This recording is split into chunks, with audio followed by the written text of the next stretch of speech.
Nah, I'm good. Is it the chicken tenders and fried?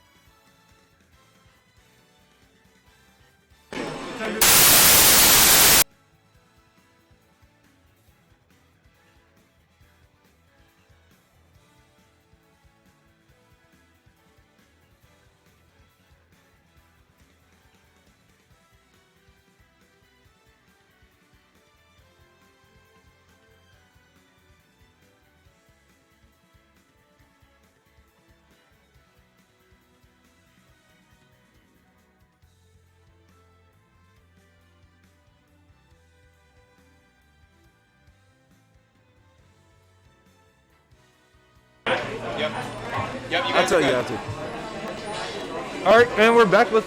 Wait, are we on mute? Yeah, we're good. All right, hopefully fixing a few stream issues here. We are back live.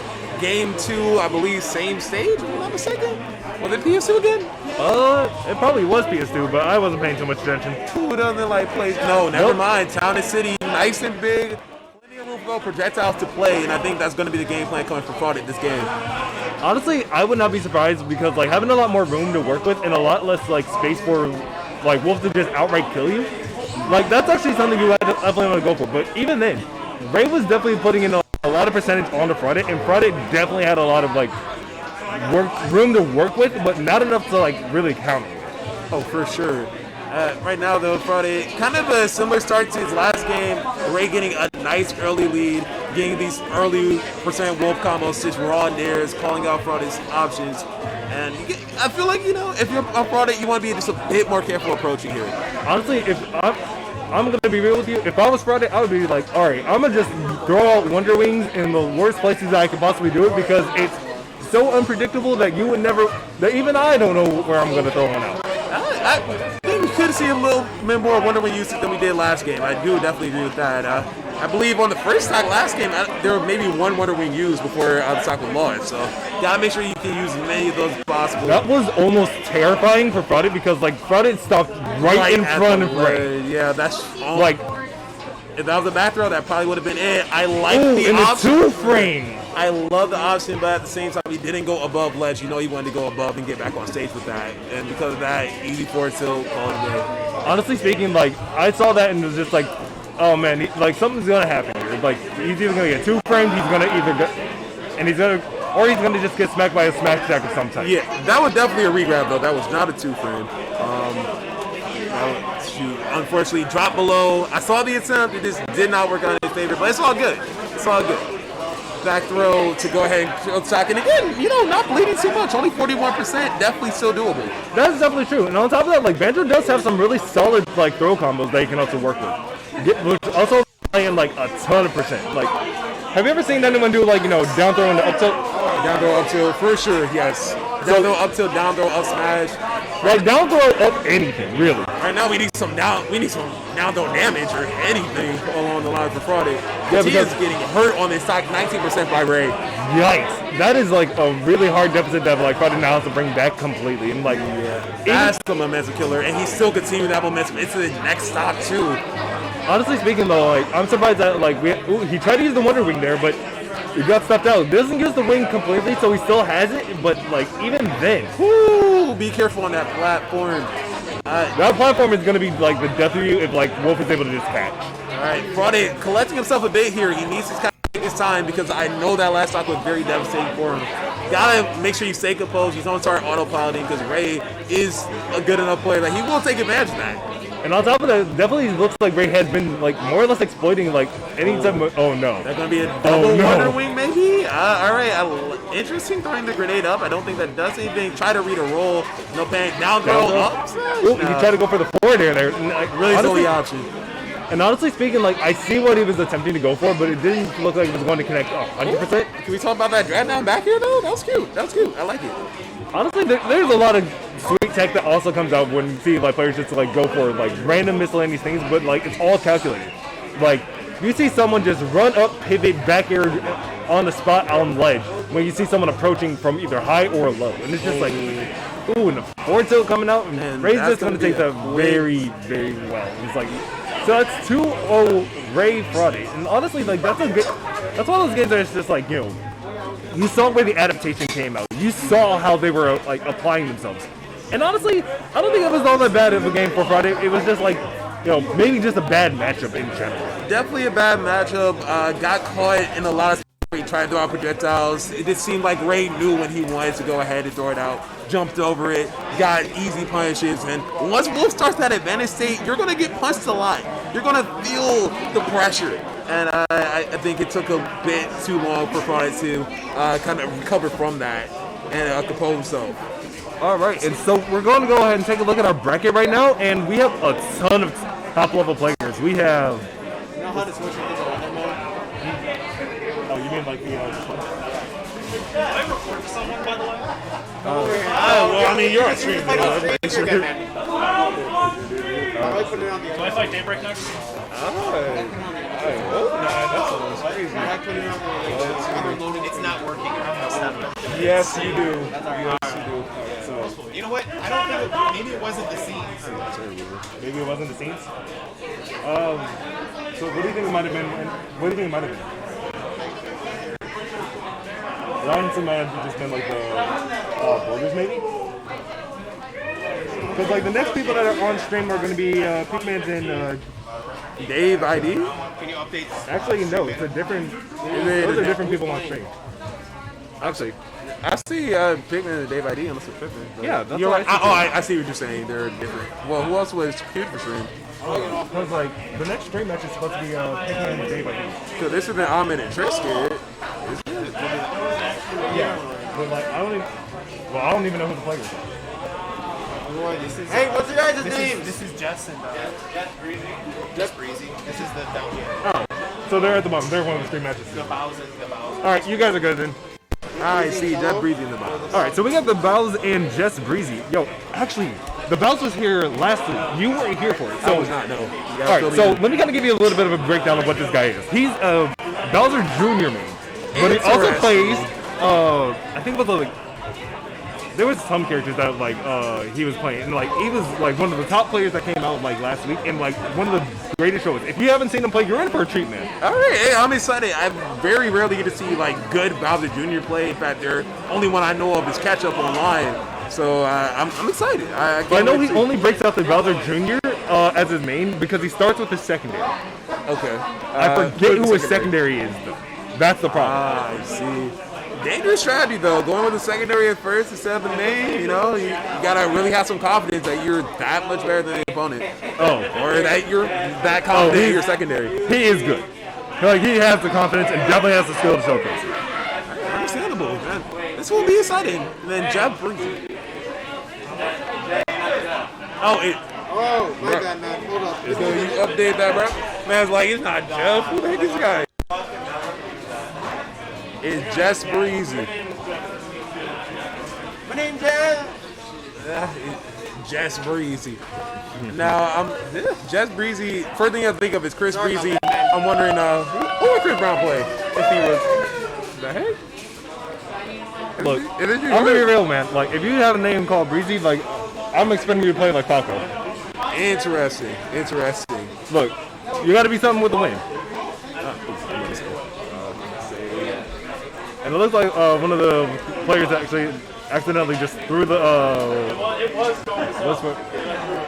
It looks like they did like the list for the players, like everything away. Apparently, well, it happens. Everything happens, obviously. I'm a big believer that everything happens for a reason. Let's see what stage we're going to be going to. Norfair. Interesting. That's new legal. You know what, gentlemen's agreement, Norfair? Look, I'll be real with you. If someone took me to Norfair, I'd be like, why are you taking me here? I would ask. Wait, I would ask that question because I'm playing Sonic, and I'm like, all right, I'm about to up air, homing attack, up air, homing attack. Oh, no. Like, you are getting laddered up the stairs. I'm trying to ladder with up there. You gotta relax, bro. I mean, you can.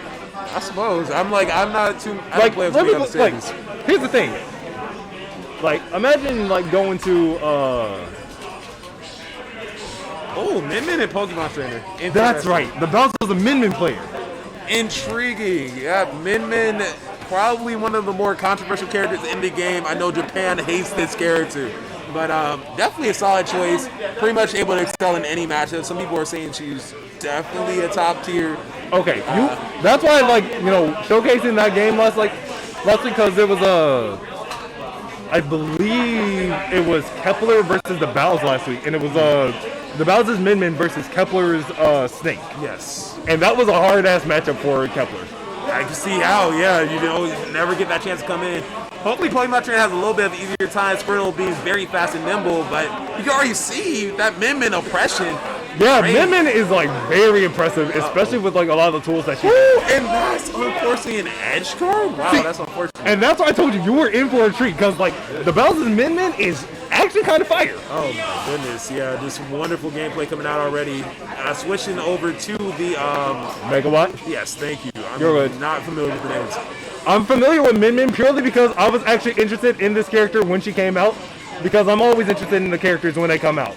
Right now, Jet Breed is interested in finding the first stock. Heavy Flare Blitz there. Like, look, I'm gonna be real. Sometimes you just gotta say, screw it, Flare Blitz. Yeah, and you know what? Only taking 49% on that second stock. He did not do very bad. Yeah, but going back to the Squirtle, I would not necessarily say this is exactly the best strat, because yeah, Squirtle's fast, but Squirtle's also light. So like, Min has the tools and capabilities to just send Squirtle right into the blast zone. And I definitely understand the strategy though from Jeff Breedy though. He's looking to go ahead and get in, punch that Min in the face, get that early percent, and hopefully they push Min into disadvantage so you don't have to deal with her big arms. Because you can't outzone Min for real. It's very difficult for honestly though, even if you are able to outzone the arms, you gotta remember Min do got legs too. She has some kicks. Some kicks. And that reflector as well. I do think Squirtle is the right choice here. It's going to depend on how much he can get in and how much he can make every Squirtle stock count. Personally speaking, I think that Ivysaur might actually be a little bit of the better choice, purely on the sake of fact that Ivysaur has more damage, also has a few more tools, and also is a little heavier than Squirtle, so like, you don't die nearly as quickly. Alright, and Min with Charizard off stage, big hitbox, it's going to be hard to escape everything here. Ooh, but Charizard, yeah, but like, Jess Breezy coming out with the forward air, just going to give himself some space and going to go ahead and confirm that kill as well. And that's unfortunate. Wasn't able to make it back. But you know what? It's not about winning. It's about sending a message. And you know what? The message was sent. He's like, look, I don't care who you are. I don't care what you do. You're eating this forward air. For sure. It might not be healthy for the tournament, but hey, it's healthy for our commentary. Hey, fair enough. I think there is some data to be learned from that game, though. Both stocks were taken by the Charizard, so I wonder if we might see a Charizard start if the Pokemon Trainer remains the choice. Additionally, Min, the early stop with Squirtle, sometimes you gotta just eat those. It's a little bit unfortunate. Died at around 40-50%. Just got an update from chat saying that Jess's pronouns are she, her. Oh, my apologies. I believe so. I think she can definitely still take this game. She definitely needs to figure out a way. Just get in a bit more. Maybe switch it instantly to a Charizard. Use those big disjoints that Charizard has to. Or use the armor on the shield. Because like if Min decides to get close, which that's kind of rare anyway. Yeah. Like you just approach, drop, hit shield. She whips both of her arms and then just punch her forward. No, but right now Jess really believes in this Squirtle. It opted to stick with that, the starter, and really trying to make as much use of it as she can. All right, so and this is kind of the weird thing about like fighting Min. It's like you're fighting Min on FD, and honestly, it's like that is the best place to kind of take her, purely because like she can't camp underneath the platform and hit you with everything she's got. At the same time, though, Min has free reign to just swing at you. And with that up there, able to go ahead and take it. Jess already starting up a lot stronger in this game. And honestly, that's exactly what you want. Because, the Min matchup is already hard enough. But it's like, when it comes to, like, and, like, even with, like, having the correct tools, like, you just got to be able to, like, apply your pressure in ways that are going to be, like, It's interesting that she decided to go back to the Squirtle at such a high percent. I definitely understand the rationale again. Squirtle's super fast, you get in there, but we've seen time and time again, the Bowser had no problem taking those early shots. In that case, 127, and he's about to kill. Honestly speaking, though, I'm pretty sure, like, seeing... Like, I really think Ivysaur might actually just be the better matchup in this regard, because, like, Ivysaur has not only projectiles, but like a lot more like space control than like Squirtle or Charizard do. For sure. Oh, another YOLO flare, but this time the Bow's ready for it. This went to the well too many times and finally got punished for it. Honestly though, like, I respect the flare blitz attempt, but like the real way that you have to take out Min Min is like you gotta make sure that she can't get back to the lane. Yeah, that edge guarding right now looking fantastic, and you can tether to go ahead and block the other tether. So this is one of the biggest problems about Min Min. She has the worst tether in the entirety of the game. Some can argue that there are some other characters with worse tethers. I've seen other characters recover from that ledge at that like space that Min Min just died at. I would really love to see a game 3 between these players. I think Chesby, they made some amazing adjustments, able to take it from what was looking like nearly a 3-stock last game to what we're seeing now, last hit essentially, and unfortunately. Min Min's arm is just gonna like send Jess right into the loser zone. It's that bracket. Honestly, it's like, you know, it's just like trying to get in on those arms is kind of difficult. Like no matter who you really are, if you don't have the tools to get around or over them, like it's not going to help. For sure, Jess said that she wanted to live by the Squirtle and die by the Squirtle. And unfortunately, Squirtle just did not get the job done there. Alright, so you're a Pac-Man man. How would you handle the Min Min matchup? Me personally, I play on a hydrant and then I try to speed. If Min Min wants to throw an arm out, he punishes that for free. So, definitely a lot easier than most characters. Fair enough. I'm a Sonic main, homing attack. Homing attack just goes right over all the arms. No more dealing with. So I see why you would love FD then. Exactly. Yeah, you don't have to because if she's under a platform on like any other stage, homing attack's worthless. FD on the other hand, one platform. Yeah, like you're going straight to her and then start that advanced state. Which again, I think that was a great thing that Jess was doing. Every time she did get a hit, she took it as far as she could. Definitely got 40-50% off Squirtle combos. Went really hard on the edge guarding. Did what she needed to do. Unfortunately, did not do it enough. That is fair. But on top of that, it's like, you know, you see a lot of like what Jess was trying to throw out, and it's like they were all good combos, they were all good reads, and they were all just like strong options. But then you realize you're fighting Min Min, and it's like, how do you approach someone that like hits you from halfway across the stage? Nice. Like whose arms literally cover each side of FD? And that is the question that every Min Min must answer. But right now, we got it. Two of my boys. I feel kind of bad because I don't know who to root for. We got Trisket, Pac-Man, etc. Honestly, though, it's like, so our next game is going to be... did I? No, Tris cut. Tris cut. I'm dead. Cut, fam. You got this. I'm dead. You're good, man. We Sorry, have I'm a little tired over here. the best Pac-Man in Michigan in Trisket. We have Ahmed, which is an insanely good Paulu from Wayne State. This should be a good match. I think Ahmad, right? Ahmad. Yeah, I'm out. Yeah. All right. Just wanted to make sure. Definitely butchered that completely. I am terrible. the bracket and read it. No, I knew. I just was correcting the pronunciation. Yeah, thank you for that. Because I'm like, I hate Trisket and Ahmad. Yeah. butchering names is like my. Yeah, no, I'm not pet gonna lie. peeve I on my own. I'm commentated like, this the first time, like way back in movement, and I messed up his name like 10 times. And I felt horrible. you know, You were there. I'm like, Yeah, I just what? saw it's crazy. Oh, you know I'll never what? forget though. I never. Oh, again. wait a second. Ahmad's a Palutina. Yes, Ahmad is the Politena. Oh my God, I He is remember- that Politena. Oh my If God, you remember the what Nair happened on machine. Yoshi's store. Yo. Oh my God. Okay, so I remember like seeing like Ahmad, because like I was commentating you're in Ahmad's game. Yeah. I remember that. That man has a very, very powerful Politena. So Ahmad has a strong ass Palutina and Trisket has a strong ass Pac-Man. So we are about to be in for a good treat because you know Pac-Man. I do know some fact. I relatively know Palutina because I fight enough Palutinas. Now, Don't we all? For sure. Now, PC3X did say, former Pac-Man main from Michigan, that this was a -2 matchup for Pac-Man. So this should be a pretty uphill climb. I definitely think it's at least -1. Definitely tending in Paul's favor. You got a reflection to work with. You got some huge disjoints. Got invincible moves. Gonna take some creativity for Trisket to pull this out. So okay, here's what I think like you should definitely do as like a Pac-Man player from my perspective. You have enough projectiles to where you can throw out one projectile and then like time your projectiles to counter the counter. Fair enough. I definitely agree that counters shouldn't be too much of a factor in this matchup overall. The issue is that right there. The Nair? Disjoints is going to be the Nair. It's going to be getting down. Jesus! Because Paul's 93% already? much space. Ahmad already doing a great job. like, okay, so I've seen the mods like Palutena, and like this dude's Palo is actually just monstrous on every like platform you can think of. It's oppressive. It is very oppressive. Like one of those like. It's one of those like Palutenas that's like, oh man, you're just like gonna throw out like 14 nairs, and it's like he doesn't care. He's gonna land all 14.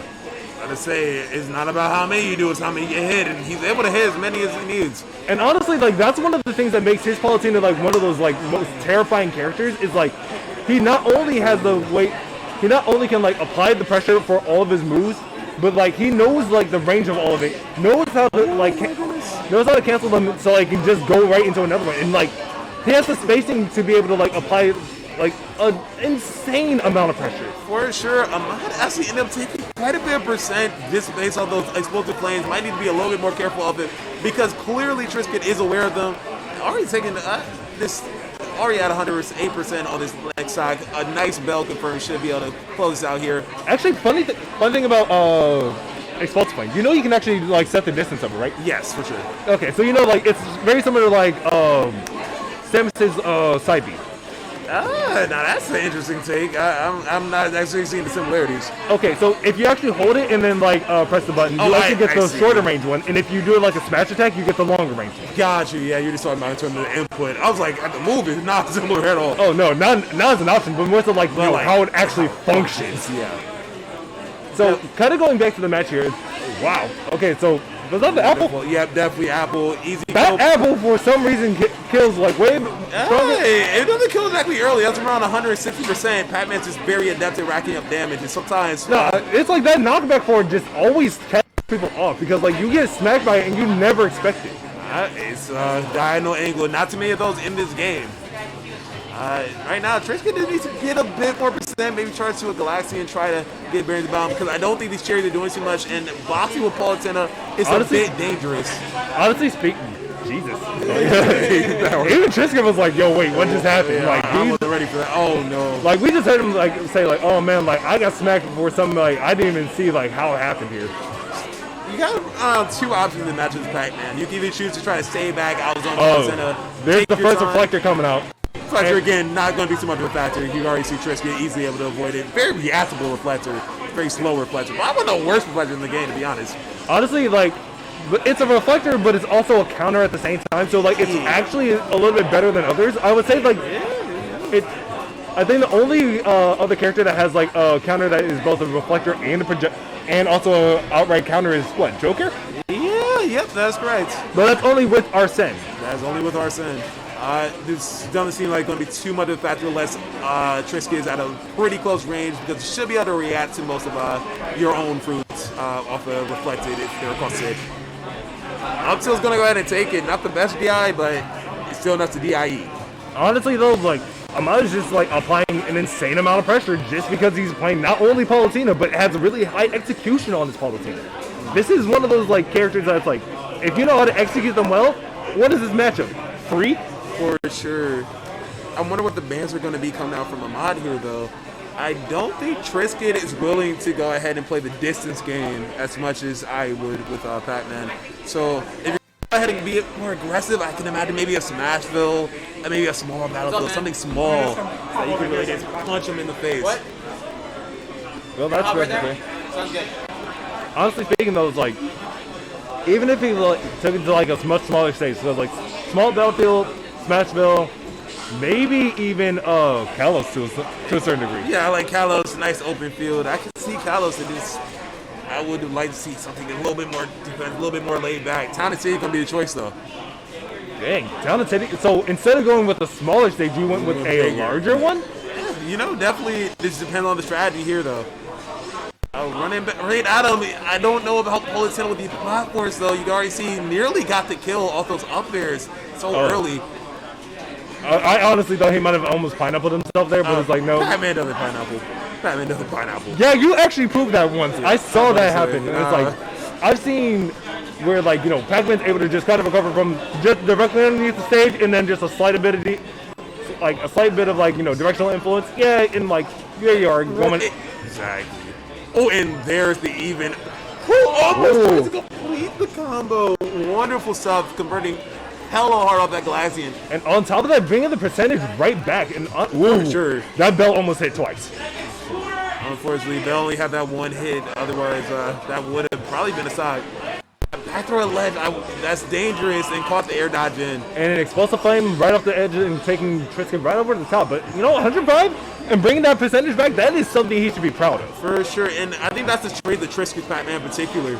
He can make one hit mean so much. Almost got an entire stock. Off of one interaction, he was losing most of that stock until getting that one. Did that apple just trade with all of... Smash scooping up. But yeah, the apple just got beaten out by up there. Honestly, Fruits are not good. I mean, they don't have a lot of priority, rather. Ooh, but like a lot of pressure coming out here from Tristan. It's like, I'm done playing games. It's time to just play a much more aggressive Pac-Man. And as it shows, like, Ahmad was like much more like used to like the control style of Pac-Man that was being played last game. With the aggressiveness coming out from Tristan, like you can show it, like it just shows like he's like not going to care. For sure.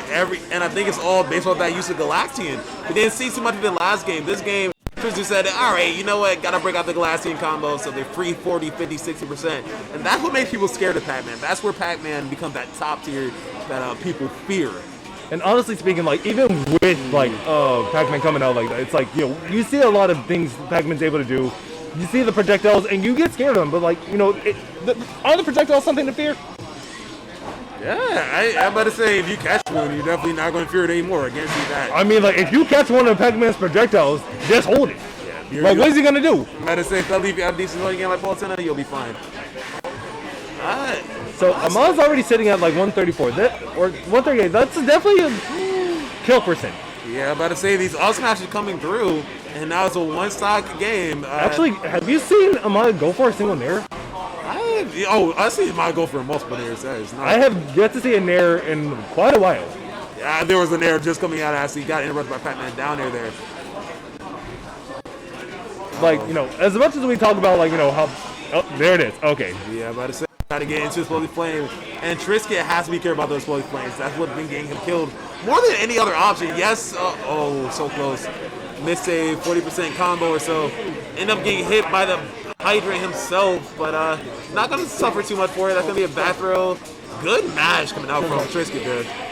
And unfortunately, another back here going to go ahead and take that game.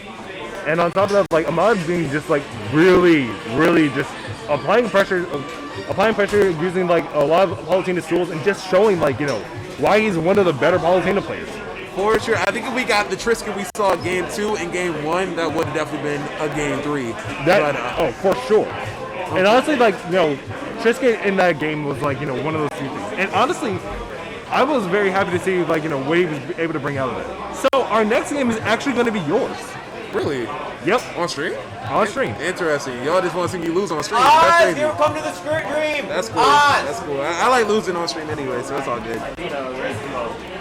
So, let me actually go ahead and, like, just pull this up real fast. So, yep, here it is, right?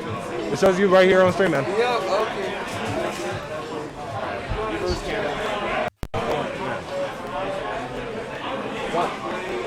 How much this commentating has you?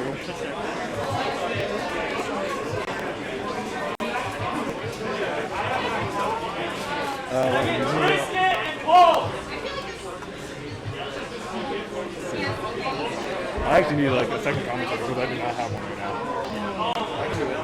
Alright. Actually, Ethan here? Wait.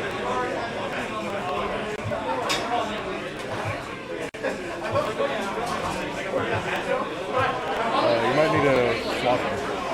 Because kids are sitting on the opposite side. How do I get you on that side?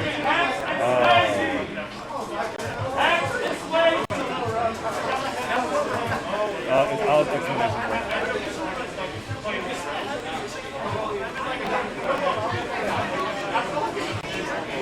What? Take a seat, man.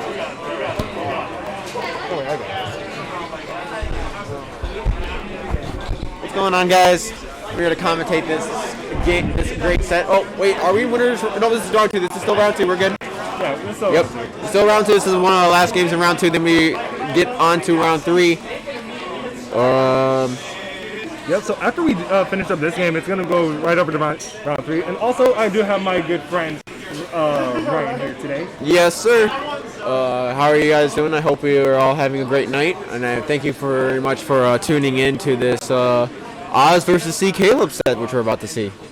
Honestly, like, since Caleb was actually just here, like, commentating with us, like, it was one of those things that, like, I was actually just, like, chilling with him. And on top of that, he was thinking about actually changing his tag.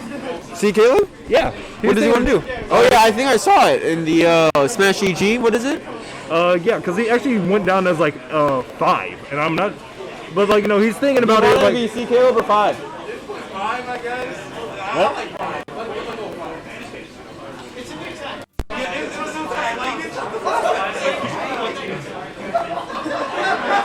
All right, so there we go. We got 5 and Oz, I guess. Honestly, though, like, 5's probably just as lucky number, and honestly, I don't blame him. I understand where he's coming from. It's based off of his name, his old tag. So maybe he just wanted something more individual, I actually thought about doing that myself, so I don't blame him at all. Honestly, though, like, because, like, whenever I go into bracket, I'm going to be known as Demon. So it's neither here nor there. Right. Well, yeah, I was thinking about a few different names instead of Ryan or Ryquin. I was thinking about Nightwolf or a couple other names, and I don't blame him for changing it. But I think 5 or C. Caleb, no matter what, we're going to see a great set. Honestly, though, and honestly, like, one of the things that Caleb's also really, like, excels at is just being able to play, well, me Gunner. And on top of that, he has 2 presets for me Gunner, then also plays the Pac-Man, and then also plays some other projectile characters as well. Yep. The one thing I asked him is, like, why didn't he pick a Mega Man at some point? And honestly, like, that's a question I'll have to ask him when he gets back here. Exactly. But we can't underestimate Oz here. Have you seen Oz play? He has some pretty good fundamentals. He does a Pyra, Mithra, and I think he has a other range of characters that he plays. Yeah, but he's mostly known for, like, his Gunner and his Pac-Man. And honestly, I was just talking about Oz. Oh, Oz? Yeah. So, yeah, Oz is definitely known for, like, a lot of different things, like, his Pyra, Mithra, and then, like, some of his other characters as well. But honestly, like, I'm curious on, like, how is, like, 5 going to be able to adapt to it, and, like, how Oz is going to be able to adapt. Yeah, we might see some counter picks. We might be here for the long run, but we're only going to be able to find out until this set starts. Once he makes his me Gunner. Yeah, this is probably the hardest part about, like, just doing anything is, like, oh, man, I got so many things I need to do, and it's, like, time to make my me Gunner. My man's literally out here just, like, taking the right voice. The voice is key. Oh, hold on. Caleb, the voice does not matter. No, it does not.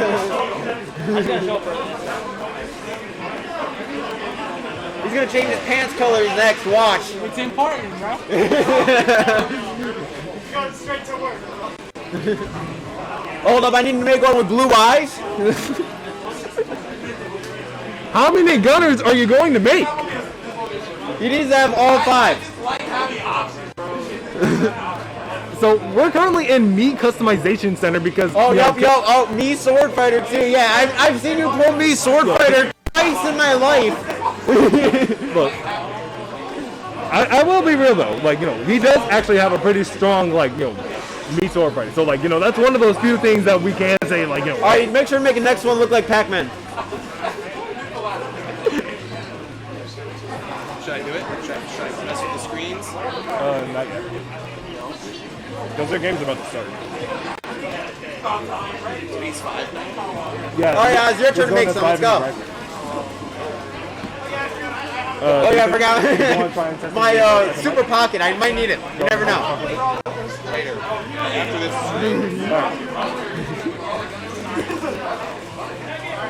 Alright, so finally going to be getting into our game of 5 versus Oz. So we're going to be taking it to good old PS2 because PS2. That's where everyone wants to go every single time. Like, I don't know what it is about PS2 in particular. It's just beautiful. All right, it's got those 2 nice narrow platforms right in the middle. If I'm going to be real with you, if I want to take someone to, like, a stage like PS2, I'm taking you to Small Battlefield. But Small Battlefield's not even on the 5 main stage list, so you couldn't even take them unless they gentlemen's. Okay, but fine. Now I'm taking you to Battlefield at least first. Yeah. But again, I'm like, ooh, are we seeing wolf? Yo, a wolf? Wolf? Nah, he's just No, dude, I want to commentate some wolf. Oh my. See? And then we also know the names. Wow, we are seeing some Pac-Man versus Wolf gameplay. I am pulling out the notepad. Let's see how Oz can try and pull this game out. So, all right. So now we actually got the layout correct now. Yep. So of course we got to see 5 breaking out the Pac-Man. That's kind of what his signature is right there. And honestly, Oz bringing out the Wolf. This is actually probably a solid matchup. A little bit more towards Wolf's favor, but that's only if Wolf is able to apply a lot more pressure. Then Pac-Man is able to throw projectiles. Oh yeah, I definitely think this is a 55-45 for Wolf. This is definitely not easy peasy, but Wolf has a lot of options to try and play this matchup. He can play really slow and play the laser game. And there's already first off, 30 seconds in, we're not even going to be messing around. He's just saying all right, it's time to get to work, and it's just time to throw in that Pac-Man. And it's he's already sitting at 32% of extra credit. That's one thing you don't need to underestimate about Pac-Man. It's if you underestimate his tools and his options, and if you throw out something because you fear the hydrant more than you fear him, he's just gonna punish you for it. Yeah, one of the crucial thing that Oz has to be careful of is making sure that he is careful around. That was a beautiful combo right there, but Oz has to be very careful of getting inside Pac-Man's shield because Pac-Man has a ton of punish moves that he can go around that with shield nair and lots of other like that. And on top of that, Caleb also knows how. Five also knows how to use the hydrant to redirect a lot of his different projectiles. That was a really meaty forward smash read. If I was in that position, I would have just been oh, you're gonna forward smash? I'm gonna forward smash too. Yeah, that was a great job putting him in that tech situation to get that stock. Now Oz is in this, but he's gonna have to play very careful right now. At 129%, Five can easily just throw out whatever he really wants to, and just has a good kill confirmed no matter what. Exactly, that is true. But Wolf does have a lot of options to keep Pac-Man out. This is a very easy comeback if Oz plays his cards right. He has this reflector, and he has a bunch of other mechanisms to keep Pac-Man at bay because CKL is probably not going to approach at this point, and applying pressure even though he's at a slight distance, and he's even can get in a little bit too, and they're both really hunting for that kill right now. Honestly, I'm just excited to see how does Oz bring this back, because you can definitely see Five is definitely trying to just apply pressure and apply more percent so we can have more tools, and there it is, another kill option just coming right out. Yeah, at 158%, Wolf can pull out fair and maybe get a few nairs out of one thing, but that's also really dangerous to do. But a good fair combo or anything like that, getting it on. Honestly speaking, who would have actually been quite honestly would have having sitting here, it would have even been you and Trisket. Also, because it's your guys' characters basically fighting against each other. Exactly. And on top of that, there's so much things you can just kind of read on the screen. It's you have Wolf has 1.5 million tools that he can make just for a lot of just a good approach options, but also just has so many more options than for other characters. But Pac-Man is one of those characters that Wolf probably actually has less options against. Yeah, and one also crucial thing about this, is that me and Caleb are good buds, and we have played tens of sets, probably 10 sets. So he is very familiar with the Wolf matchup. Yes, he is very familiar with it. He has played it a lot, and we have practiced a lot. We get some very close sets together, so he's really showing his comfortability here, and I'll pat myself on the back a little bit for that. But honestly, I kind of feel bad for Oz. Yeah, I would definitely feel bad for Oz too, but still though, Oz is not. 137%. This is definitely possible. Oh, for sure. It just requires some really strong execution coming out from Oz, and on top of that, it just needs to be able to read any of Caleb's bad options. And, exactly. He really needs to get that first hit in order to get something off of this. Because if he gets a good fair into maybe a back air, that could end things for or any really good string to try and collect damage. So that way maybe we can get a up smash or a lucky down smash or anything like that to kill. It definitely does so that Oz is actually finding better ways to get around the fire hydrant, and honestly he's starting to respect it a little bit less. And on top of that, because he is able to respect it less, he now is able to apply much more pressure. Oh, that apple. Oh, nope, he's living. That DI was crucial right there. Oh, but is this DI crucial? No, it it doesn't is matter not. because Apple will actually kill at 160. Caleb actually said that in the last game. Wow. Wasn't he at 158 though? He was at 158 after he was at 158. After 160, it kills. Okay, Exactly. I see. Yeah, what I would like to see is a lot more reflect, like especially on the fire hydrant. Like reflecting it back to him can be a very scary option, and make him so that way he doesn't want to play against or play with the fire hydrant. Well, that was forward tilt, the hydrant in the first place. yeah, It? forward tilting it, up tilt even, or even like getting a good read and then launching the fire hydrant at him if he wants to, or just like avoiding it altogether and just making sure you reflect it back to him when it's time. Now it is me, Gunner, versus Not Wolf. really fighting a Gunner. No, because it's like all the knowledge you have in the last game, throw it out the window. Well, that's all right. I don't blame him for going this matchup. I think this matchup's a lot easier on me, Gunner, than it is the other way around. Like, Is this I don't think this is a button okay, check. so I think I they're was just actually hanging let out. Caleb just go ahead and do his button check to make sure his specials were right. Okay, yeah. No, that's totally understandable. And you know what? Respect I it. respect that. Hopefully this doesn't go to time. But they both are very aggressive players. I seriously doubt we see them just do that. And so this is kind of, I believe this is the stealth bomb, stealth bomb, charge bomb, drop bomb combination that Caleb's usually known for his meat gunner. Yep. I think he's using that exact setup, stealth bomb, and all these other normal specials. He Yeah, is so definitely, but this is definitely his most comfortable. I'm actually like very much more well versed in like some of the Mii's than I think a lot of other people are. So Mii's are generally like, you know, those characters that have the same neutrals as everyone else, but their specials are different per Mii. And knowing which specials that you have available is based upon like, you know, what the Mii's name is, and so you know what to. Now, there's a good backer coming out from Oz, gonna be taking that first stock, and honestly, that's a really good start for him. Yep, and if he can get some damage with all this rage he has, if he get like a forward air, or up tilt will kill him. But that was a good time for him to get some good damage going. So, you know, Five's gonna just go ahead and bring it right back to neutral, and honestly, that's perfectly fine because like, this is just something that he's just gonna have to like, outright respect. Because what do you do against a gunner that has like, what do you do against gunner? Because who plays gunner all that often outside of Five? Like, you know, he's one of the few people that just plays the gunner all the time. Yeah, well, a few crucial things that you got to think about, especially when you're playing Caleb's Mian specifically, is watching out for that stealth bomb. You can forward air nair, do a few other options, and or Five, right? And honestly, like, you know, like it's like his gunner is one of those characters, like, you know, he has all the movement tech down for it. He also was able to like show like he's capable at being able to apply a significant amount of pressure, and on top of that, like, he knows how to like, you know, do trick shots with all of his projectiles in every regard. right, and And the width up smash going into a grab, like, that was definitely not something Oz wanted there, because like, and there's an up smash coming up from Five. It's almost taking him right off top. wow, that charge shot was close. It is a very close match right now, and that stealth bomb will get him. Ooh. This is not a good position for Oz. He's definitely going to have to try and find a sneaky kill right here, except he side B's off stage. Man, I felt that one. I've been there, let me tell you. Side being off stage at 0%. That actually even happened to me today while I was playing friendlies with my boy Chris Terrell. But Honestly, like, you know, you can definitely feel Oz's pain in that, and it's just like that matchup and that set just hurt. what's up, man?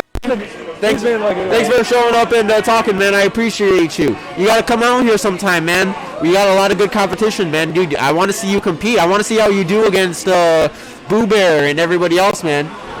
Dude, that would be so hype. Oh man. So I can put you on the main stage versus Gilster. Oh, dude, they took the couch, man. I don't know what to tell you. all right, so Ryan, I'm pretty sure you probably have more of like your job that you want to do. Do you want to stick around and commentate, or did you want to, like, you know, actually, are you in the tournament this time? I am not in the tournament this time. I decided to keep out, and I helped work on the stream, get some direction on that, and Props on you, man.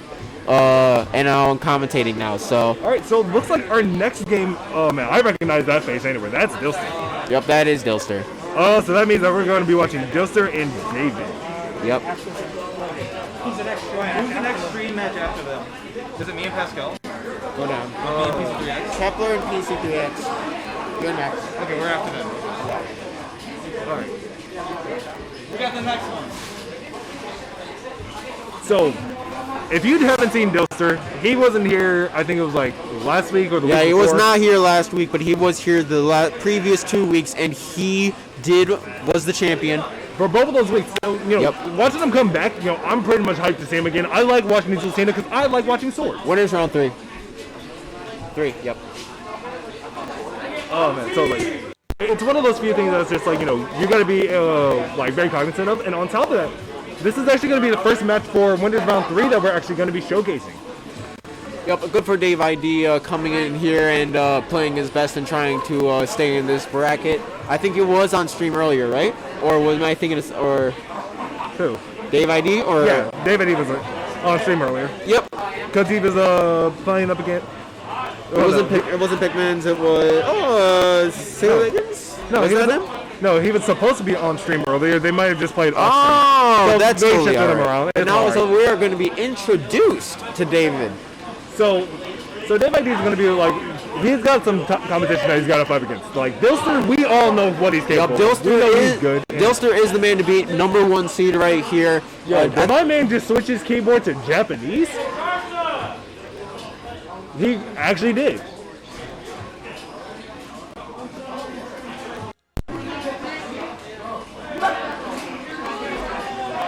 No, that wasn't Japanese, that was Chinese. Like, he just... Well, good for you for being able to tell the difference. I would have never been able to say that. Look, when you look at enough Asian languages, you are able to actually see the distinctive differences between them all. Because, like, there's 3 styles of Japanese, there's several different styles of Chinese, and then there's also Korean. And being able to identify each of... Yeah, I was able to identify it at the end. Thanks, guys. But we did. He didn't look at Chad first. I promise. I was watching his eyes. Yeah, because I was like looking at the screen. I'm like, okay, that's definitely an Asian language, and I'm like, but which one is it? And it's like, Chinese. And the only reason I was able to identify that it was Chinese is because of like the way that he was actually entering in the characters, and like.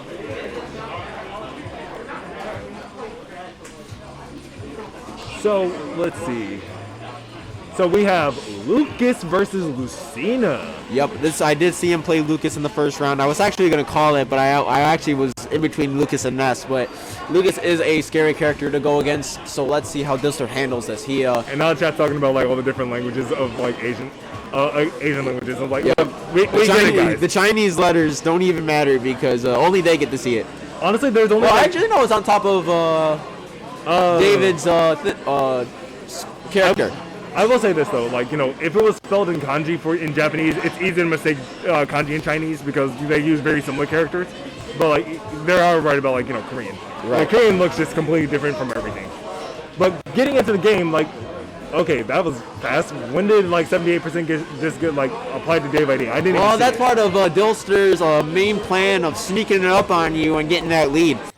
He does it in a blink of an eye, and no one else sees it, even you. And there's the back air coming right out, and it's going to be the first stock going in Dilster's favor. Like, now he's in, like, extra credit percent, and, like, he's going to be able to apply a lot of pressure just to be able to get it. Yeah, one of the biggest weaknesses David's going to have in this matchup is Dilster is going to be able to just go off stage against him and play all of that. And David's just so loady, and he's going to have to uppy. He's going to be very prone to edge guards.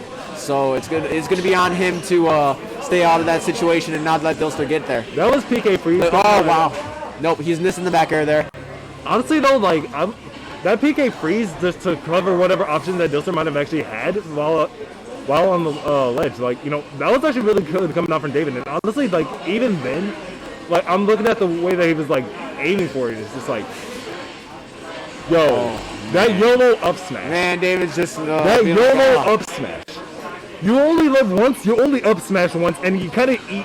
Well, okay, I can't really say that. Nope, you up smash, and you either get the big one or you get bigged. And that's just how it goes around here. Now he's on a 3 to 1 stock deficit. David's going to have to really work hard to get this first kill. Not going to get him yet. So this is actually showing, like, really strong play coming out from Dilster because, like, right now he's, like, showing a very commanding lead, and Yep. Look at that. Like I said, like the edge guards with Lucina and Dilster are just absolutely mental. Like David can't even go on the way back of the screen to use his up B because Dilster can reach him. He's gonna have to go higher, but even then, Dilster's gonna be able to still get him. So he's gonna have to really play an on-stage strategy and try and keep the neutral in between Lucina and Lucas, and make sure that he avoids those offstage situations. And because if he doesn't do that, he's gonna be in big trouble this set. Honestly speaking, though, like that's actually one of the big problems with like Ness and Lucas is that like once you get them off stage, as soon as they use their recovery, they're free. Yep. And if they aren't fast enough with using it, like they're just gonna eat whatever projectile or whatever tool you have out there. And like sword characters specifically always have this like have their disjoints, which you can just kind of use. Oh. Yeah, no, that's no surprise. I was about to say Dilster's getting back from that. Yeah, he just kind of outright teched it. I saw him tech it like against the stage, and it's just like, oh well, if we're just gonna try and like go for like cheese kill there, like that's not gonna work. That's a very it's not high skill tech, but he definitely did have to do a turnaround into that up B in order to survive that. So good on him. I will say this: I have like played up against Dilster in a couple of friendly games. Yeah.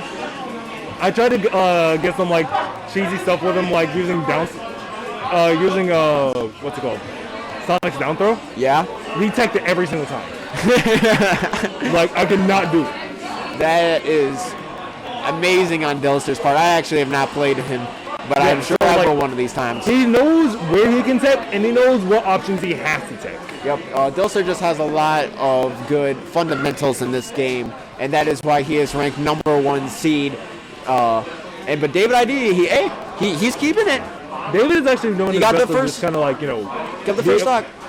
Like David's being able to like apply a lot of significant amount of pressure, but now he's just not. Yeah, that was a great up air string. That was just an up air string that is just like, all right, so you're not landing today. Nope, you are not SDIing hard enough, so I hit you again and again and again. And honestly, like taking that 80%, like that's actually not that bad. But even then, like David's bringing it back. But whoa.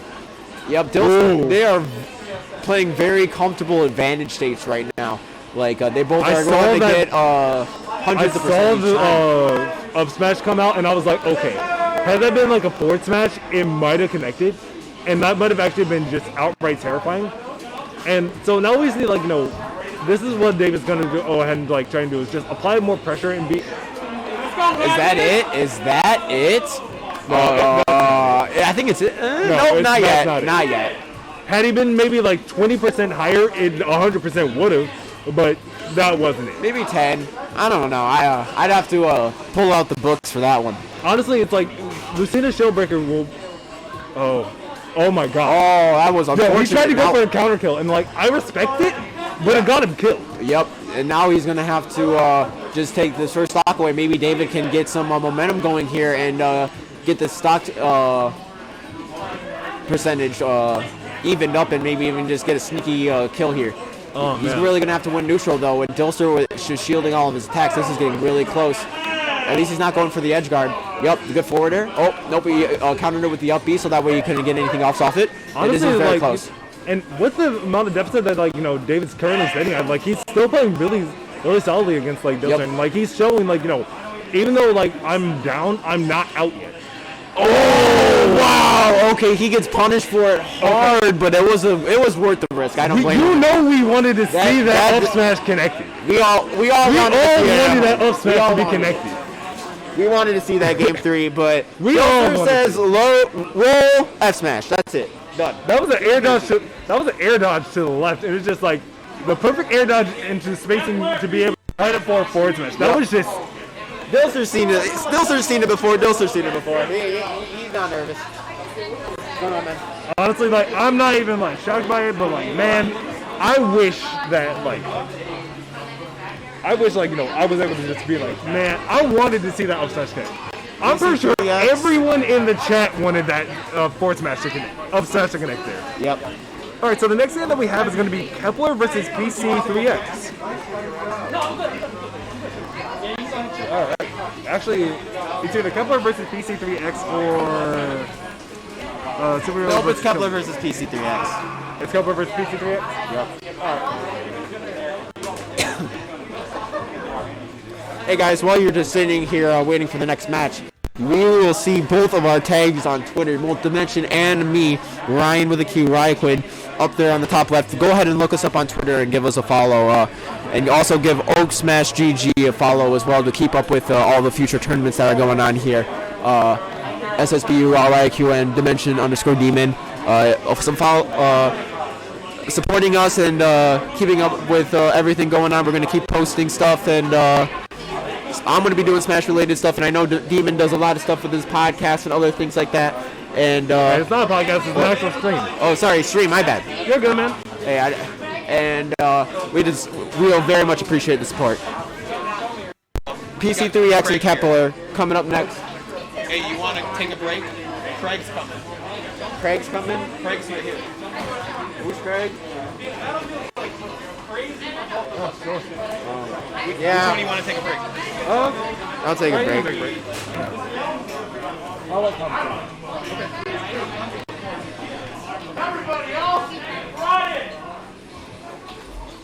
Do you want to work on trying to get that second mic working or no? Huh? Do you want to work on trying to get that second mic working or no? Well, we got the file. Alright, so while we go ahead and get this next game set up, we're also going to be taking a quick break on our end to go ahead and make sure that everything was working correctly. So we'll be coming right back to the games in just a brief moment.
And we're back, and we're going to be going. You guys are good. And we're going to be going right into the next game, which is going to be Kepler versus PC3X. So, have you ever seen either of these players play? Well, I've seen quite a bit of these people play. Kepler was ranked number 7 in Michigan before quarantine actually kicked in. He's been playing pretty well. Last week we saw him on stream a couple times, and PC3X is known as another very good player here in the state. We're getting right to it here at PS2, coming in hot and heavy. Honestly, like seeing like that we have let's see, Snake versus Fox. So this is something's broken. Something's broken. Okay, so they're just gonna do like a gentleman's agreement to like just reset there. Something happened with the controller. I'm not sure what happened, but it looked like because like Kepler just like stopped moving. What happened? Like, I'm not sure what happened, but What happened? Shield button wasn't working. Okay, so That'll do it. So it looks like we're not playing on no custom stages. No. But apparently, like the shield button for Kepler wasn't working. And honestly, if you aren't able to use your shield in this game, that's one of those few things that like, if you aren't able to like apply well, You can do it twice. I dare you. I dare you. Anyway, actually, hold on. Let me go ahead and get you. You have a Twitter, man? Yeah. KREGG_. Carry. So. Getting test out. Looks like the shields are all working, so we're going to get right into it. Kevin pulls out a grenade, ends up getting caught by Fox. Quick rush down to the middle of the stage. Up tilt, gets in the dash attack. Like this? Doing a little bit of a juggle. Yes, you got it. Awesome.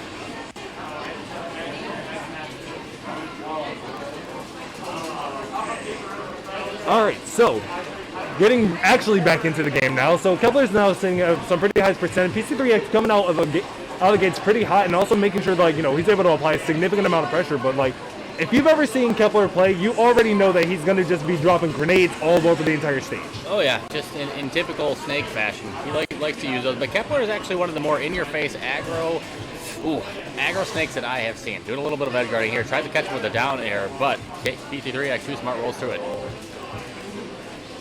Has a grenade out, and Jet poked through the shield. Are you kidding me? 113 on PC3X. Kepler trying to find this, not take too much damage before he finishes out the stock to even it out. So I'm honestly just like seeing like how are they going to go about, like, you know, taking this boy, space. oh Like, boy.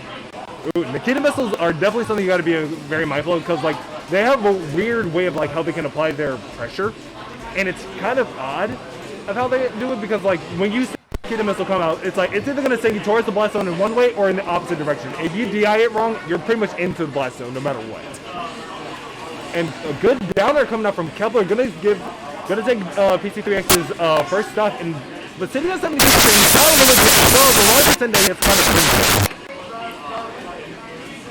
Rolls through that grab. Gets a grenade, a little bit of a shield there for him. Waiting it out. Thought he was going to try and snake him under that platform, but PC3X really smart with his movement. Getting in front of him, rolling behind him, getting a grab. Getting a few good mix-ups here on Kepler. That down air doing work for Kepler, though. Oh, and he went right into it.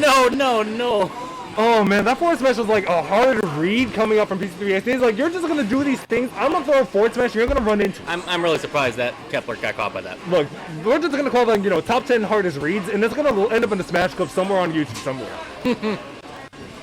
All right, so kind of getting back to it, it's like, you know, PC3X is gonna keep extending this lead that he has and just applying so much more pressure to Kepler, and like, you know, and the up smash coming out right off the top. Ooh. That's gonna be a two-stocker. Ooh. That was some fire. Honestly, like, I don't know why I was 100% ready to just say, like, can we get some fires in the chat? I don't know, if shield button was working in the first game, who knows what would have happened. I'm just... Honestly, like, that probably messed up, like, Kepler more mentality than anything else. Yeah, no. Game & Watch? I've never seen Kepler play Game & Watch. Yeah, is this real? Is this a real thing? Yo, Kepler, is this real? It is real. This is real. Alright, so we got a Game & Watch coming out, and honestly, I don't know what to expect from Kepler's Game & Watch, except for the fact that it's Game & Watch. Like, one of the lightest characters in the game, also with one of those, like, really funny hitboxes for pretty much every single one of his options, and also with, like, a lot of hitbox manipulation and win boxes for no reason other than they just exist. He's got a lot of tricks and tools that the characters don't have. I mean, the biggest one, I think, that is just his up B is essentially get out of jail free card, essentially, when you're getting combo. Yeah, his up B is a get out of jail free card, but not only that, like, Judgment is like a true combo. Like, I know there are some throws that are like a true combo into Judgment, right? Yeah. So it's like, is it forward air? No, forward throw or back throw? I'm not sure. It's one of them. Yeah. They look identical to me. But then again, I guess that's kind of the limitation. Oh, right. And then we got, you know, Game & Watch's famous down smash. The one move that smack by you get buried into the ground for whatever reason. Thanks, Nintendo. But kind of going into it, it's like Kepler is sitting at like 68%. Like, he's trying to apply as much pressure as he can to just like say, well, yeah, I got tools, I got options, and like, I don't care what you decide to throw at me. Ooh, that also reminds me. This also means that PC3X actually cannot just like, you know, throw out lasers whenever he wants to. Because oil panic. Right.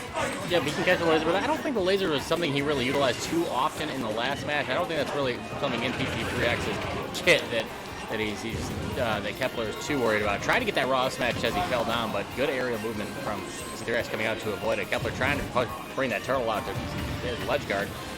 Doesn't bury, sends him off the ledge. Let's see what he does at his advantage here. Ooh, honestly, PC3X actually made it back to the ledge with just a little bit of room to spare. It's a honestly, chair. Like, no, just I guess he's just gonna be cooking on him. All right. So the first stock is gonna go into favor of Kepler, and like, this is a much slower game than bring it back immediately. I guess that's the price you pay for playing the Game & Watch, which is like, you know, you're one of the lightest characters in the game, so you're really easy to kill, but also like you have like one of the best like tools to just kind of kill everyone really quickly, which is why people play the character. So in this matchup, like, who do you think has like more of an advantage? Not necessarily like player-wise, but more so like character-wise. I honestly, I don't know. I've not seen enough of this matchup to happen. I have not seen too much Fox actually, just because the probably 100 tournaments that I've commentated over Wi-Fi, people weren't playing Fox. So it's tough to see him now and really see kind of remember what he can do without having that Wi-Fi delay on it. And PC3X doing a good job putting on a show here. Honestly, like, the one thing that Fox honestly has versus all the other Star Fox characters is just raw speed. Like, being able to kind of follow up and be wherever he wants to be, being the fastest of the Star Fox characters. And that speed is effectively being able to, like, apply pressure and also have a strong combo game with it. His combo game's nowhere on the tier. Are you kidding? 2 in a row. That was some Meister shit right there. Yeah, and, like, his like combo game isn't anywhere on the level of like, you know, Falco, and his damage isn't anywhere on the level of Wolf, but like he has like a balance between the two. He doesn't necessarily have like an overpowering part of everything else. And I think that's honestly what makes Wolf, or not Wolf, but like Fox just like a lot stronger of a character in the right hands. Because when you have the right tools, you can just kind of apply an insane amount of pressure like PC3X is showing right now. Oh, and almost a shield break coming out from Kepler. Like, that would have actually been, like, really advantageous for him. Because he would have been able to pretty much do whatever he wanted after it. Oh, boy. Oh. That was a charged down smash. That down smash would have done one of two things. Killed, like it did, or broken the shield and led into a kill. Yeah, PC3X, I don't think he expected him to hold it that long. When he realized that he was still holding it, he knew he was in trouble. He could have, at the last minute, tried to roll out of the way, but Kepler ready for it. Oh, but did Kepler just SD? Yeah. Oh, okay. Hate to see it. You Just really like did. Kepler said. Well, oh, I didn't notice. My bad. I told you my. And we finally have our second microphone working, so now we don't actually have to huddle around the same mic. I'm actually gonna hold this and sit back so my neck doesn't kill me. That's what I'm gonna do right now. That's perfectly fine. All right, check this out. This is way better. My Twitter tag is actually KREGG. My bad. I proofread it and I told you the wrong one. So it's KREGG.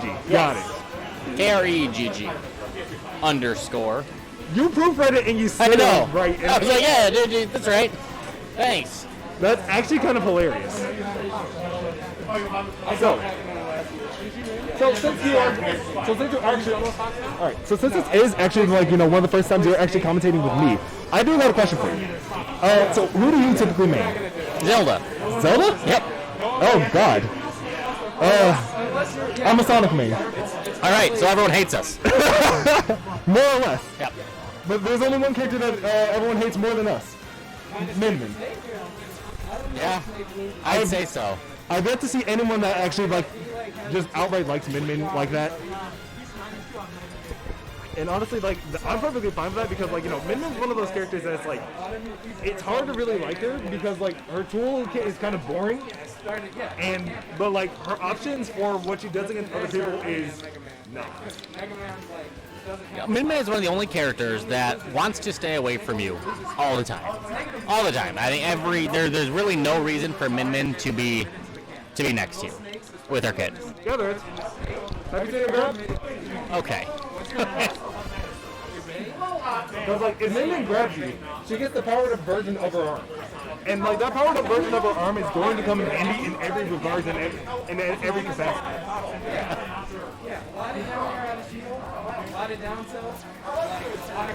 All right, check this out. Superhero up on stream. Aura Gaming's finest. You're going to be up here. I'm assuming we're going to be looking at a little bit of his...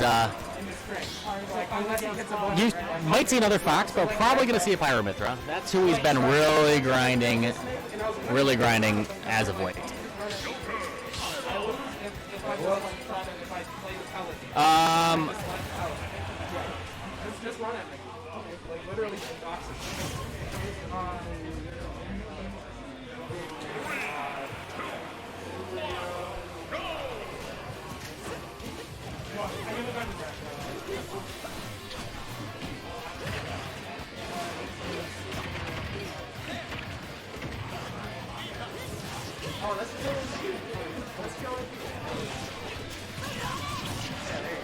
Using that side B to get back to stage, and here they are duking out in the center. He tries to get a forward smash, but Killaji not letting that, not rolling straight back into it. Pyra Mithra versus Joker. Okay, so this is literally a matchup of like, if you pull out Pyra, you are effectively getting Arsene for free.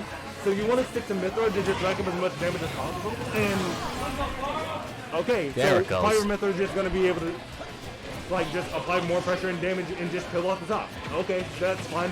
That's perfectly fine as well. All right, so second time he's been able to use that, gets back to stage for free off the ledge. honestly, like Photon Edge isn't that great of a move because the center hitbox, even though you can't see it, and it looks like, you know, her hitbox is all over the place, it's actually right in the middle. Really utilizing Mithra a lot. Pyra coming out right as I say that, though. Catches him with the back air, applying pressure as he's trying to return to stage. Really not looking too afraid of Arsene. Staying in his face, but gonna pay for it there. Arsene, I don't think there's anything else for you to really be afraid of. I also saw Killaji going out for that counter, and it didn't exactly work out the way that he wanted it to.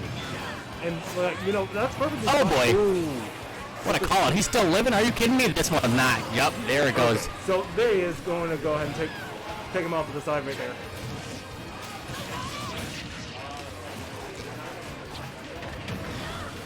And Superhero living with 166. 166, taking already 2 stops off of Killaji, and like Killaji already got Arsene back down. And all right, so that's gonna be one good confirm coming out from Killaji. And, well, now we just see like, you know, Mithra combos, because Mithra being one of the fastest characters in the game for some reason.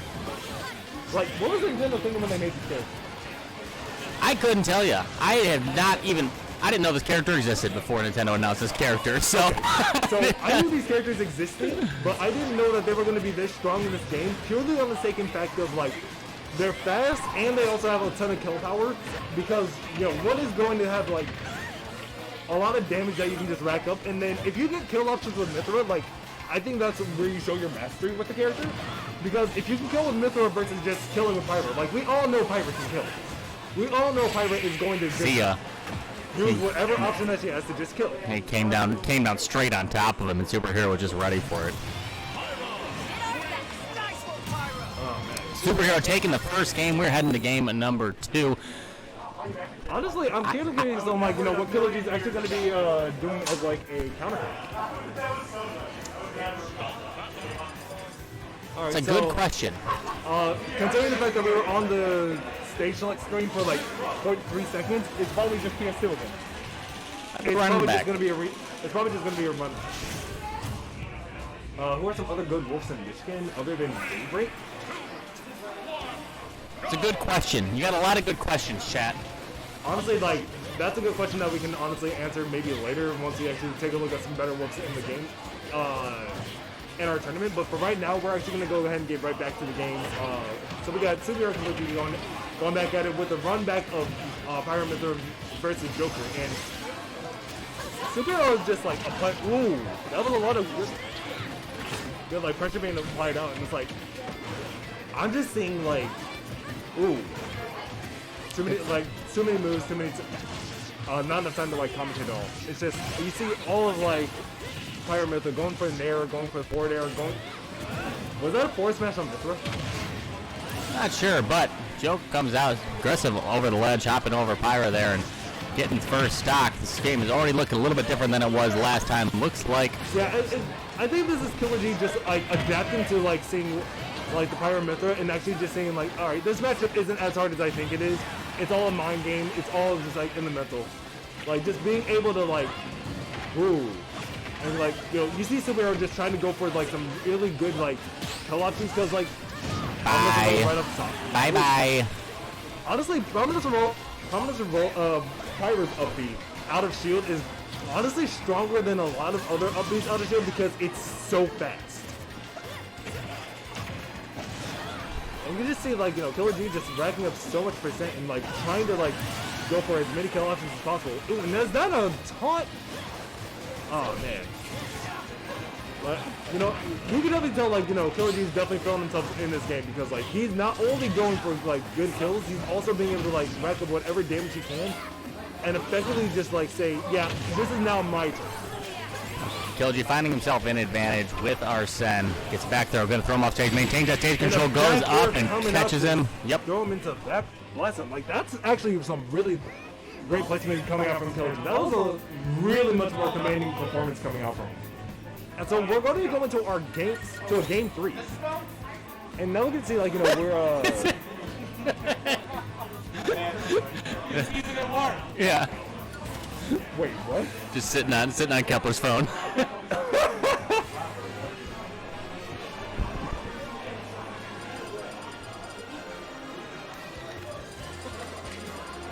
So what'd you miss? Killer G just kind of went off, hopped off, and, like, even got into, like, free taunt and still won the game. Like, he was feeling himself all that match, and, like, you can tell he was, like, you know, finally finding his momentum, finally finding his stride.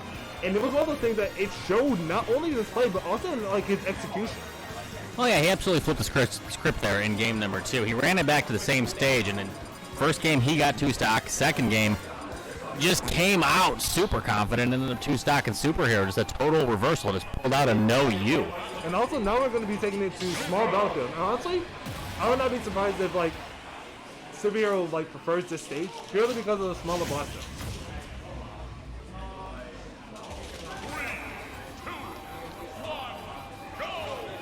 Alright, so taking it small battlefield, nair, dash attack, nair.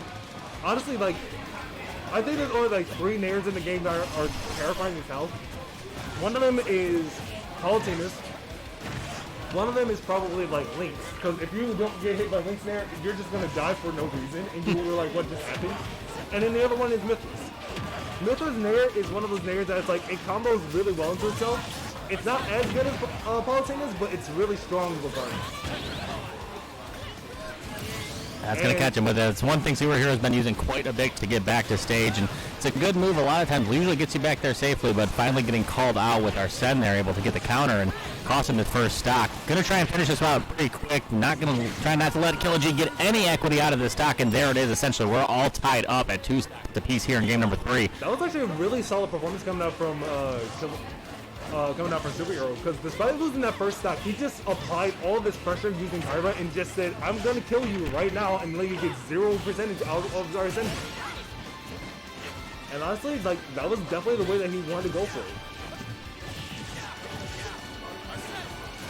And so now Arsene's back, and now we're Killer G now sitting at about 79%, and like, it really just depends on, like, you know, what is Superhero going to do to apply some more pressure while sitting on Pyra? Because, like, 79%, that's definitely a kill percent for Pyra. Because any of her moves, if you throw them out at the right time, it's just going to kill. Really? Switching back to Pyro, getting the heavy storm out here. 100%. There it is, the up tilt on the platform. Gonna send Killer G through the ceiling. Superhero up 2 stocks to 1. Honestly, I was going to expect the up. I was going to expect, like, you know, the up be out of shield, because that definitely would have killed too. But, like, you know, seeing, like, him go for the up tilt instead, honestly, it felt like that was probably the safer option. Posted Edge coming out, you know, he's been using it a ton, and honestly, Killer G has not been punishing it nearly as much as he can. Ooh. And the counter, and that's going to be Superhero's stock right there. Like, so that's actually one of the few things that Pyro Mithra actually, like, don't exceed at, which is just recovery? Yeah, recovery in general. If you get them far enough off the stage, it's like fighting Cloud. Like, what are they going to do? Try and recover back to the stage with no air dodges and, like, just plummeting into the blast zone? I like what he did right there. Throw from one platform to the other, hitting him directly with the AHA. Oh, Superhero getting a little greedy, falling through there. Gets the sword on him. Now he has stage control. Let's see what he's going to do with it. Is he going to finish it out? No. Killer G back on and safe. Duking it out in the center of the stage. Killer G now on the approach and the down air through the platform. Going to finish it out. Aura Gaming's own Superhero advancing from winners round 3. Killer G dropping down the losers. Honestly speaking, when I was looking at, like, how he was applying pressure, I saw Killer G sitting at 127%. I'm like, okay, whatever move that he lands with Pyra, it's going to kill at some point. And also saying, like, you know, how, like, Superhero was, like, just applying so much more pressure than, like, than we were like just expecting out of him. Like Subio came up and showed up, and like Killer G had that one excellent game on PS2, and then like it looked like he just like lost all of his momentum there. All right. So thank you so much for tuning in, spending your Saturday evening here with us. This is Oak Smash, located right here in the heart of downtown Royal Oak, one of the majors, sorry, not majors, what am I talking about? One of the locals to come back in person. It's been a great time, great venue here. It's a gaming lounge setup, got food, drink, everything you'd ever want, a whole lot of setups, pretty good streaming setup as well. So if you have a chance, check out next week if you want to make the trip down to see it. I'm pretty sure registration goes out every Wednesday, I think. Roughly about Wednesday-ish. So keep an eye out for it. Follow the socials to keep an eye out for when when you can register. Or if you guys are really interested, you can go ahead and join us on our Discord server. It's gonna, if you look us up I'm pretty sure it's like what, discord.gg/OAKSMASH. Yeah, so if you guys go ahead and join us on our Discord server, like you guys can go ahead and get all the notifications about everything, talk to any of the players, maybe play some Wi-Fi games while you're there, and then also sign up for the tournament once the bracket does go live. We do only have a limited number of slots, we only have a certain number of people, and hey, maybe you guys could also come out and play against some of these top players, such as Daybreak and Camel, who we're actually going to be having up next. Alright, so Daybreak is actually our champion from the last year. So I'm kind of curious on to see what he's going to be able to bring out, and see what he's going to be able to showcase. We get Linus and Boo Bear after that.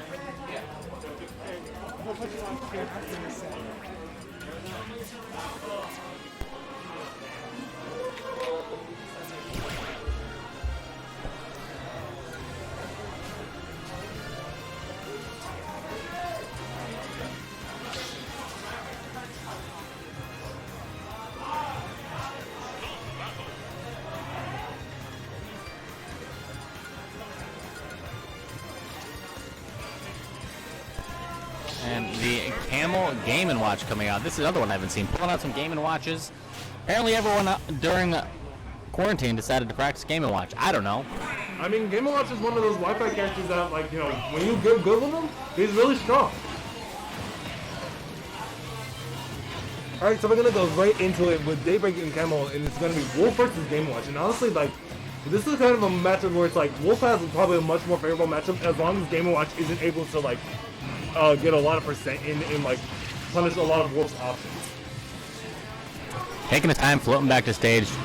Daybreak trying to get a juggle in, but Camel able to land safely. That was 2 throw combos that were just coming out from Camel, and honestly, I'm saying him apply a lot of the pressure that he has here. It's just really, trying to go in and find room and space to just be able to apply more damage, because, with Game & Watch, with him being so light, Wolf can easily kill him very early. And that's one of the things that I know for a fact that Daybreak is very much aware of, because who plays Game & Watch like that? And honestly, with the amount of Game & Watch that we actually have coming out now, it's ooh, that was almost a really solid judgment that I was good at. If that had connected, it might have actually done a lot of damage.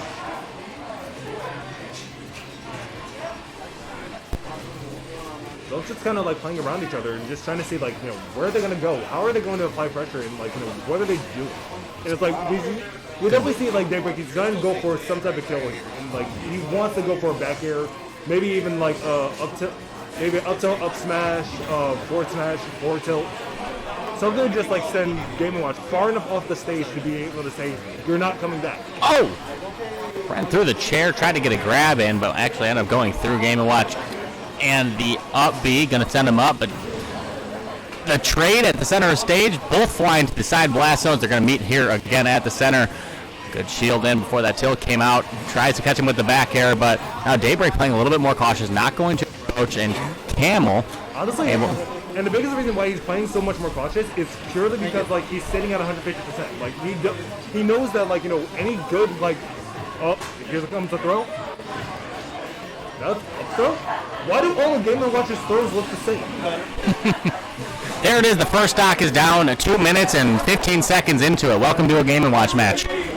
Did he just try and judgment hammer on the ledge after he used his jump? 9 judgment 2? Like right after the spawn too, like that's something you hate to see. It's like, oh man, the one judgment that would actually just take a stock right there, it just goes out. And if he goes into it looks like a back throw into double nair combo, and gonna get a solid amount of percent on Daybreak. And honestly, Campbell's showing really consistent play, and it's just he's not really phased at the fact that Daybreak is just one of the better wolves at our tournament today. See ya. Forward smash. Just straight through that bomb. I don't care about your explosives. I'm gonna just forward smash through that blast zone. Honestly, I'm just looking at it and it's just you see both of these players just try their best to space each other out. And Campbell's definitely saying yeah, I'm gonna just throw all my projectiles. And Daybreak's well, I don't care that you have projectiles. I'm Wolf. And you can definitely see, since Daybreak does have a stop lead, he's going to definitely go for a lot more riskier stuff and be able to just, try and confirm whatever more attacks they can. Love ledge. Tries to chase and gets aggressive, coming back over the ledge with the back air. Now playing the neutral game. Let's see how long he can get this jug alive. Daybreak able to, gets back safe, but the up B going to catch him right as he lands. Another up B. I'm just waiting for Daybreak to throw out an up smash. I'm just waiting for it, because I know it's going to kill, and if it does connect. Run up tilt. Catch Daybreak off guard there. We're all even in stocks. Campbell with 80% on him. Honestly, Campbell using that upbeat to a really high amount of effectiveness to just allow himself to just not be, comboed that hard. It's saying, oh, I know you have, all these tools, but I'm going to just upbeat and say no. And honestly, Campbell's definitely bringing this back by being able to just apply a little bit more pressure. But now that he's sitting at 103%, all it takes is just one good hit coming out from Daybreak, and it's going to effectively take a stock.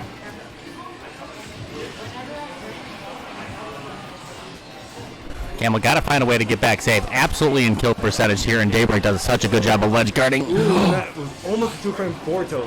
Honestly, that would have actually been very dangerous for Campbell, but honestly he was able to avoid it, and that was actually really strong play. And back throw, yep, there's the back throw. It's not gonna kill just yet from center stage, but sitting at 160%, that's definitely. See ya. Yep, there it is. No need to pummel. Just grab him, throw him, and finish that one out.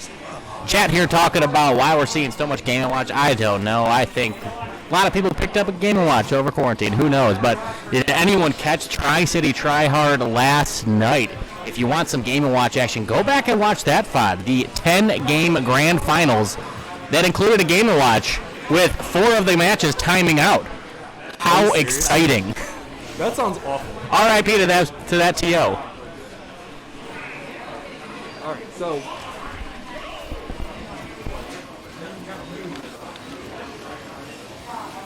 so getting back into this next game, we're gonna be taking it back to PS2. We're gonna go ahead and go back for a game of Game & Watch versus Wolf. And honestly, I'm trying to say, what is Campbell gonna be able to do to just kind of adapt to what Daybreak is throwing out? I honestly thought we would see the Pikachu come out. I think, honestly, we've seen it a few times. Every time I've seen Campbell drop a set, he usually switches to Pikachu if he's not playing him. But no, decided to stick with the Game & Watch and to the same stage. So he decided, hey, that wasn't anything that was wrong with the stage. I can make some adjustments. I can make the changes here. Honestly, though, one of the things I probably would have done if I was sitting in Game & Watch's position is I'd go for a stage that has a little bit more room, maybe a little bit more room to breathe against Wolf, so he's not feeling as oppressive as he is. So instead of taking it to PS2, maybe take it to Town City, or maybe if I need a good amount of vertical room, maybe take it to Calix. Right. Second time he's going for that. Second time he's missed. But the down smash onto the platform. I think getting confirmed there. Thought he was going to roll back, but honestly, though, Campbell says no. Being down there on stage and bouncing off of it and being able to combo out of it, that's something you just kind of expect from a Wolf. Oh, and the down smash coming out from Campbell going to go ahead and take David's first stop. Still sitting at 113%. That's still not out of the woods, but he's got a lot of room to more rebound. Especially considering the fact that he has to work up this next amount of percent, and once he does, he's going to be able to just say yeah, I can bring this back as quickly as possible. Ooh, but 2 up airs coming out from David. Oh man. Daybreak almost lapping Camel here. Camel's got some work to do to bring this one back. Honestly speaking, like, you know, I wouldn't be surprised to see, like, Daybreak do his best to just kind of, like, apply a little bit more pressure just to see, like, what he's able to do. And, like, I'm saying, like, you know, what is Camel's adaptation Knock to it this? back And it's throw. like, Camel seems to just be, like, struggling trying to find a way in on Wolf in general. It doesn't look like, you know, he's making any of the wrong decisions. It's just, like, he's finding it hard to find, like, ooh, a whip grab, and that's, ooh. He bet it all. Daybreak went for it. Daybreak went for it because he knew he could, because he was a stock up. He has not hit one of those yet today. That was number 4. There was an up smash you're waiting for, but Camel's shielding through it. Yeah, there's the up smash, but like it didn't matter because, like, you know, like that's one of those things that's like he whiffed it and like it's just giving Camel much more space, and that's the up smash I was waiting for. Yeah, there it is. Like the up smash I knew that was going to kill was roughly about like 90-ish%. All right, so that's going to be game 2 going straight to Daybreak, and that's going to be a 2-0 coming out. And honestly, that was a really solid performance coming out, not just from Daybreak, but also from Camel. And, like, you know, I'm not disappointed by either player and what they showcase, but I'm still surprised we're seeing so much Game & Watch today. You know, I guess. I mean, keep in mind, we saw Min earlier. Yeah, well, the Bows has been playing Min Min, I think, since Min Min's come out, and his Min Min is solid. I know a lot of people don't like watching too much Min Min, but too bad. Get used to it. It's a character you got to play, and the Bows knows how to use it.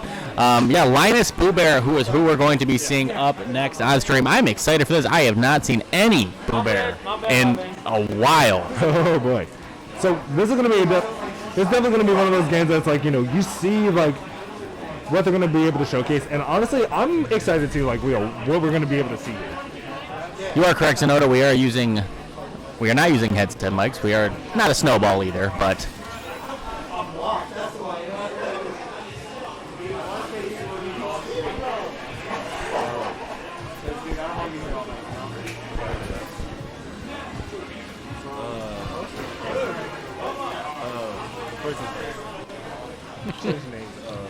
Boo Bear sits down, looks up, sees the fans blowing on him, says, "This feels good right here." Puts his tag in.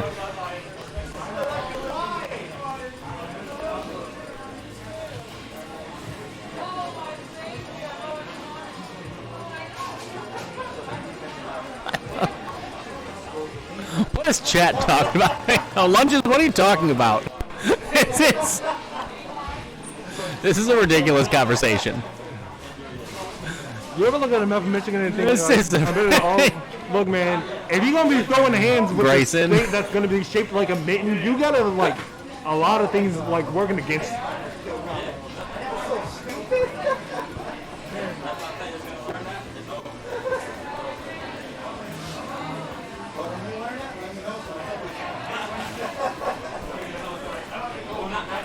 That's our thing.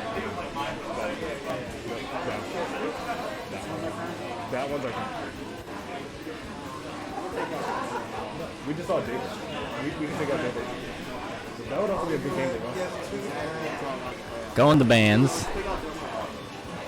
Alright.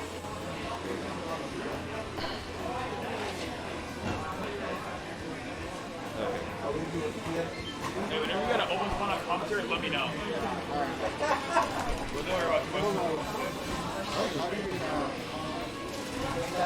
So, is the names actually like set up correctly? What was that? Are the names actually set up correctly? Because I actually have no idea. Yes. They sure are. That is Boo Bear, and that is Linus. Alright, and we got Rob versus Rosalina. Okay, so what can we expect out of this matchup here? We have Rob, who has like 1.5 million, a couple of projectiles, and probably like some of the like most disgusting combo game in the world's greatest down tilt. And then you have Rosalina, who has Luma, who's like, you know, probably more OP than 75% of the rest of the cast. You want to talk about movement? Just wait till you see the way Boo Bear makes this Rob move. Hey, I don't need to see like how Rob moves because like I'm gonna be real with you. Rob is like one of those characters that when you schmoove with Rob just schmooves all over the place. And Boo Bear already getting in between Rosalina and Luma, being pretty fearless in there. Gets the fair. center of the stage, tries to chase him down, but now opting to stay back. Both are on a tilt, both just a little bit out of range. Boo Bear able to get back safely down to the ground, tries to come down on top with the nair. No doing. That was actually some really solid play coming up from Linus earlier, when he got the gyro just so that it didn't have any effectiveness. And Boo Bear is also just applying a lot of pressure just as Rob. And Rob has a lot of ways that he can just apply pressure and more damage. And so Linus being able to use Rosalind and down B to just say no to all of Boo Bear's projectiles, that's actually something you. Boo Bear just went for it. Yeah, I'm coming right down on top of you, and Linus has a nose to re. No, you're not. Honestly, that was actually a really good read coming out from Linus there, and honestly, that's something you have to just kind of be able to just respect. And let's see.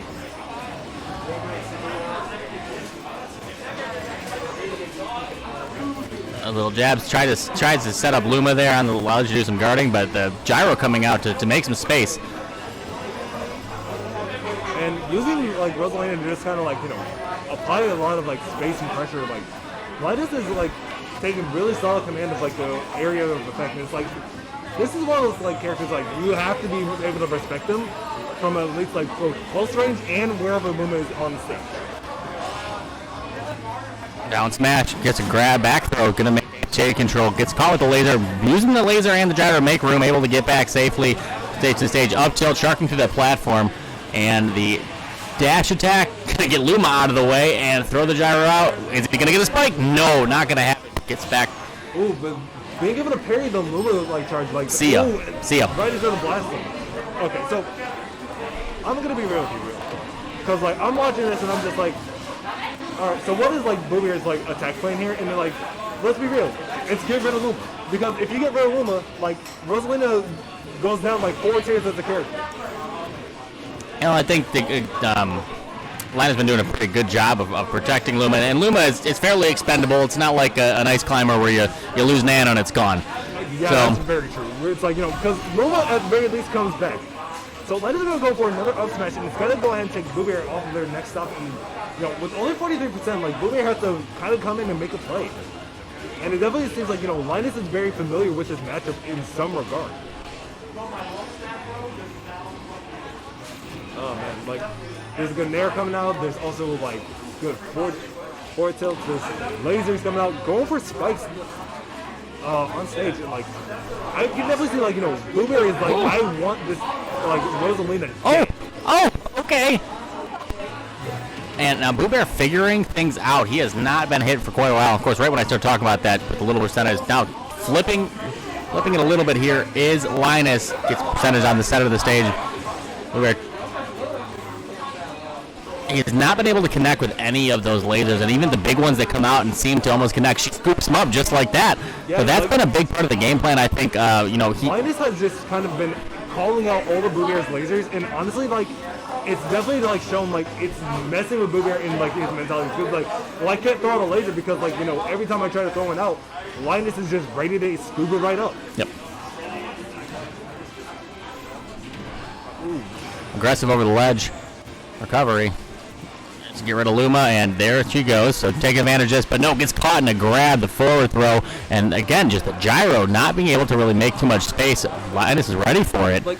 None of Boo Bear's projectiles are up, and using the platform to take them right off the top of the stage. Oh man, I'm gonna be real, up throw from Rob is one of those few things. When you see it, you're just oh man, here they go. Yeah.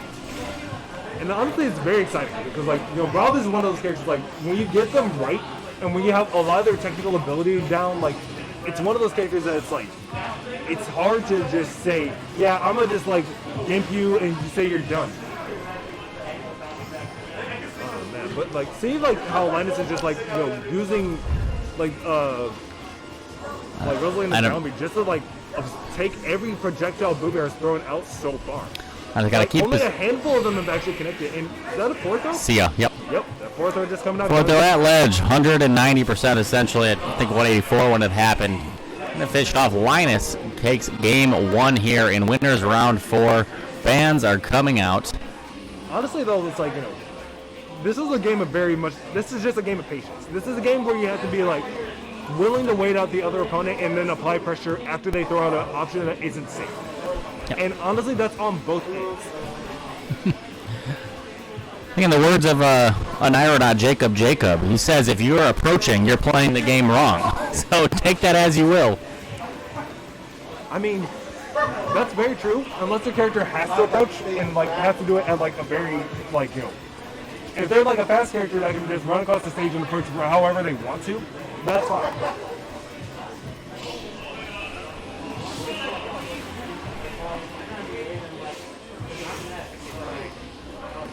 So we're gonna be going straight into game number 2 here, and we're gonna be taking it to Town and City. Okay, so I'm kind of curious on, you know, why did Boo Bear, like, you know, try and counterpick to this stage? I have no clue. No idea at all? No clue. Maybe he likes it. I don't know. But he, You know, maybe the like reason for the counterpick is purely because of, like, you know, the way the platforms are set up as well as the amount of space. Because this definitely seems more of like an area where Rob is able to excel. Honestly, if it were me and if I were Rob, I would be like, you know what? I want to take someone to Lilac. But you know what we decided in our tournament? We banned Lilac. No one likes Lilac. Not a single person here. Do we still have Lilac? Hold on, let me check the stage list real quick before I actually make any claims about us hating Lilac. I know I hate Lilac. Well, I think we capped it and everything was doing that. anyway. And we also have Northern. All right.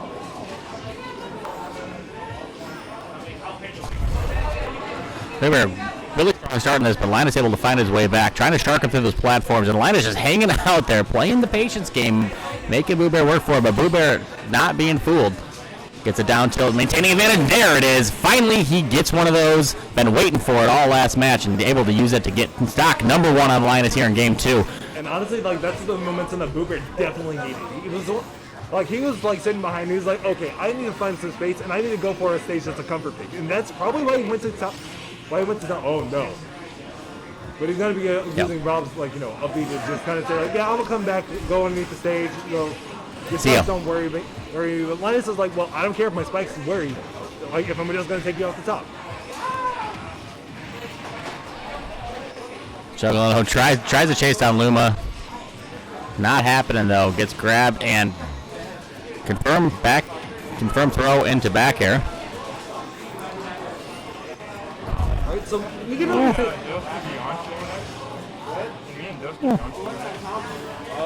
And Linus doing just a good job of staying underneath him and not letting him come back. Not letting him come back easily.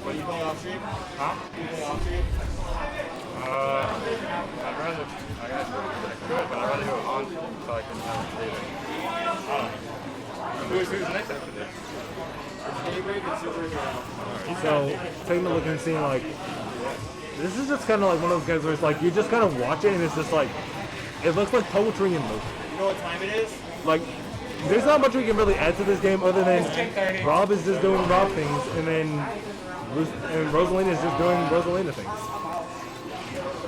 Realistically speaking, like, you know, just both players are just applying as much pressure as, like, they can. Even then, it's like you see how they're all working against each other, and it's just like, well, time to just see, like, what they can do. And honestly, with both of them sitting at almost like 130+%, like, it really could just be like the difference between like one good smash attack from either player, and that's just going to take the next stop, just like that.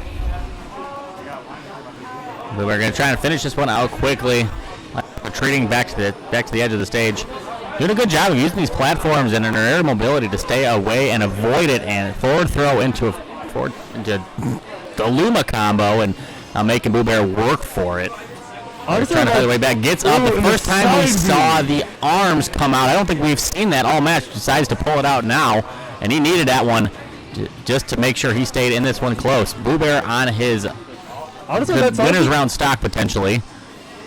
Honestly, like, that side B coming off of the ledge, like, that was actually somewhere where he was able to just, like, say, okay, you're going to just throw out Luma stuff, I'm going to throw out a reflector, and I'm also going to catch you with it and sting you into the blast zone. Yep. And so now this is, like, you know, Boo Bear's opportunity to just kind of bring it back and take it to game 3. Because, like, as long as he's able to, like, you know, find a good way to, like, combo in some percent, he's able to just bring it back however he needs to. Gonna go ahead and go underneath the stage, avoid like any of the options that Linus is gonna go for on stage. Throws the laser out the wrong way. Hate to see that. I think he did that on purpose to try and bait out the down B. And honestly, I would not be so. Ooh, and See ya. what was that, dash attack? I don't know. Don't remember. But there it is. Linus taking down Boo Bear in winners round 4. Boo Bear's dropping down to losers, and Linus is advancing. Honestly, that was a really like slow-paced game versus like all the other games we've seen tonight. And honestly, like I think that was one of the few things that like makes these games actually really entertaining. It's like they're slower paced than a lot of the other games we've seen. We've seen them like games and people like just be patient with it all. We've seen like them all like try their best to just like take their time and do whatever they can. All right, so the next game is going to be Hawk versus Dilster. And honestly speaking, like if you haven't seen, like we've seen Dilster earlier tonight, one of the best we've seen is in our entire state. And honestly, the best player, one of the better players at our tournament tonight. Yeah, two players who are usually consistently on Michigan's PR going up against each other. Dilster actually winning OAKSMASH a couple weeks ago. Yeah, and as a matter of fact, he was the two-time champion, but before he decided to just sit out last week. For what reason? Like, those are unknown, but like it's neither here nor there. Don't tell me you're out, Alright, so and like make sure like our cameras are actually like set up correctly.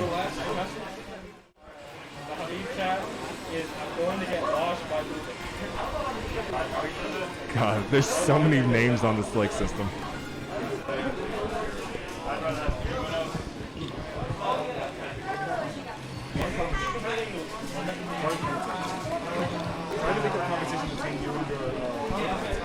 Because like it makes it a lot more easier, but also makes it easier for like you guys to kind of bounce. Yeah, so it's like how long have I been doing this? OAKSMASH week 2. Oh, so, wait, how many have you done? All of them except for the first one. Gotcha. Okay. Gotcha. And I've co-commentated with everyone. Okay. I'm the main commentator. I sit here and just commentate all night. Cool. So, yeah, just try to make a conversation. You don't have to commentate everything that's going on in the game and try and read through all the lines. Just like, have a conversation, have fun. And with that, it also comes out with like let the other commentator answer each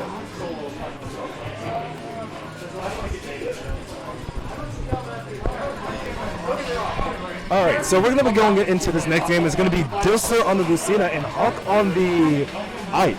So this is the match of Fire Emblem, and honestly speaking, like Fire Emblem is one of those games where it's like you see the characters come out and you're like, oh man, here comes another sortie. So honestly speaking, like you've probably seen both Dilster and Hawk play against each other, right? Oh yeah. So you know exactly what to expect from them. I don't think I know exactly what to expect, because I think that every time a player goes out, they're going to try and change it up. Because if I knew exactly what to expect, Dilster would know exactly what to expect, and Hawk would know exactly what to expect, and that's exactly what they don't want to know. Yeah, and honestly, it's like Dilster's going to go for like a lot of his up Bs out of shield. You also know that he's also going to go for a lot of options, and then you also know Hawk, because he's playing Ike, he's going to go for either nair, up air, or up tilt. Because those are things that the characters are just known for. Right. So that being said, like Dilster's going to go ahead and take this first set up for percentage, and he's going to definitely say like putting Hawk at like 132, but Hawk's not out of it yet because Ike being a heavy character, that means he's going to be harder for Dilster to just outright kill. Correct. Good job getting a dash attack, giving himself some space, both coming in with the down tilt to Clank, and Dilster just such strong fundamentals, able to connect in the middle with that aerial, but using that platform to get back safely with that horizontal recovery, and man. Ooh, and that was a really good back air that was coming out from Dilster. Like, you can definitely tell like he was trying to like aim for like getting him off stage, and there it is, there's the first stock. Honestly, like, Hawk's still bringing down a solid amount of percent. 63 isn't anything to really sneeze at, but it's also, like, it's a lot less work than, like, what Dilster had to put in on Hawk. Yeah.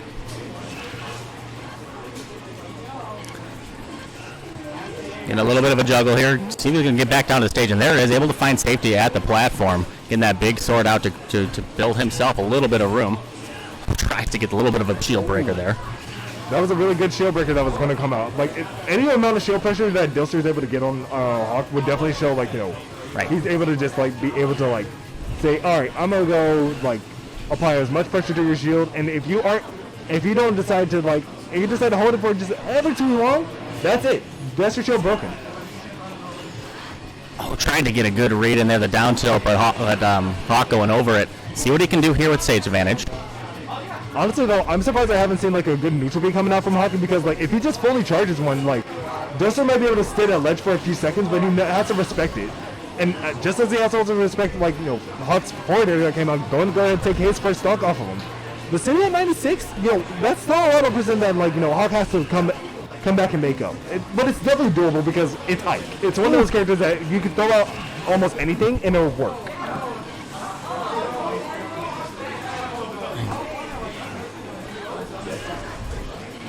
All right, let's see what if Dilster's able to get back here safely. And that's one thing they've both been doing is really respecting each other on the ledge. Hasn't been too much pressure off stage, which is actually something I'm surprised about. Not seeing Dilster do too much because his fundamentals off stage and ledge guarding and ledge trapping are so good.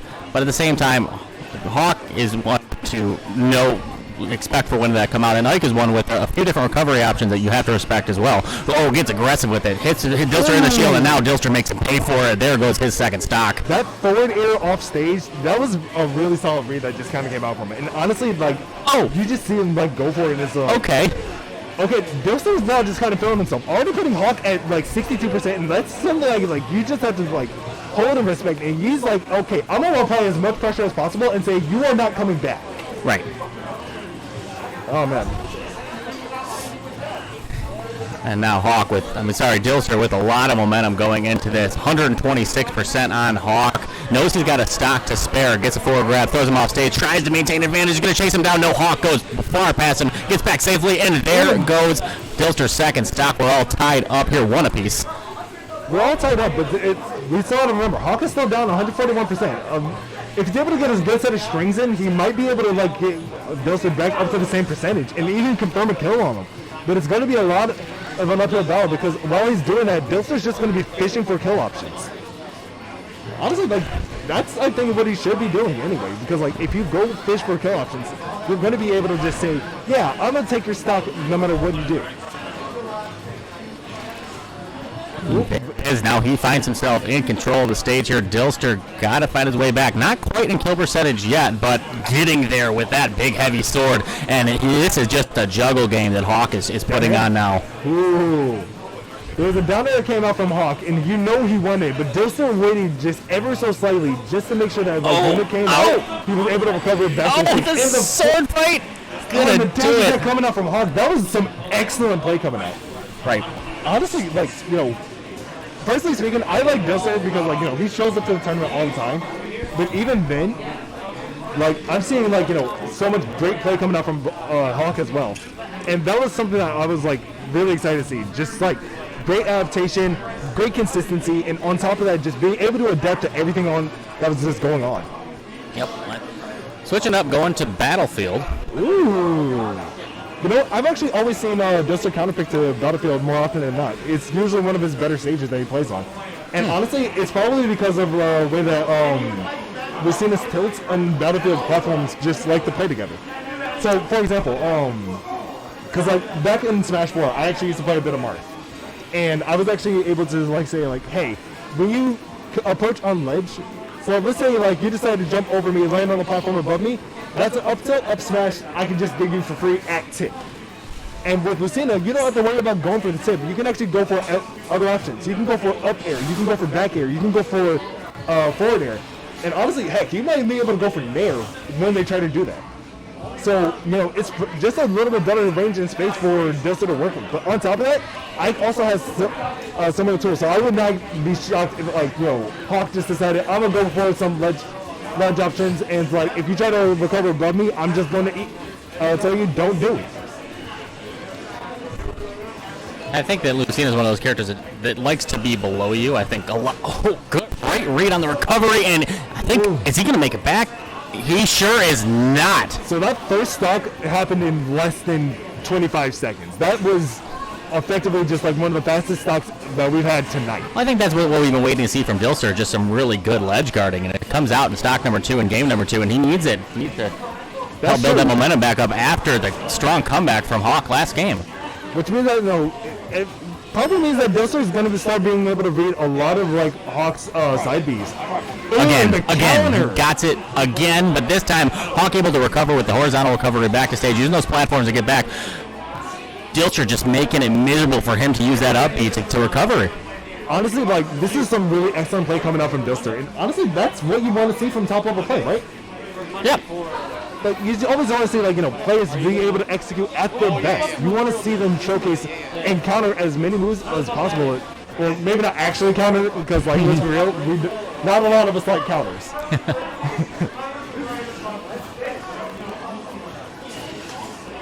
Uppy out of shield, gonna find himself in. Ooh, in the front. Yep. Yu's coming back, and he is just. I mean, Hawk knows he. Okay. Yep. I'm pretty sure Hawk was like, okay, what do I do here? Yeah. He's waiting. He's trying to bait something out, and Dilster said, "You want to bait something out? Fine. Here you go. Have a sword." It's like, okay, you're trying to bait an option. All right. Well, time to just die for whatever option you're trying to bait. Still living. We're still living. Dilster getting back, gonna recover, get the ledge grab. This has shown some like really solid DI. Just being like, whoa. That was the tip of the sword counter that didn't even matter because Hawk was able to still get confirm the hit off of it. And nice points are coming out. Hawk going to go ahead and take his first stock. With being down 1 stock and also 1%, like this is definitely not Hawk's game at all. This is like Dilster in full control. Oh yeah, when he's got the big lead like this, you have to play to his game now. Oh man. So I'm honestly curious on like, what do you think Hawk's options are in regards to like just trying to come back against Dilster? Like, because when it comes to this, it's like you have to play not only perfectly to an extent, but you also have to be able to like not have your mental fortitude just break. Well, he did it last game in the last stock. Made a pretty good turnaround there. Wasn't. I mean, and we could look and see something fairly similar. He was over 100% when he took Dilster's second stock last time and was still able to make it happen. So don't count him out just yet. All right, but Dilster's looking a whole lot stronger now, but this is what happened last time. Hawk finding himself in a situation where he's an advantage, juggling Dilster, and Dilster can't find a comfortable footing on the stage. Honestly, this is just some really excellent stage control coming out from Hawk, and he's saying, like, you may be in control in the first stock and even in the second one, but, like, I'm going to take it back on these next 3 stocks and say, this is my brain, this is my... Oh, ooh, that was almost... Oh no, he got the grab, he thought he missed it, and there it is, 146% on Hawk. Can he do the same thing in game number 2 that he did in game number 1? That was actually a good read coming up from Dilster. It was just the wrong way. And honestly, like, he had the right timing, he had the right spacing. He just missed the direction. Oh man, like, that was one of those, like, short, like, you miss input 1 second and it costs you your entire stock. And, like, it even shows. And now, like, Hawk is just running with this absolute momentum, even though he's sitting almost at 170. Using that side B really well, just as a little bit of extra mobility to get up and around and over this Lucina. Dilster trying to find a way in, but the juggle again puts him up, and no, the high ceiling at Battlefield going to keep Dilster alive. He is fighting for his life here. All the momentum in Hawk's favor. Find himself center of this. That was some excellent DI coming up from Dilster being able to just to dodge death right there, and like he's saying he's not out of this. Just and then there coming out, Dilster's gonna go ahead and take game 2. Takes a deep breath, reaches down, grabs something to drink. Man, both those players real engaged that time. You saw the body language of that one was done. Everyone's head just dropped. This is actually making me wish that this game was a best of 5 instead of a best of 3. Yeah. Because like honestly, I just want to see more of this. Yo, do you think if we made a pop for a money match, they would actually take it? If we made what? If we made a pop for a money match, they would actually take it? Because I want to see more of this. Maybe. All right, so everyone in the chat, I want you guys to let me know, like, who do you guys want to win in this final game? Do you want Dilster to win or do you want Hawk to win? Let me know who you guys are rooting for, and like we'll see like how it comes out in this last game.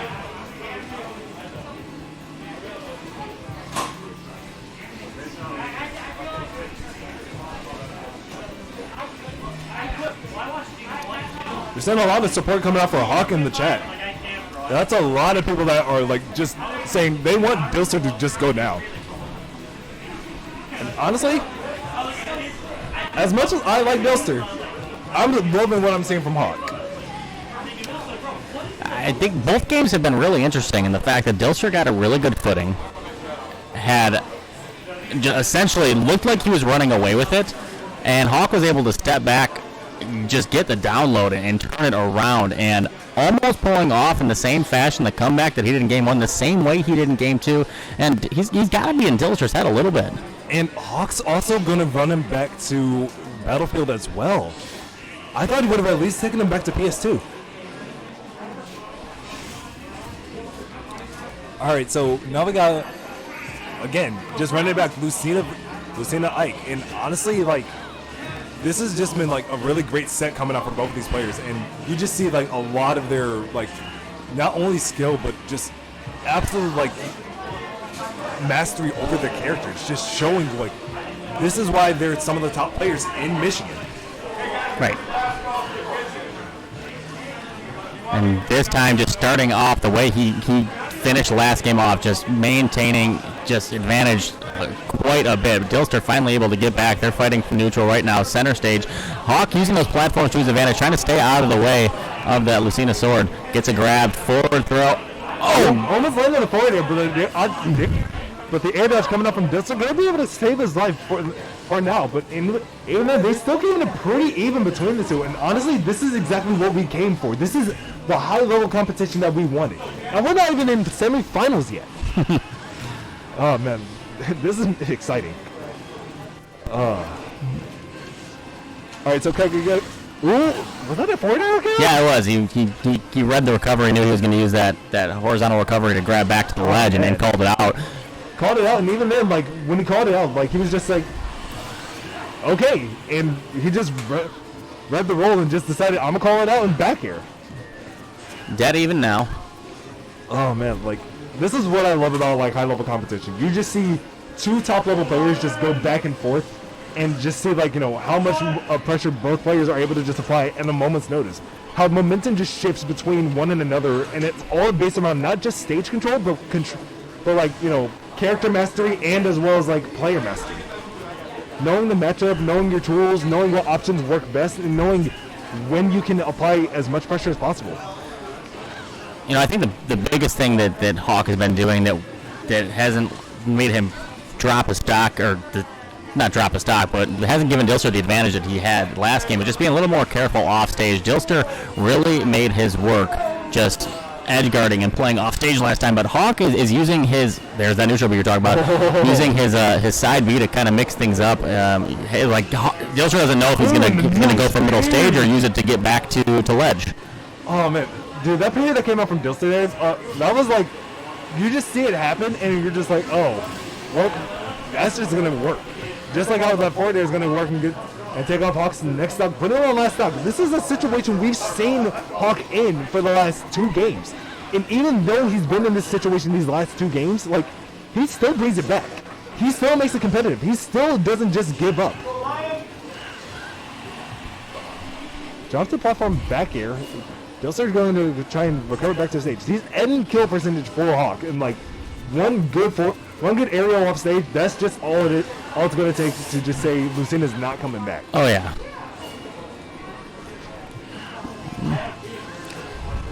Neutral air going to make some space, finds himself an advantage. Now Hawk able to get back safely using that platform and get the shield out, making Dilster work for it, and he stays underneath the neutral air, and the up tilt is going to finish off the stock. He has 75% on him. We've seen him come back for more, and this is coming down to the wire just like it was last time.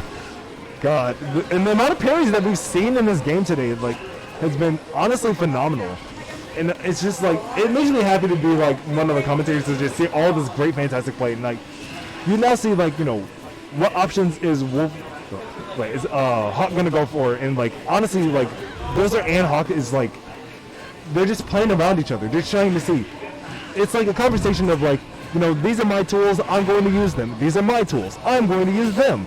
And like, they're dancing around each other almost as if it's like a battle, like almost as if like the battlefield is a ballroom to an extent. So Hawk definitely looks like he's trying to go for at least like something that's going to go ahead and confirm a kill. And Dilster is like, okay, I got to go for something here because like sitting on 161. Finally, there's the up there it is. Man, it was close. What a good 3-game match. Oh, that was like some of the best Smash I've seen in quite a while. I've been commentating all of the OAKSMASH games since like week 2, and honestly, that was like amongst some of the top level play that I've seen at this tournament in general. Nice. Yeah, that was a good one. And honestly speaking, like, you know, even if Hawk is like trying to beat himself up about this, that was an excellent showcasing from him. No matter what he can really say, like that was just really solid play, really solid like you know performance, and really solid mental fortitude that just came off of him. For Hawk?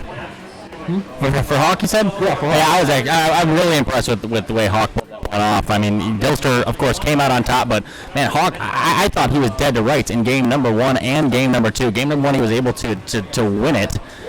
Game number 2, I thought he was going to do it again. And game number 3, Dilster got a little bit figured out, but man, down to the last hit, last stock every game. That's what you come here to see. All right, so it looks like our next game is going to be Daybreak versus Superhero. Let's see, and that's going to be like the next game for our quarterfinals. So let's see. So like, honestly, for a quarterfinal game, that was actually really solid. Yeah. Still got more to go tonight. Do you got someone else on commentary that want to take over here? Honestly, like, you know, I could definitely also go for a quick break. We'll go ahead and see, like, who we can go ahead. Okay, cool. I can stick around for a little bit, but... Okay. Yeah, you can do it, but you got to do them all three. Alright, so... Honestly speaking, like, you know, these are some, like, fantastic plays that I've seen come out. So, our next game is going to be Daybreak versus Superhero. While we also go ahead and catch up with, like, the rest of the bracket, we can also showcase what's been going on in the losers bracket. And if you guys want to take a look at the bracket itself, like I said, like I've said before, in some of our other tournaments, type an exclamation point bracket, and it will bring up the bracket for this week. And you guys can go ahead and showcase it.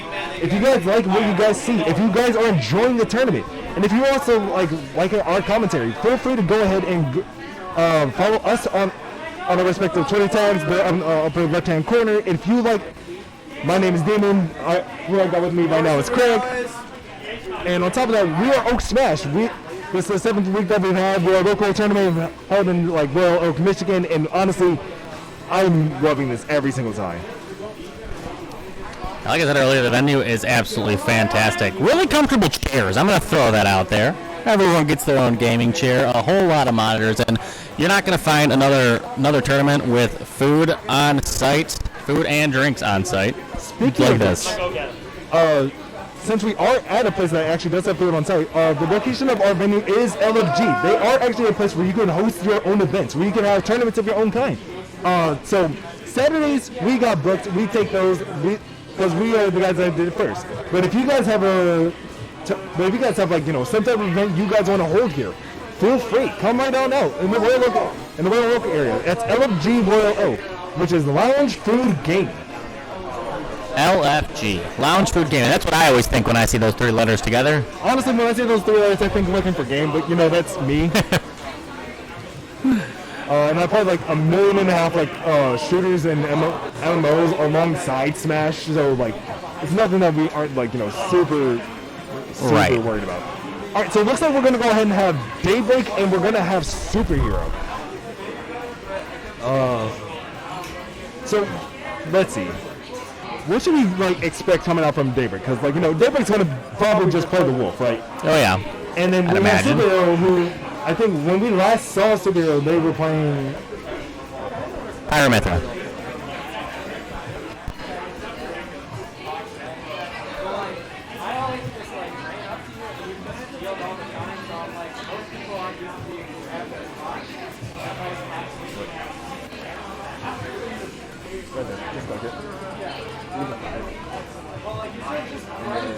I got it.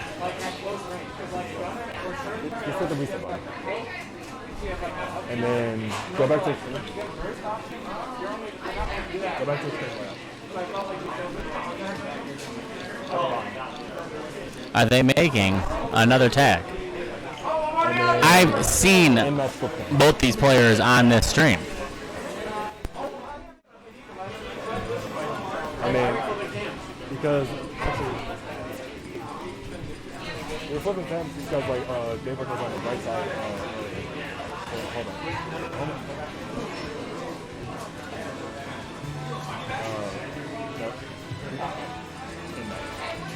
No.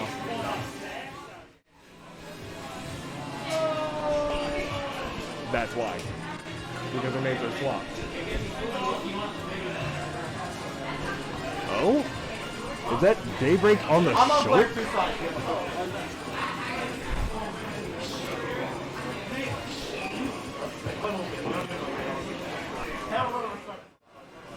Okay, there we go. Now we got it all right. Yeah, he's not going the Shulk. And let's see. This is Superhero Carl looks over and says, have a little respect for me, buddy.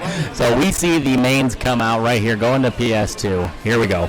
all right. So we have Wolf versus Pyramithra. This is honestly speaking, in this matchup, I would probably give it a little bit more towards like Wolf because like Wolf has a lot of kill power and a lot of and like the weight difference between Pyro and Mithra isn't that substantial, and they're roughly about like mid to mid heavy in regards to their weights. But then again, like Pyro has like a lot of like kill damage that she's just able to like throw out, and Mithra has a lot of combo damage. So it'd be really interesting to see like how does Daybreak adapt to this matchup. Yeah, I don't think Daybreak's going to have too much trouble adapting to it. I mean, Daybreak, just the raw skill. I mean, I think if I had to say Daybreak is hands down the best player here. Anyone who beats him is going to be real excited about it. Especially considering the fact that Daybreak was also the champion from our tournament last week. So, I'm excited to see, like, what is Superhero going to bring out on this Pyramithra. But sitting at 134%, he's not really doing all that hot against Daybreak, and you can definitely tell, like, Daybreak feels very comfortable.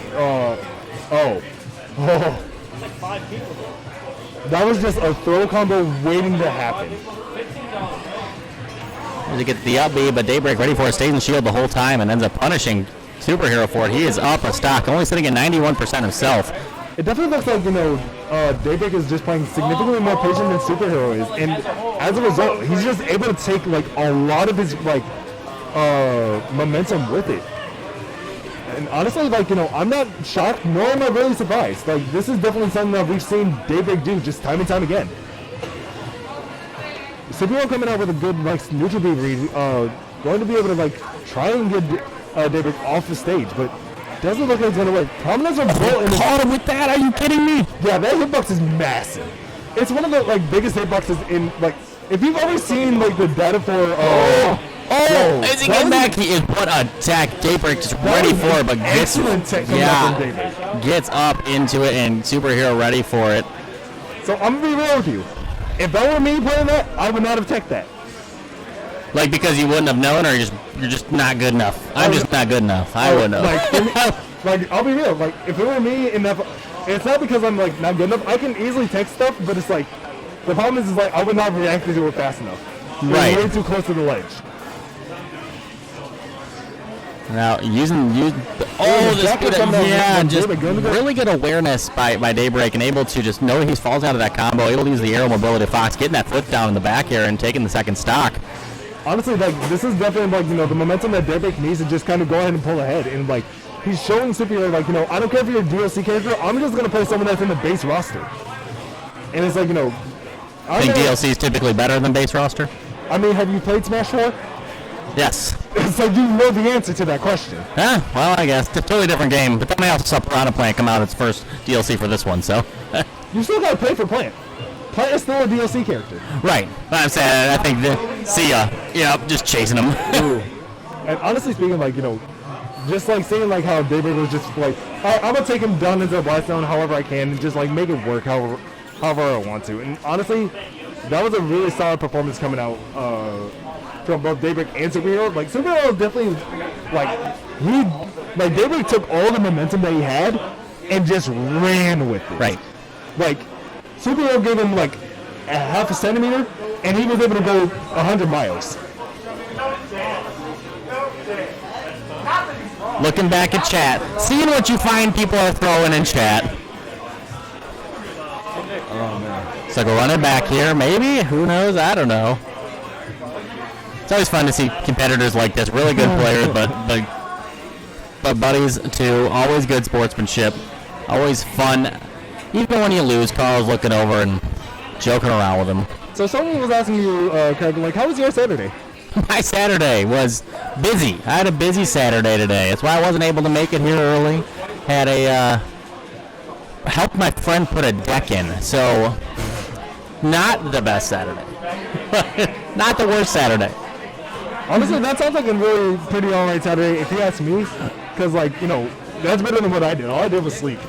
Well, trust me, if I had the chance to sleep all day Saturday, I would take that in a heartbeat. I was up today at my 3-year-old wakes me up at 7 in the morning every day. She doesn't care if it's Saturday. She doesn't care if it's Sunday. She doesn't care that Monday's Memorial Day. She's going to wake my ass up.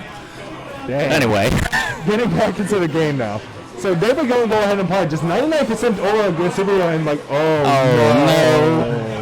Look at it, Carl. No. At least he's laughing about it. At least he's laughing about it. Like, you already knew what was going to happen. He was trying to run for, he was trying to guard the ledge, was facing the wrong way, but on top of that, if he landed on stage, that was just a forward smash waiting to happen.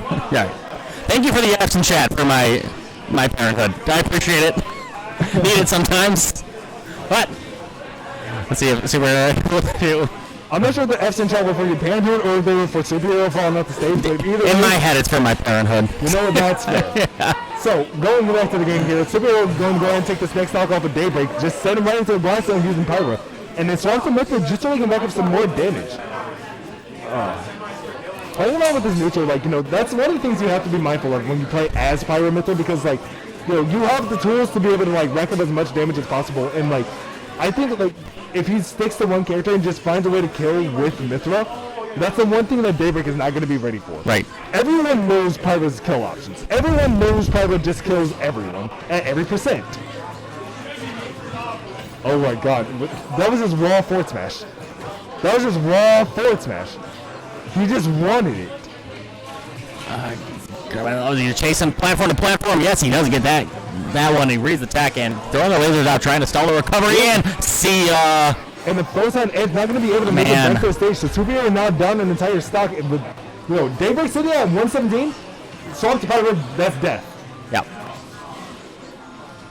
Wait for it down air. I was 100. There's the up tilt, but Promise Revolt coming out, but not going to be able to just like land a move just yet. Oh man, like. So we're trying to make his way in, but Daybreak doing a really good job using that laser to keep space and just throwing out the aerials that he can just to make Superhero really work for it. Up tilt coming out, gonna see if he can get a juggle kill. Not gonna happen. Daybreak able to get back to stage safely. That was actually up smash that came out and was actually being able to like all to kind of get a little bit more kill percentage. First on Edge being able to confirm and get Daybreak off of the ledge there, and there's the up smash taking him right off the top with Mythra. You don't ever see that many kills with Mythra all that often. When you see them happen, you are always like, man, you knew this character could kill. It just you require a lot more work to do it than with her than her counterpart. Right. And nobody is gonna save him, keep him alive, but Daybreak ready for it. Catches him at the ledge with the down air, the spike to finish it off. Daybreak winning in 2-0 fashion. I'm actually going to have to hop off. I don't know if we have anyone lined up, but I'm going to pee my pants. I drank an entire Diet Coke and half this water you gave me. So I appreciate it. I'm hopping off for the night. Thank you, everyone. Have a good evening. Well, thank you for joining me, Craig. Like I said, you guys can go ahead and follow him on his social media at KREGG_. And, like, you know, if you love his commentary and if you want him back, let us know. Let us know who you guys like as commentators. And we're going to go ahead and get our next commentator up in, like, just a few moments. And so once we do get another the commentators up, we're going to go ahead and get right back to it. But until then, you guys stay tuned while we get our next match set up.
And we're back, and we're going to actually be going over into our losers round, and we're going to have Superhero versus Goma Kempi because we actually didn't have any setups available. And with me, I actually have Hex.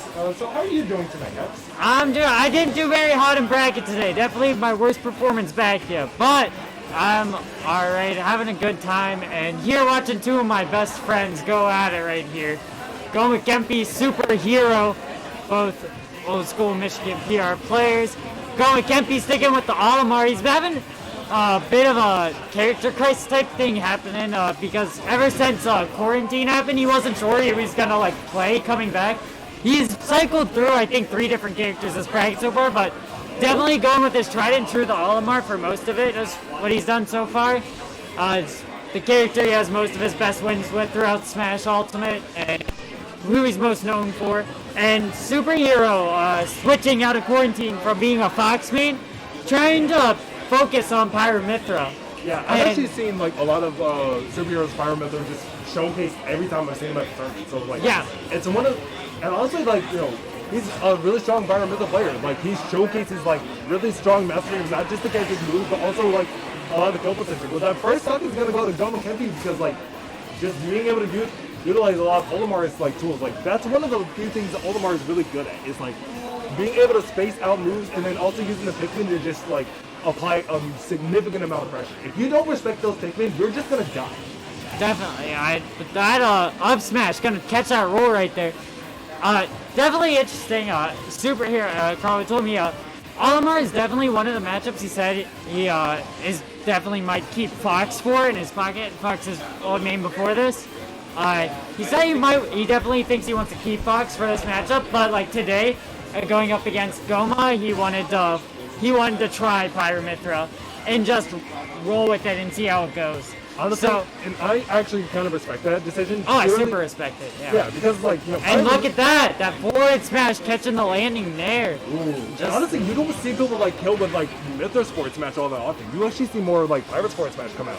And so, I mean, no, Pirate Forward Smash is like a hard read type move. It's super laggy. Mithra's Forward Smash is definitely one of Mithra's best kill moves. That and Neutral B are like the 2 moves you'll see Mithra kill with most. Oh, I know Neutral B was, but not necessarily Forward Smash. So Forward Smash is super fast, really low lag, catches people down quick, and it'll kill at like 110.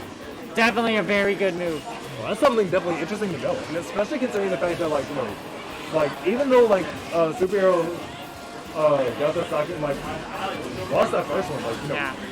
Like, they've been able to like just apply a significant amount of pressure there, and just like Goma's like sitting at 119, and like one really good hit from both either Pyro or Mithra is gonna effectively do the stop.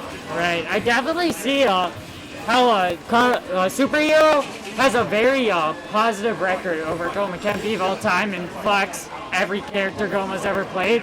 This Goma does have a Fox problem, but you can kind of see how Mithra, if Superhero just calls Mithra Fox with the sword, but oh my god, Forward Smash coming out, but it's not going to be able to kill just not yet. quite. Those are Edge coming to like bring him back to the stage. Yeah, it's definitely tight now. Last hit. That up smash will take it. Honestly, like these are some like really good plays coming out from both of these players, and honestly, I'm enjoying it. Yeah, but yeah, Superhero definitely clutching out that game. I was scared that Purple Pikmin was definitely about to kill it 60%, but Pikmin are terrifying. I'll be real with you, and on top of that, like it's one of those like that's one of those few things that's just like, oh man, you see it happening, it's just like. But yeah, I can see how Superhero's Mithra definitely carries over from his Fox, because he says it's Fox with a sword, and you see it's giving Goma Kempi kind of similar problems Fox gave Goma a lot, because with Mithra, she does the same gameplay as Fox, where she just like uses her very, very good frame data and just keeps dominating you and being in your face and racking up that damage. And we saw that last game, and we might see that this game again. All right. So, while we're also watching this game, like, is there anything like that you want to like tell the viewers like about you, maybe even like because like we see these games and it's like we see a match and it's like Fire and Myther fight versus each other. And it's Pikmin like Pikmin's gonna Omar's gonna go and try and use whatever Pikmin that they can and like. Because Goma's like that's how you play Pikmin. That's how you play Olimar in general. You farm the Pikmin, you find the ones that you want, and you use them as to rack up damage, and then go for kills with them in whatever advantage state you're able to pull off. Definitely, it's all like Pikmin management, a lot of it. Goma, definitely the type of Olimar, especially more recently, he likes to like fish for getting purples and just abusing the broken ones more. Yeah, that's definitely fair. But on top of that, like, Superhero getting that up smash read earlier to go ahead and take that first shot on Goma, that's actually some momentum that Superhero definitely needs. Up smash definitely doing a lot of work for Superhero right now. But so is it for Goma, as no surprise there though, Olimar's up smash known to be one of the most brutal smash attacks in this game. Honestly, I've seen a lot of things coming out from all of Olimar's smash attacks. Like, I've never... Olimar smash attacks is his neutral, but that neutral B, you're gonna take the stock and give Superhero a very strong lead in this game too right now. Honestly speaking, like, I'm just watching these players just kind of go, like, control the space that they actually need to and, like, try to apply as much pressure as possible. And it's like, Olimar's able to do it relatively from a distance and also, like, mix up the throw and timing of all the Pikmin to apply, like, just as much damage as possible. And Goma's definitely showcasing, like, this is why you need to be mindful of that of the Pikmin. Because, like, sitting at 23% on that last stock, like, Superhero almost got nothing off of it. Yeah, definitely. These characters are, in general, Mythra Pyra definitely wants to suffocate you and stay in your face. Olimar's more wants to stay mid-range, keep throwing stuff at you, and throwing his hitboxes like max distance, max range, and like baiting you to come in. Olimar's biggest damage gains is whenever you touch him with something unsafe, and then he gets you with the smash grab, or Goma likes to go for pivot grabs a lot, and whenever you do that, that's when Olimar gets most of his damage out. What Superhero's plan right here is just to keep pressing buttons, and that up smash is a button that will take the set. Honestly speaking, like, Pirate is like up smash is like very dangerous. Hell, a lot of Pirate moves are very dangerous. Up smash, prominence revolt, which is their up B, neutral B, forward smash. More or less, half of Pirate's kit is designed to just kill you outright. Pyra definitely just you get touched and you die. Very, very laggy character. Very good to like. If you like can bait out her moves and avoid them, you can punish them very frequently. But that definitely was not happening there. Alright, so it looks like the next game that we're going to have is going to be Dilster versus TC3X. Okay. Are you sticking around for commentating on that one? I don't know. Stick around as long as you want me, for now at least. Until You're more than welcome to stick around. And because you would be commentating for so long, here's a complimentary water. Oh, thank you so much. I ran out of water in this one, so that helps. And you know what? Having a large water bottle like that, like, that's definitely good. And honestly, I bought an entire pack of water. It was like 6 bottles for like $10. Honestly, and it's like, good enough. So tell me a little bit about yourself. Like, what kind of characters do you play in, like, what's your kind of experience with Smash? I play Palu Sephiroth right now. I've been playing. That's a terrifying set of matchups because I play Sonic. I'm mostly known for Sonic actually. Oh, really? I was a Sonic main in Smash 4, and I was known as one of the best Sonics in the Midwest. Oh man, maybe you can actually teach me a couple things then. Maybe. I don't play him much in this game. I have a bit.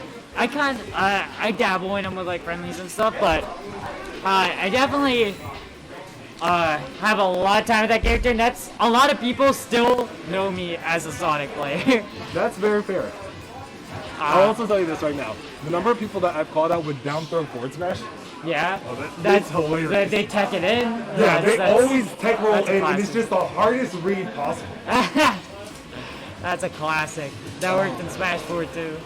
It was just like, when I started doing it, I was just like, well, if you're just going to like roll in on me, and I'm like, I have two options.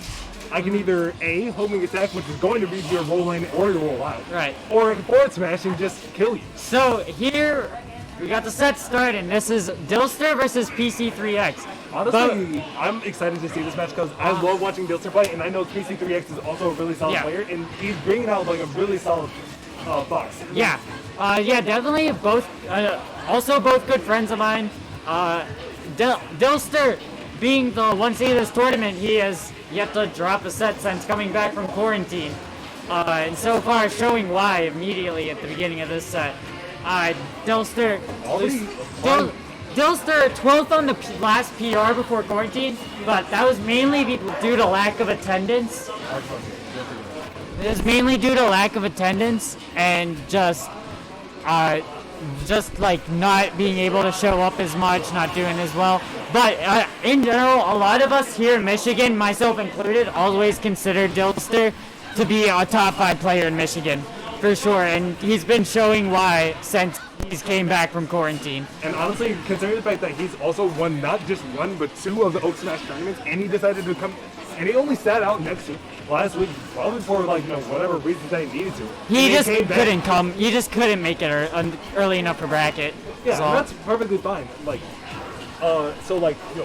When he was able to come back for this tournament, he's showcasing why he's one of the best players in our state. But even then, PC3X want to go ahead and give him a good, solid challenge, bringing it back already down to 1-1, making it a nice even game here. But even then, Dilster's just reading every single one of PC3X's air dodges and just gets a solid 67% out. Yeah, but on the other hand, we have PC3X. Pascal, also previous PR in Michigan.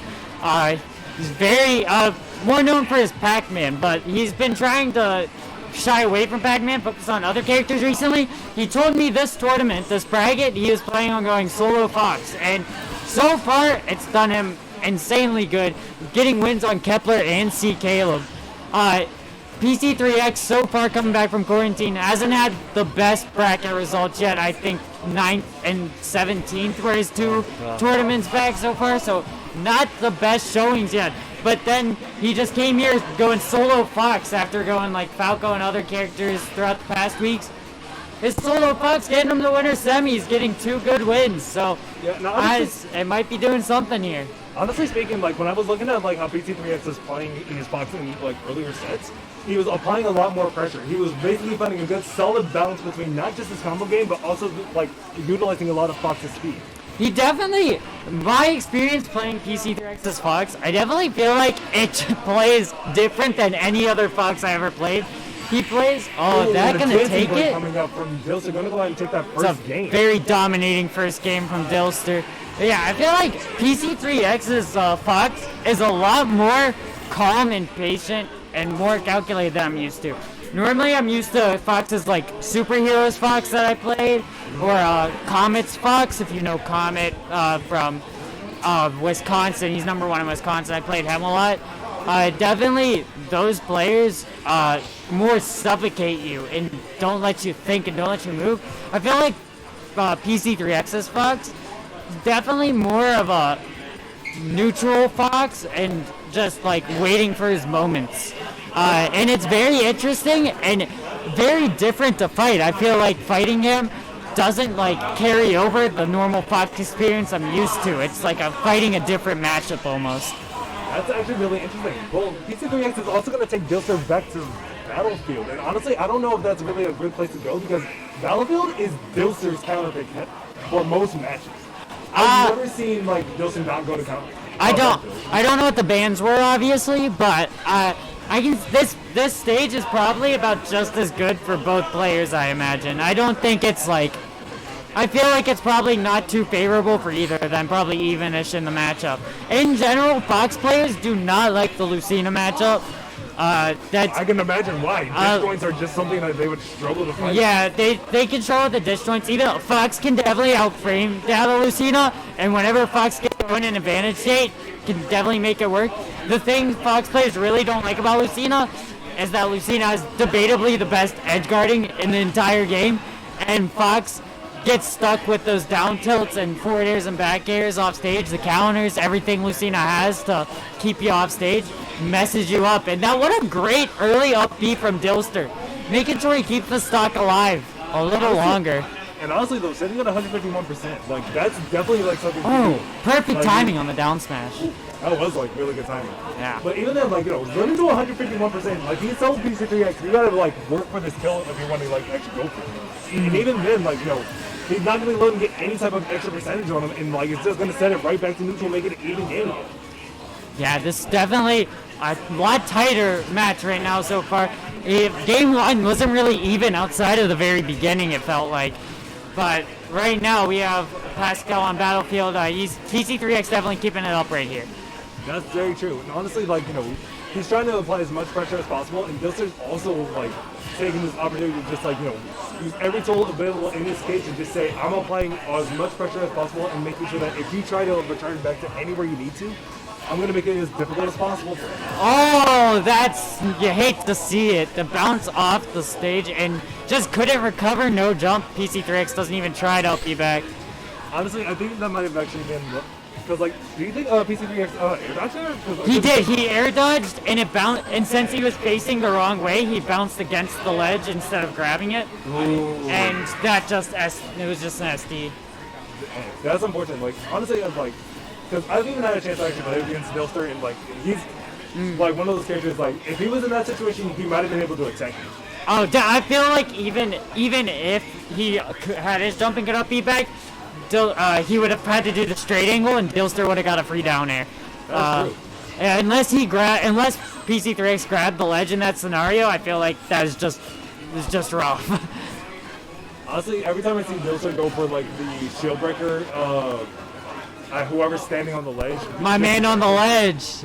Yeah. Like, it just makes you fear, like, if you try to recover the ledge, ooh, and the stage spike coming out from Dilster, bringing it back to 1-1, and like,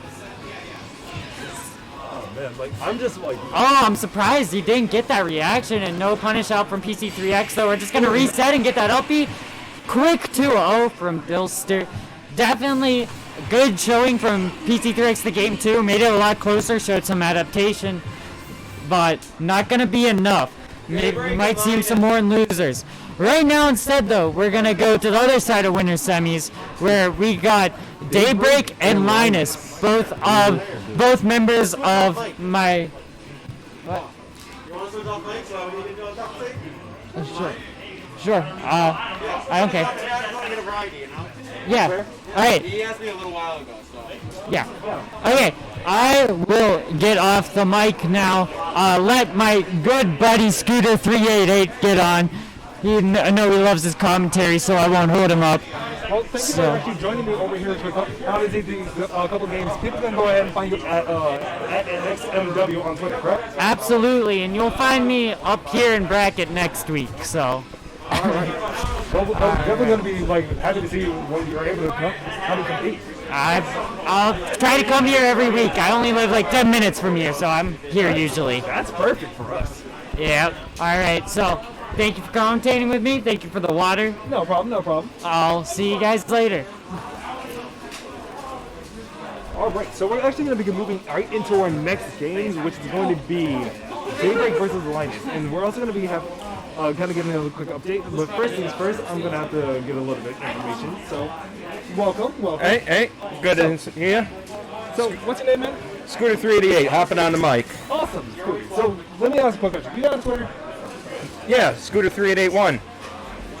I would like to get rid of that one, but unfortunately, the original Scooter 388 is currently suspended due to terrorism. So you say Scooter 3881? Yep. That's all right? Yeah, that's right. Awesome. So, tell me a little bit about yourself, man. Like, what's your experience with Smash, and also what's your experience with commentating? My experience with Smash was in the college scene a little bit for Melee. We tried to get a local scene going. Kind of hard since the tournament scene was still new to Smash back then. Took a break during Brawl, and then once Smash 4 started up, joined about halfway through that, and I've commentated ever since then as well. Awesome. So, our next game is actually going to be, let's see, let me actually update everything on here. So we got Daybreak and Linus. Daybreak and Linus up next. That is, we're definitely getting to the high-level matches here. That's for sure. All right, so we have Daybreak, who is definitely known for his wolf. Oh, absolutely. Showcasing it pretty much all night. And then we have Linus, who Honestly, Linus is one half of the infamous doubles team of Linus and Hawk. If you ever see them in person, it's hard to tell them apart, and now with the masks on, it is almost impossible for me to tell them apart. But yeah, I mean, Linus is no slouch in singles either, making it all the way to winter semis to go up against Daybreak right now. So he's the other half of Linus and Hawk, and Hawk is also here. Yep. He lost to... Actually, I think he lost to Daybreak. I know at the very least he beat me, so he definitely knows what he's doing. All right, so going ahead and getting right into the game, we have Linus going ahead and just apply 45% to Daybreak, and Daybreak applying a significant amount of pressure, putting Linus at 93% already. It's like we're not even 30 seconds into this game, and like you can see like Daybreak just coming out the gate, just like showing full amounts of pressure, and like, you know, I'm gonna keep you at kill percent and take that first stop for 4 minutes even up. Yeah, I mean, once Daybreak gets going, it is hard to slow him down because his advantage state is phenomenal. Being able to find those openings really quick, finding that back air as well to take that first stock like we saw. Oh man, so I'm just like looking at these two players, it's just like you see them both like going at each other, and just like you can tell like, you know, the spacing that Linus has with like Rosalina, and because like I remember seeing Linus like earlier with the Rosalina, and like he was playing up against I think it was Bluebear's Rob. And Yeah. on top of that, it was like every time Bluebear tried to throw out a projectile, he just ate it. And he choked. He said like, your projectile does not matter to me. What, did Daybreak just SD? I think, honestly, he may have been a little bit worried about that Luma at the ledge because Rosa just being able to shoot Luma out there, get it to drop a little bit, you can just have it jab at the ledge and it'll just destroy a lot of recovery. So it may have been a forced error, but it's hard to tell sometimes in this game. Honestly, though, and Daybreak finally getting that side beat that he's been fishing for most of tonight. And honestly, like that was one of the few things that he's able to just like do and get a significant amount of damage out. Yeah, I mean, he definitely knows when to start looking for those and where to start looking for them because he definitely has a lot of experience with his character and those down smashes. Down smashes. Lethal. Oh man, that was something like you 100% like love to see coming out from like whenever you see Daybreak, you just see him just like throw out and just like, well, that's just something that you just gotta like hold as an ally. Yeah, I mean, he knows the great data of this character and how to abuse it. That is true, and honestly, like, you know, looking at how like Daybreak is just applying so much pressure, he's already got 65%, like, you know, additional percentage off of just one stock, and like with Lumen now, Rosalina being a significantly worse character without it. Yeah, I mean, he is just really outspacing a lot of the situations that Linus is trying to create here.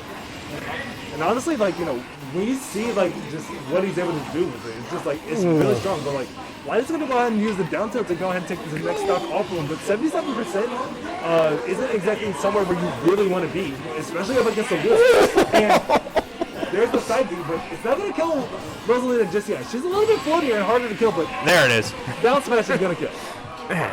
I mean, his timing of these attacks at the ledge is phenomenal. Daybreak, if you're ever trying to recover against him, I expect to get hit by that down smash. If not down smash, then at least force it. Absolutely. One of those two options, guaranteed. Yeah, I mean, Linus was doing a good job keeping up, all things considered, but the problem is that Daybreak was just doing a little bit better job of being able to convert those advantage situations. Alright, so it looks like Linus is going to go ahead and counterpick to Battlefield. And honestly, like, you know, that's actually a pretty good stage to go like counterpick to because it gives you more space. When you use your up from the ledge, you can actually recover to the top platform. Yep. And not many people can hit you from there, especially now Wolf without expending his double. Absolutely. And another thing that Linus might be looking to capitalize on is the recovery game because Rosalina can definitely recover from a lot further than Wolf. So if Linus can just knock Daybreak off far enough, it'll be easy for Linus to get those edge guards as well. Alright, so it looks like we're going to have... So looks like they're just kind of dancing around each other. Linus is already sitting at 33%, but he's going to go ahead and apply a little bit more pressure, bring it back more to an even percentage. And like you can see, like, you know, two Nair combos like, wait, hold up. Yep. That's not Palatine. So I don't know why those Nairs were able to connect like that, but you know what? I ain't going to complain. Yeah, I mean, Rosa, while she might not be as lethal as she used to be, those Nairs can definitely fish under those platforms really nicely to get that damage. That was a really excellent player coming out from Daybreak, and already, Linus already seeing nice spacing with the Luma to basically cover like the recovery in the end line. But a back air coming out from Daybreak, that's just going to go ahead and take that first stock. But sitting at 90, you know, even though it's Rosalina Luma and she's not nearly as strong as she was in Smash 4, you still have to be careful of these characters. Yep. Yeah, that's an awkward spot to try and stop that recovery because it's either going to be a side B or an up B. So you saw Linus shielding there to expect the side B there. Honestly, like, having like up B as like a recovery option for like horizontal, it's really nice to actually see. And honestly, like, yeah. Ooh, that was a hard forward smash read, and I don't know what Daybreak was going for, but like, I think it was like expecting the neutral get up. Yeah, thankfully though, Linus able to see that coming a mile away and just goes for the attack get up to use that invincibility against it. There we nice go. Up smash coming up from Linus. Gonna go ahead and take the first stock. 82% behind, but like, honestly, that's not that bad, especially if you're the Rosalina player, because like you could still bring it back really easily with Luma and all of your tools. Yeah, speaking of Luma, definitely saving it there with the star shot because he saw that side B starting up there once Linus had popped up off the ground. That is true, and honestly, like, when you see the side B coming out from Daybreak, you gotta be very wary of where it's not only gonna go. Ooh, up smash! Man. Daybreak just being patient there, sitting in shield, waiting for that nair and then punishing perfectly. Honestly, like, when you see Daybreak's patience come out, like, you just kind of see, like, all of his tools and options just work in a phenomenal fashion. Absolutely, and right now, Daybreak just slowing it down a little bit just so he can get up here and try and get this nair game going. Uh-oh. So Linus is definitely like trying. It's kind of do or die. That is dirty. That is a dirty spot to be in against that character. Oh man, that was the jab lock. That was the jab lock thing between effectively like two characters. That was a doubles matchup if I've seen an effective like singles game. Yep. Oh, there we go. Gets the grab, but trades the Luma away for it. Not able to hit the nair, but at the very least has Daybreak at the ledge. Not going to be able to stop him from getting back, though. Well, you can definitely see Linus fishing for those up smashes to be able to just go ahead and confirm the kill. Trying to stall out, waiting for Luma to come back. Yep. And being able to, like, you know, give the Luma back means, like, you now have a lot more of your pressure. Yep. Ooh. Oh, but the up B, like, being able to just kick the Luma back to the stage. Yep. Backing up and down tilt, not going to be able to hit, unfortunately. So Daybreak getting back to the stage here. Linus needs to find a way to close out the stock. Well, either way, like, you know, even if he is able to close out this next stock, like, you also got to remember, he's sitting at 109, so it's still going to be a really hard move. Ooh, Daybreak going for that back air, but... What? Did he kill with up B? Welcome to Smash Ultimate, folks. He killed with up B. He killed with up B. He killed with up B. This is why I love commentating this game. There's just so many stupid, ridiculous interactions. There's so many stupid things that can happen in a 0.5 second span that you look at it and you're like, huh, alright, sure. Yep. Anyways, dude, my man, so let me ask you a quick question. So what character do you play? I play Simon Belmont, the better of the Belmonts. Ah, I see. A man of culture, as you can see by my shirt. Oh, hey, I know that's the Terminal Montage shirt. Absolutely. Yo, that's actually nice. And if you play Rivals of Aether, you can play Speedrunner Mario and Speedrunner Link from the Terminal Montage series. Just saying. Accurate thoughts too. Yeah, that you can. That you can. So I'm a Sonic main. Nice. You probably hate me. No. Oh, right. That's right. You have projectiles. Yes. I also have Holy Water to chuck on the ground to create a speed bump. Spin dash, jump, homing attack. Shield. That doesn't matter. Homing attack just stay from shield. Yeah. And you bounce away from me. Yep. Yep. So, forward tilt. I love how we're just playing this matchup in our heads, like just saying, like, you know, okay, this is what we would do. These are our options. Yep. But do you know how many Belmonts I know that just sit there and spam side B, neutral B, side B, neutral B? If you play Wi-Fi, a lot of them. A lot of them. Looks like the chat is saying, like, some character is not honest. I think they're talking about Dr. Mario. That's what I last saw. Let's be honest here. This is Smash Ultimate. No character is truly honest. Have you played Mario? He's not honest. Have you seen those up air conversions? Not honest. Not honest. You're right. Actually, you know who an honest character is? Robin. Have you seen those arc fire conversions? Oh, I have. Not honest. That not is honest. very honest. No, that is honestly stupid. No. Oh, really? Is it stupider than like PK Fire into PK Fire? Yes. Because you can do arc fire into up air to kill. Okay, that's fair. Trust me, the Wi-Fi era has opened my eyes to what that character can do. That is, No, it might just be on Wi-Fi. We don't know. It's been a while. Been a while since offline existed. I can see that happening offline too. You know what the most disappointing thing about the Wi-Fi era ending? I can't use the joke, offline doesn't count anymore.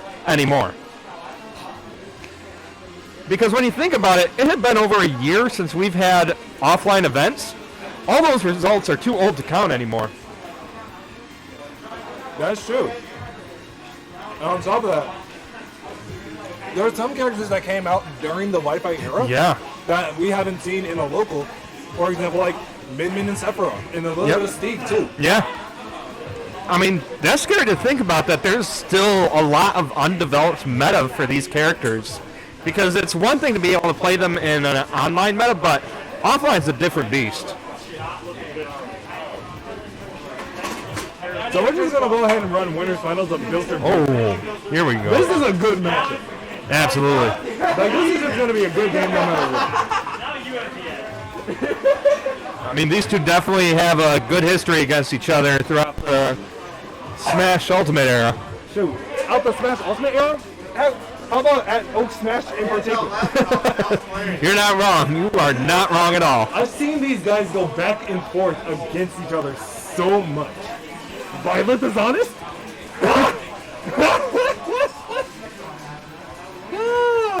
That's nice. Oh, they're in orbit. Byleth can honestly break your shield with a down B. Also, since you are commentating with me, Hey, free water. let's go. Like, look, I gotta take care of my commentary staff, okay? Hey, I can respect I'm that. the main commentator, so I gotta take care of my staff the way I can only do so, which is by giving them the things that they need to commentate, which is water. Let's try out this fancy water. Comes in a fancy bottle.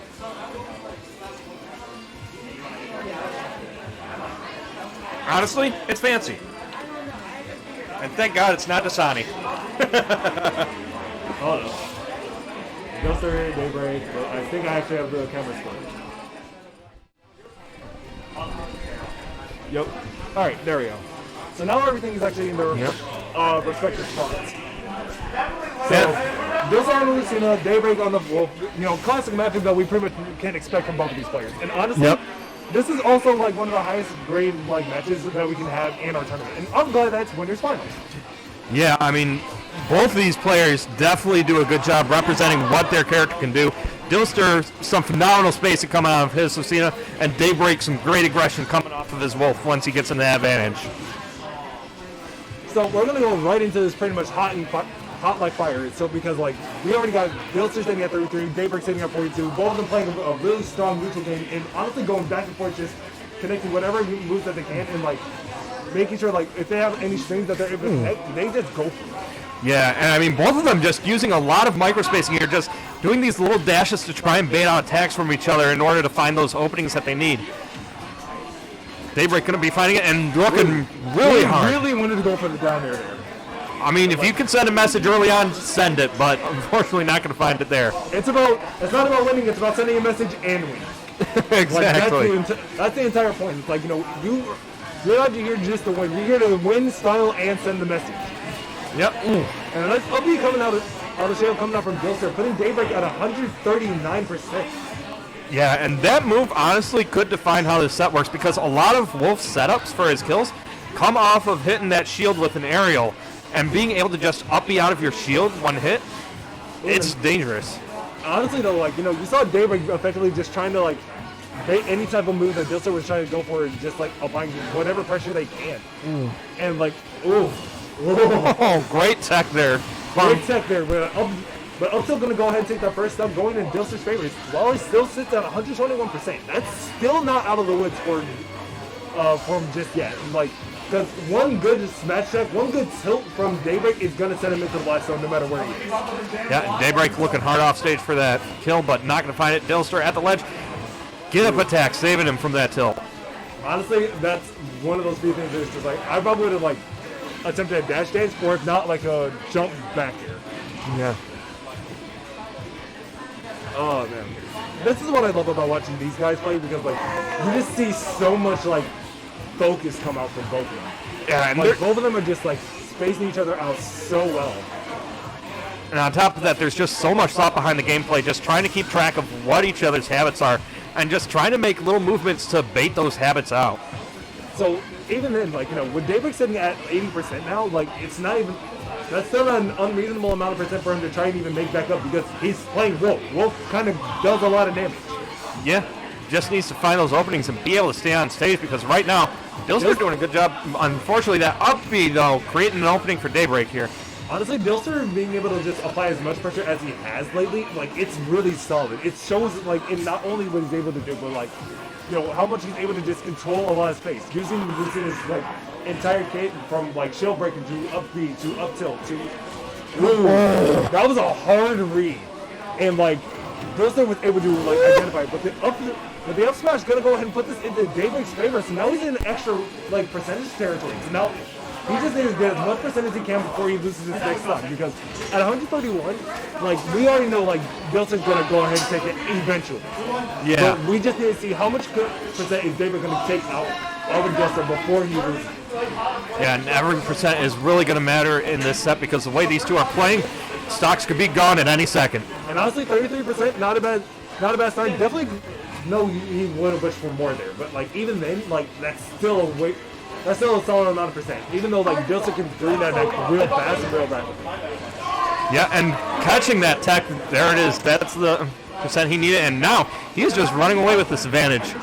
And honestly, like, you know, that's kind of like the shift in momentum. Oh, he wanted that. Oh, these down tilt chases, catching him jumping back on stage. That is going to be game one going to Dilster here. Honestly, that forward smash, my heart stopped. Because, like, because I'm sitting here thinking, okay, I'm the Wolf player, and I'm like, I'm about to get smacked. Yep. Oh, okay. Man, and so, then, one of the things we also need to note is that with our winners finals, losers finals, and grand finals, yep, those are best of 3 games. So we're actually going to see a full set from these guys come out. There we go. I mean, the craziest thing about that game, though, was that the final stock that Dilster took, that was one single advantage state, because he was able to carry him from the right side of the stage all the way to the left, grab him on his landing, chuck him, do the down tilts all the way to the other side, and kill him trying to get back on the stage. So Dilster showing that he has a good advantage state too. Honestly though, like, and then like Daybreak's just gonna run him back to like ES2, because like, you know, this is where his comfort pick is, this is where he feels most comfortable, and it feels the most non-neutral. Yeah, I mean, so many characters just get so much off of this stage. It's hard to disagree with choosing it. Honestly, I would agree, but like I also don't come to this stage because I personally don't like it, and I see it way too often. The second part is entirely understandable. There's a reason I call this stage the Michigan Classic. Like, this is like this is not able to make an entire show. Down smash already taking our first stock. That's only like, we were less than 40 seconds into the game, and like that was already that first stock. And honestly, that was an excellent showcasing coming out from Daybreak. God, Daybreak's ability to just tech out of these situations is phenomenal, because that up B just comes out so quick. There's such a small window to react to it. Dude, speaking of teching, like, Dilster is also known to pretty much check almost anything thrown at him. And, like, I should know, I've played against them before, and, like, I've seen them check some of the most, like, standard options that most people don't check, or if they do check it, they roll in or roll out. Yeah. Right now, Daybreak, though, just trying to find a way back onto the ground, finds it in a brief opening here, just trying to be able to fight back against Dilster right now. You just see, like, you know, all their... you just see these two just, like, dancing around each other, just trying to get whatever percentage they can. This game is so even. And it's like, even when it's like, you know, someone is like 30% behind, yep, it doesn't matter. Because one good combo string brings them up by 30%. Yeah, I mean, that's the craziest thing about watching sets this late into the tournament, because these players just get so proficient with the characters that it's hard to tell when a stock's going to be gone. Like, I'll be real with you, it takes one good smash attack from Daybreak to go ahead and take his next stock, and it takes one good forward air off stage from Dilster to take the stock as well. It does not matter who lands it first, it just matters that the side B not going to bring Daybreak back. That's definitely like the advantage that Dilster thinks was going to go ahead and run. Yep. Oh, I like that. Stopping the jabs, going for the nair, send Dilster off stage. Oh, tries to roll behind him for an up smash, but not going to be able to find it. So you know for a fact that Dilser is gonna play super carefully and try not to get smacked too hard. Yep. Well, here we go. Daybreak with Dilster at the ledge. Get up attack, gonna give Dilster the opening though. And a cancel up smash coming out, and I'm gonna go ahead and take Dilser right off the top. But 71%, that's the amount that Dilser is definitely gonna feel super comfortable with. Knowing that he doesn't have to worry super hard about what options Daybreak is going to have. But even then, Daybreak is going to go ahead and apply a lot of pressure, bringing that percentage really close back really fast. Yep. Dilster, though, using that disjoint to get himself back safely. Ooh, that down there on stage, I was 100% expecting the run up smash. That might have actually connected if he had gone for it. Yeah, that would have been really scary for Daybreak. Daybreak, though! Oh, that was some unfortunate DI because I think Dilster may have been trying to fast fall past the platform, so that down smash just catching him and setting him at the worst possible angle. Alright, so now we gotta go ahead and see what Dilser is gonna go ahead and counterbreak. And honestly, I would not be surprised if Daybreak decided I'm gonna ban Battlefield because let's be real. Yeah. Battlefield is one of those places that Dilser just takes everyone to, and as we see, Battlefield probably got banned, so we're going to go ahead and take over this small Battlefield instead. Yeah, this is definitely a nice stage to be able to shake up the meta of the stage picks a little bit because it's a smaller stage but still has those platforms. So it's kind of like a mini Pokemon Stadium 2, honestly. Someone in the chat was like, Hungry Box DI? You are not wrong on that one, my friend. You are not wrong at all. But we're going to find out who's right in this matchup of finding out who gets to win game number 3 here in Winners Finals. Alright, so we're going to go. So taking a look at it, it's this is a little bit smaller of a stage, so this gives a lot less room for Daybreak to necessarily work with, which means that it's going to be significantly harder for him to run from Dilser's sword on the Lucina. Yeah, so keeping control of this stage is going to be critical for Daybreak because as we see right now, once Dilser has gotten this advantage, it doesn't take long for him to be able to chase down Daybreak and just keep him in disadvantage state here. And honestly, with both the players already sitting close to almost 100%. He tried to call it the counter, but he tried to call it the recovery using the counter, but he did it a little bit too early. And honestly, that was something that ended up getting him punished instead. Yeah, but Dilster still not letting up here. Unfortunately, a misplay at the ledge. Oh, I'm going hard off the stage. But Daybreak going to be the one to find his way back. Dilster left in the blast zone. Now that's what we like to call a top 10 anime battle right there. You just see them go out at each other right off the stage in 2 techs back to back, and it's just you see a lot of high performance coming up from both players.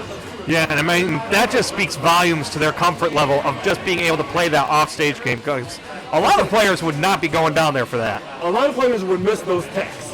Yep.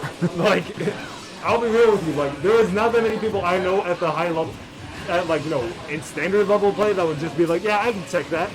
Yep. Oh man, and considering the fact that it's also offline, they have the lowest amount of latency that they could possibly have. Whereas there's a latency to try and detect on Wi-Fi. Yeah, I mean that's going to be another weird thing to see from a lot of players. How well they're able to adjust from going back to the offline meta. Honestly, it just takes a couple of games of getting back in the group. Ooh, nice forward smash for me coming out from Daybreak, but it's gonna clash with Dilser's shield. And honestly, that was something that we've seen him try and go for multiple times. He was just waiting for Dilser to just drop that shield, and he never did. No. Honestly, I think if he had done a little bit more shield pressure and then went for the up smash, he might have been able to do a little bit of shield poke with it. Yeah, that could have been possible, but right now, Dilster, the one doing the poking with these down tilts, just trying to create an opening, but Daybreak going to be able to find a grab here. It's all, this is very much almost an all or nothing kind of situation. Ooh, a forward tilt coming out from Daybreak. That was some really good connection, and now he's going to go ahead and try and press his advantage against Dilser here, and Dilser's just going to find a way to bring it right back without losing too much off this stuff. Yep. Man, still trying to hit those down tilts at the ledge, but still not able to find the timing. But a nice nair coming out. We're going to go ahead and send Daybreak right into the blast zone, bring it back to neutral at an even game. Yeah, I mean, it's fine if your opponent makes it back to the ledge if you're able to just catch them on their way back off the ledge. Oh man, I'm just like over there watching like both of these players just like go back and forth so much and so often. No, it's like neither of them have had a truly big lead in this set when you think about it. Yeah, and it's like even when they did get a lead, like that lead got almost like demolished immediately, and they brought it back almost instantly. Exactly. Oh man, so Dilster is now sitting at 91%. Still nothing to really like be worried about because he's probably gonna just bring Daybreak right back to that amount of percent within a matter of seconds.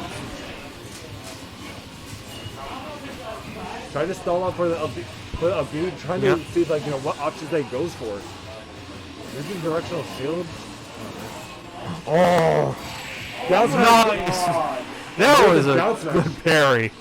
Oh man, that was really good coming out from Daybreak right there. Like, yeah, I mean that was a big gamble from Dilster though, trying to go for the shield breaker there at the ledge, hoping that Daybreak would have been sitting in shield, but unfortunately, honestly, he kind of just throws it out whenever he sees someone sitting at ledge because he knows like you have to respect the shield breaker. If you don't, that's a shield break. Absolutely. So Daybreak going to be respecting it and paying off for him. Oh man, that right there, being able to choose whatever music you want, one of the best things that happened to this game. Just honestly, saying. I agree. But if I was playing this game, you know what song I would honestly like never play? Environmental noises. Live and Learn. I don't like it. What is wrong with you? I'm a Sonic fan that doesn't like Live and Learn. What is wrong with you? It's not that good. Well, you know what? Nothing's wrong with the game 4. I'll tell you that much. That is very true. So we're going to go ahead and get right back into the game. We have like this, like we're just running it back to small battlefield once again. Yeah, I mean both these players are perfectly content to play on whatever they pick, it seems, and neither one wants to show that they need a stage counter pick in order to win on any stage.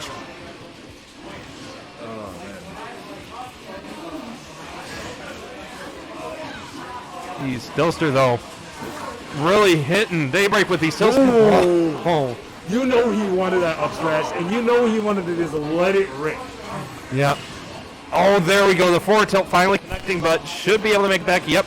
Dilster back on stage, and now with the advantage here. Granted though, Daybreak using his side B to recover back to the stage, and then trying to pretty much avoid all the like disjoint swords that Dilster's throwing out, and like Dilster. Oh, he wanted that roll. Smash.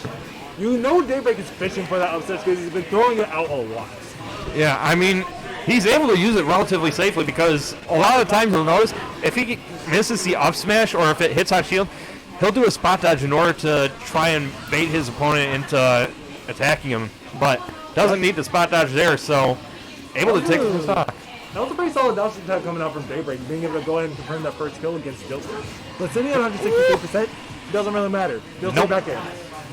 Yeah, solid attack coming out from Dilster. Good spacing, able to even it up here. Oh man, like you see these players just like perform at the highest levels. It's just like these are like some of the best players like in our area, and like and this is why you see them play, you see them like perform, and you just understand that you're like the level of skill that these guys have with these characters. It's just like it showcases right here. Yep. Oh, that uppy at the ledge is so lethal. It's very lethal, but it's not going to kill Daybreak just yet. Granted though, like Dilster's sitting only at 40%. Daybreak has to like do something. He has to like find some room and space to be able to just apply a lot of his pressure. And it looks like Dilster's just not going to give him the space to land. Yep, there we go. Empty landing though into the F tilt, going to give him an opening and able to get him. Nice.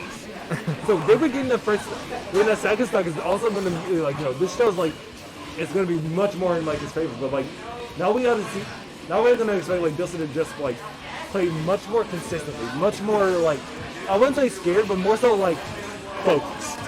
He's going to try his best to like not apply as much more pressure that he can without being too unsafe. Yeah, and that's one of the big things that you got to watch out for, aside from that F tilt, is just getting away from your game plan, because a lot of players at the lower levels, once they start getting behind, they'll just start rushing in and trying to take that stock, and they will just lose so much from it. But it's good to see Dilster able to just keep his cool and stick to his game plan and get the stock. There's a good dancing blade coming now. Going to go ahead and get a good solid amount of percent on Daybreak. Oh no. I thought that air dodge might have actually killed him, but it looks like if like the end Megaport was able to end soon enough for him to be able to upbeat right back to the stage. Yeah, unless their characters, that would have been death. Honestly, like I can think of like 4 different characters that probably would have killed. Belmont. Belmont. Yeah, that would have killed Belmont. That would have killed Lonomac. That would have killed Cloud. That probably also would have killed Mini.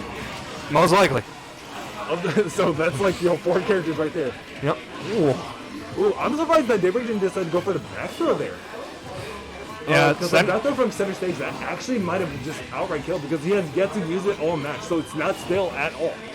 Yeah, if he can get it now, it definitely will kill from center stage. The challenge is just getting it. Ooh, Never mind. Up smash coming up from Daybreak. Going to go ahead and take Dilsa right off the top of this. Oh man, like that was a great set. Yeah. I wish I could have gone to a game 5, but that was a great set. Yeah, I mean, both of them are just going back and forth, good spacing, a lot of bait and punish coming out from both of them, but Daybreak going to be the one to find the critical openings a little bit more often in order to get those kills. So that's like the last time we're going to see Adosto. We're going to go ahead and see him sitting down in losers finals, and while we wait for that, we're actually going to be going over to our losers bracket now that the winners bracket is now finished up. So let's go ahead and catch up a couple of the games. So let's go ahead and take a look to see who we got coming up. So in our bracket we have. And also, if you guys would like to take a look at the bracket, someone already posted it in chat, but it's like exclamation point bracket. So go ahead and pull it right back up. Pull it up, see who's going to be coming up next. And so we have Superhero versus PC3X coming up to the plate. Ooh, that's going to be a fun game to watch. Yeah, PC3X has been picking up Fox recently. Used to be known for its Pac-Man, so we'll see which character he opts to go for because he's going up against Superhero. Somebody who was known for their Fox before quarantine started, but has transitioned over to the Aegis, Mithra and Pyra, a.k.a. Mithra, if you combine their names. Mithra? Yeah, because you have the first half of Mithra, M-Y-T. Oh, man. And then you have... Just call them the Aegis. Like, if you're going to go ahead and, give them a name, at least call them the actual name, which is the Aegis. Well, either way, we will be seeing the Aegis up against Fox, so PC3X opting for the Fox against Superhero. And also, this is actually an interesting matchup because, Fox has a lot of tools to be able to be, not just to be able to match both Mithra in speed and sometimes Pyra in damage. Yeah, but the one extra layer is the fact that Superhero knows this character very well. That is also very true. I've seen Superheroes Pyra Mithra pretty much all day, and it's one of those characters when you see Superhero just kind of break him out, it's well, what do you do to line against this character that's just going to be much faster than you think? Yeah, and it's not just that, it's the fact that Superhero was a Fox main themselves, so they know what Fox is capable of, so they know what PC3X could be looking for. Well, on top of that, PC3X is going to take that first stock against Superhero, and he's now looking for whatever extra percentage that he's able to get. And honestly, whatever combos that he's able to confirm, that's all he's going to be really looking for. Superhero. We're putting Superhero at 23%, and Superhero looks to be struggling to try and find a kill confirmed on PC3X. And honestly, I don't blame him. This is one of those. He tried to use the downbeat to actually make the air whip, and it didn't work. Yep. And PC3X just running away with this advantage state right. 2 stocks and only 100% to show for it. Superhero has to find a way to change his game plan just to say I'm gonna go ahead and just take this next stock off of him. Oh, gets the jab reset, but not gonna be able to continue the combo much further. And Superhero still struggling to try and find a way to take off this first stock here. Man, PC3X just runs up, gets the grab, and continues this assault. But the side B coming out, not going to be enough to kill, though. That was some really good DI coming out from PC3X in a solid 3-stock. Jeez. PC3X is just on fire that entire game. Yeah, I mean, once he got rolling, it was hard for Superhero to get his footing back because PC3X just stayed on top of him and smothered him. Were we watching Melee for a moment? Because that was some Fox Final Destination shenanigans right there. I mean, technically, that could still happen in this set when you think about it. Superhero could switch over to Fox. They could pick Final Destination. Oh my god. It could happen. It could happen. So what you're telling me is that we have a chance of seeing fire! Mission complete. Yes. Or as Ness would say, okay. Oh, we're getting Fox versus Fox. Here we We're go. at Fox Mirrors. We are one step closer to Melee, folks. The only thing we're missing now is just Final Destination. Absolutely. Well, this is relatively close once the platforms leave. Yeah, Thomas City, I guess, is as close to Final Destination that you can get with platforms.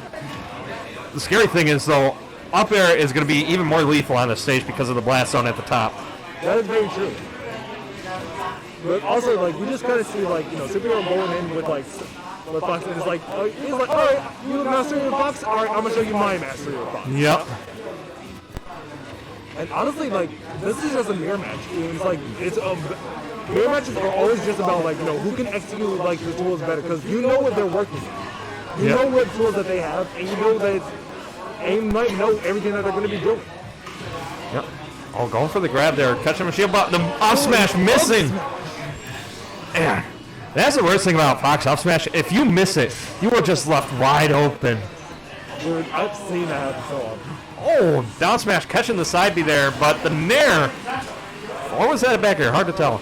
Either way, gonna be able to take that stock at the ledge. Oh man, like this is like one of those like matchups that is just like you see them move so fast, and you see all the moves they're throwing out, and it's just like Fox being one of the fastest characters in the game, and also having like some of those strong countering games amongst the characters. Like you just see like amount of pressure that he's just able to apply with both the speed and combos. Yeah, I mean, those up tilts leading into the up airs just let Superhero attack on so much percentage. Oh, awesome. Whipped up smash. Going to get him caught out, but they're going to send him up to the top of the stage, and like this thing X is going to try and bring it back. Oh, able to make it just high enough to be able to get back on stage, but catches the empty landing with an up smash. PC3X going to be able to take the lead here, but jumps into another up smash. And we're bringing it back down to just 1v1 of like Fox, of like just Foxes here. This is like you see these two like they're going at each other, like pretty much like as much as they possibly can. And, like honestly, I'm rooting for Superhero to win here so we can see more melee. Absolutely. I mean, both of them are doing a phenomenal job of just being able to use their speed to their advantage and just find the openings that they need. But it just feels like half the moves are clanking here, and they're just trading back and forth with the damage. Well, yeah, it's because like if you use forward tilt, if you run up with a jab, and if your opponent decides to also run up with a forward tilt or a jab, ooh, that was really solid coming up. That was Superhero that won that one, right? Yep. Okay. That is the one problem in the Ditto. You don't have a good way to fight against yourself once they're below you. All right, so now we gotta see who's going to run into Final Destination. Are they going to take you there? Oh, this is even better. Is this even legal? If you do the Omega version. I'm not 100% sure. You'd have to ask the person who runs the stream on that. That would be the CEO, but I guess it's Final Destination, but with no Venom. Fox music. No Star Fox music. I mean, Final Destination. let's be honest. This is appropriate. This is appropriate. Damn, we get the gentleman taunt. That's fair. They know what they're doing. They know what they did. Yep, so here we are back in Melee. It's now 2001. We got Fox v Fox, Final Destination, no items. Yep. And pretty much like, this is basically how it's all going to go. Like, who's going to be able to wave dash, who's like, be able to like confirm whatever kills that they can, who's going to be able to ledge, prevent the other from ledge grabbing, because, that's how this game works, but, not in the same style. If there's one thing I have to say about this game so far, Nair. Nair has just been coming out and just doing so much. The weight. And the weight on that, too, just sitting there and shield just for a little bit to try and bait something out. And sure enough, Superhero going to be able to catch that fish on his hook. Oh, man. Like, you just see, like, like both of these characters just going at each other. And they just decided, all right, this is final. It's like, Fox v Fox, Final Destination. And it's like, ooh, and a nice. Oh, No! Okay. This is why you have to tech those. Oh my god. So, PC3X now being a complete stock behind, but like, Superhero, like, just straight. Jeez.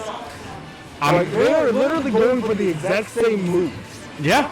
at almost all times. And, like, it's actually kind of funny because, like, it's dash tech in the nair. And, like, this is, like, super entertaining to just watch. You see, like, nair, down throw, up air, forward air, and then, like, up smash coming out. And you just see them go right into the blast zone as a result. Man, he hunted that tech roll down hard. Oh, my God. Oh, tries to catch him back on the ground with an up tilt, and here we go. Fox, the character known Oh, and the for other ups. going to go ahead and take it, and Super is going to be the one to confirm at the end. If there's one thing you can count on Fox for, it's the direction of up and a button. Because all of those are his key moves. You have up tilt, you have up smash, you have up air, and you have up B. All key. I guess you should just always be holding up on Fox. That is correct. Or nair. Yeah. That's definitely true.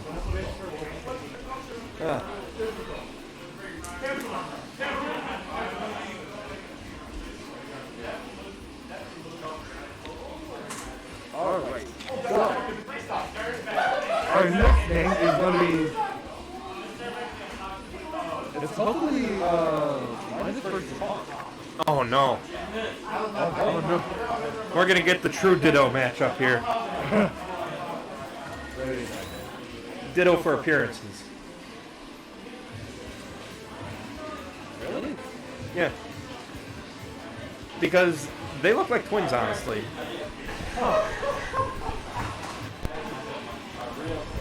Because I know they're related in real life, I just can't remember how.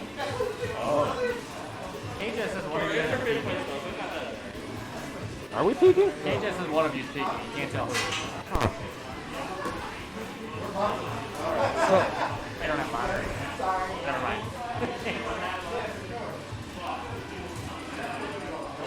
My apologies if one of us is peeking. We'll just try and keep the mic down here, see if that works. Because I have a feeling it might have been me since I was holding the mic. Not used to having a stand mic, but hey, it's a new era. We gotta get used to it. The post-Wi-Fi stand-like era. So, yeah, Cloud versus Roy. Okay, I know like how this matchup typically plays out because it's literally like up B out of shield versus run up forward air. And honestly, like this is actually just one of those like matchups that you see. Oh, and it looks like Hawks. Wait. I wonder if they intended to go to the Omega stage or if they didn't realize. I don't think they meant to go through the Omega stage. I think they meant to take it to like ES2. Yeah. I mean, I kudos. think they're just gonna roll. Yeah, I mean, kudos to them for just rolling with what they get. Oh, whiffs the grab, unfortunately, and now going to be sent in a bad spot. Honestly, though, like with Hawk sitting at like 106%, like I'll also be real with you, because Linus's name says Linus/Hawk. I actually like got confused for a second. I was like, wait, who's who? And I had to like kind of look down for a moment. I was like, right. Hawk is like playing Roy and Linus is playing Hawk. But you know, you definitely see Hawk trying to fish for cross slash. Nope. Oh, with the ugly, not gonna go off the top just yet. No, but he's definitely looking for those kill options, but not able to find them here, and Hawk capitalizing on it very well. Honestly, the one thing that I know for sure that like you have to be sure with like Fire Emblem characters is just like if you throw them off stage and throw them far enough, that's pretty much their entire style. I think the only exception to that might be Lucina and Mark to an extent. But with like Roy and Crom in particular, like you know you can just throw them off and kind of forget about it. Just waits there and just dash attacks. You gotta love it. Oh man. Ooh, and a nice blade beam into a cross slash combo. And that's gonna get a solid 43% from Linus to start off the second stock form. And honestly, like, you know, sitting at 132%, he doesn't look phased at all. Yeah, I mean, just sticking to the game plan, doing what works, and that's really what you gotta do. I mean, percentage is just a number. It doesn't matter until you hit the blast zone. That is true. So all you have to do is just play more consistent and be able to like make sure you're not taking as much damage. But with Boy, if you get smacked by like 3 sweet spots, you're effectively in the blast zone at that Yep. point. Speaking of being in the blast zone, getting hit by an F smash, that'll absolutely send you there. I'm 100% sure this is just a matchup that these two are just perfectly used to because they do it more so often than you actually know. Yeah, and I mean, both of them playing against each other so much, that's what's really making this interesting in my opinion, because they know what each other is going to be looking for. So that's probably why we didn't see Hawk bring out the Wolf and Linus bring out the Rosalina. Yeah, because like if they played those characters, they're like, well, we do this matchup too often. We know these moves, so we bring out our secondaries. I mean, honestly, their pockets are deep enough that they could pull out at least 5 or 6 characters each. So what you tell me is that we could probably expect a Little Mac. Little Mac, maybe not, but I mean, they do have a Bowser, they do have Ike, they do have many characters to pick from. Alright, so the first game is going to go in the favor of Hawk. Like, one sec. You guys didn't know, like, it was Final Destination. That was like the Omega version of the stage, right? Oh no, they have their AirPods in. Oh no. You guys do know, like, that was like the Omega version of the stage, right? Yeah, I didn't realize it. Y'all just rolled with it anyway. Yep, they rolled with it, as expected. If you guys want to change it back, you're more than welcome to do so. Alright. They just rolling with it. Alright, so we're going into the next game, and it looks like Hawk's going to be picking question mark. Okay. Ooh, there we go. And no. Okay. Right. So, what do you know about the Crom versus Meta Knight matchup? Lots of swords. That's what we had last game. The big challenge is going to be, can Crom make it back to the stage, because Meta Knight can go out really deep against him. Honestly, the big thing about Meta Knight is the fact that like a lot of his moves not only come out fast, but they're also safe on shield. So like, if you're not like throwing out your best armored moves or like your safe moves, you're just gonna struggle up against Meta Knight a lot. But jab forward smash. Yeah, that's going to be the downside for Meta Knight in this matchup. Crom. Yeah. Honestly, that is a downside because it's like, you know, with Crom, it's like, how do you like fight up against a character that just kind of like throws out attacks and you just get punished for not being in his right spot? Yeah, I mean, on top of that, Crom's got just as much reach, if not a little bit more than Meta Knight, so it's going to be hard for Linus to be able to find the openings they need. That is true. This might actually be a matchup more in favor of Meta Knight, because Meta Knight's not nearly able to play as aggressively, but instead, has to like, there's a side beat, use it to go down and bounce off the stage to make it a little bit safer, make it a little bit less predictable. Yeah, it's definitely one of those moves that's good at poking in, and right now, Linus needs to find a way to poke in order to take the stock. And honestly, like, extending the jab through its entire animation, and like, even though there was a parry, like, it's not gonna matter too much. Yep. Saibi not going to have a quick enough startup animation, and Hawk is back. The upbeat, despite getting the first hit. Yeah, it's one of those weird things where if you pull it back a little bit too much, you might not be able to hit, but Linus able to hit with that jab and send Hawk too far out, so going to be able to finally take off that first stock, but sitting at 76% has to be careful. So, Linus sitting at a high percent, and it's like, you know, he's got to find a way to get in on Hawk. And Hawk is just going to make that extremely difficult for him to do. And honestly, like, I would not be surprised. What a nice forward smash coming out. I'm going to go ahead and take that next time. Like, this is only one stop away from effectively being over. But even then, Linus is not out of this just yet. He's still able to just, like, perform, and, like, it's showcasing right now where he's able to just, like, apply as much pressure as possible. And there's the forward smash coming out, being able to send him out. You'll love to see those hard reads just sitting on stage, charging up that F smash right where he knew he would land. Well, and a nice bounce. And some down combos coming out. Going to apply 15% to Hawk, but Hawk is going to just go ahead and take him out with, like, you know, some forward airs and put him at 55. That's the one most terrifying thing about Crom is, like, how much damage he does. Yeah, I mean, you get hit by one of his combos, you are definitely going to be halfway to death. Oh man, I'm just like watching like Linus just throw out smash attacks, and it's just like, you know, one of them are going to connect if he's not if like Hawk is not careful. Yeah, absolutely. But right now, Linus able to just fish underneath with these up airs, gonna be able to do a lot of damage, and now Hawk in a difficult spot. Honestly, I'm surprised we haven't seen the shovel loop come out from Linus yet, but like, you know what? This isn't Brawl, so I understand. Yeah, I mean, that's a scary thing though, because Hawk could just find that one tech chase and just end this. That is true. And there it is. There's a forward still coming out, but it's not going to kill Linus just yet. He's still living at 124%. He's able to get past Hawk while he sits at the ledge. And now Brenner's back to neutral, and it's like whoever gets the first confirmed is effectively going to just die for it. Yep. Not able to find a conversion out of that jab. Might be a little bit too high of a percent here. Oop, there's the shovel loop, and honestly, I was expecting that to just be like a smash of some sort. Yeah, it's always hard though when your opponent's above a ledge or a platform like that, because you never know if they're going to land on the platform or just fall through it. Oh, he just wants to grab release here. Yep. And there it is. There's the jab combo sending Hawk into the blast zone, and this next game is going to go to Linus, and we're going to go ahead and take this to game 3.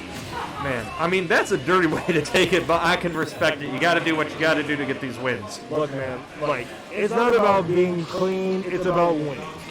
Absolutely. And you got to do whatever's necessary. And let's be real, you probably don't like Crom. I know I don't like Crom sometimes. Chat probably also doesn't like Crom. Like, it's very easy to be doing it, but it's Crom, so we'll let it slide. But either way, we are going through the full cast of characters for these players. Okay. They may as well just pick random at this point. But then again, if they pick random, one of them might have landed on Duck. They could still probably pull it off, knowing these two. So now we're in 0-2 Samus versus Rob. We've seen 3 different games from these players in this entire set. And a nice like combo coming out from Linus to go ahead and put 87 on the Hawk. Like, you already know, like, this is a hype match already. Yeah, I mean, that's the bad thing about being a big character against Zero Suit, because she could just combo you so easily. Okay, but let's also not forget it's Rob. Rob has some tools like Rob has some options. Rob is not, it doesn't matter that Rob is big. Rob has tools and has some movement. Yeah, and the kill power to back it up too. That backer is just so devastating.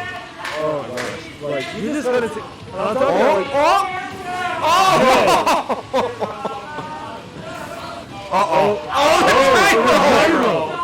the gyro coming up to just being able to like prevent the like smash attack coming out, and like you know for a fact that like Linus is trying to kill Hawk in some capacity. Yeah, I know. What I'm surprised of is that I'm surprised I haven't seen Linus go for a single upbeat yet. That is true. I mean, the challenge with that is if you're not sure that it's going to hit, you're leaving yourself wide open against a Rob that could easily kill you right now. So. Well, that's true, but that's because Rob has like up smash, back air, which are his 2 best kill options in general. Ooh. Oh, but Cybe's gonna go ahead and take that first stock, but like Linus sitting at 119, like not completely out of this just yet, but definitely like needs to be mindful of what he's gonna be able to do. Yeah, and I do like how Linus has decided to just opt for a special style gameplay there, just to be able to hold on to that gyro a little bit longer and keep it out of play. And honestly, like that's definitely something you want to see like from from him. It's like, you know, that's like without Rob's gyro, like, you know, that's half of his kit that he's not able to utilize. And on top of that, he's able to make use of that gyro as well. Oh, the gyro still protecting him. Like, this is why, like, holding on to that gyro is, like, effectively, like, part of the game plan. Like, yeah, it may be Rob's to use, but oh, no. Oh, not able to make it back. That gyro doing its job, but Hawk at 88%, and Linus could easily find an up air combo to try and convert into an up B. Oh, man, like, I'm just, like, watching these two go back and forth, and it's just, like, you know Linus is about to go for, like, some type of kill option that's going to either send, like, Hawk really high off the stage or off to the side. Yep. Oh, good parry. Only going to get one down. And he gets the parry, and there's the up smash coming out. We're going to go ahead and take him right off the top. Actually, was it up smash or up tilt? That was up smash. Okay, because I always get those two confused. Yeah, that's the up tilt right there, the scissor kick. Okay. Oh, not able to convert out of that down tilt any for it. Oh, no, okay. That is how you know that these two play a lot. When you're able to just get a stare down like that. You just stare down, you throw them an option, and you ultra instinct dodge it. Exactly. Like, that's how you know like these two play each other so much that they know what they're thinking. Absolutely, and I mean that's really what makes them such a lethal double team as well. Because if you know what your partner's thinking, you're going to be able to convert very well. Oh, trying to catch, and there's no beat coming up, but it's not enough. There's not enough damage to be able to confirm the kill. Like you didn't see any red lightning strike. Ooh, a backer. Like they might have been able to control that. Trying to get it, but not going to be able to find it. Oh, down tilt's just chasing him off. Oh, does coming out. Oh no! Oh no! And now stage. Oh no! And Hawks is gonna go ahead and take this game 2-1. Honestly speaking, like that was a really strong like performance coming up from both the players, and that was like a really solid game that we were able to see.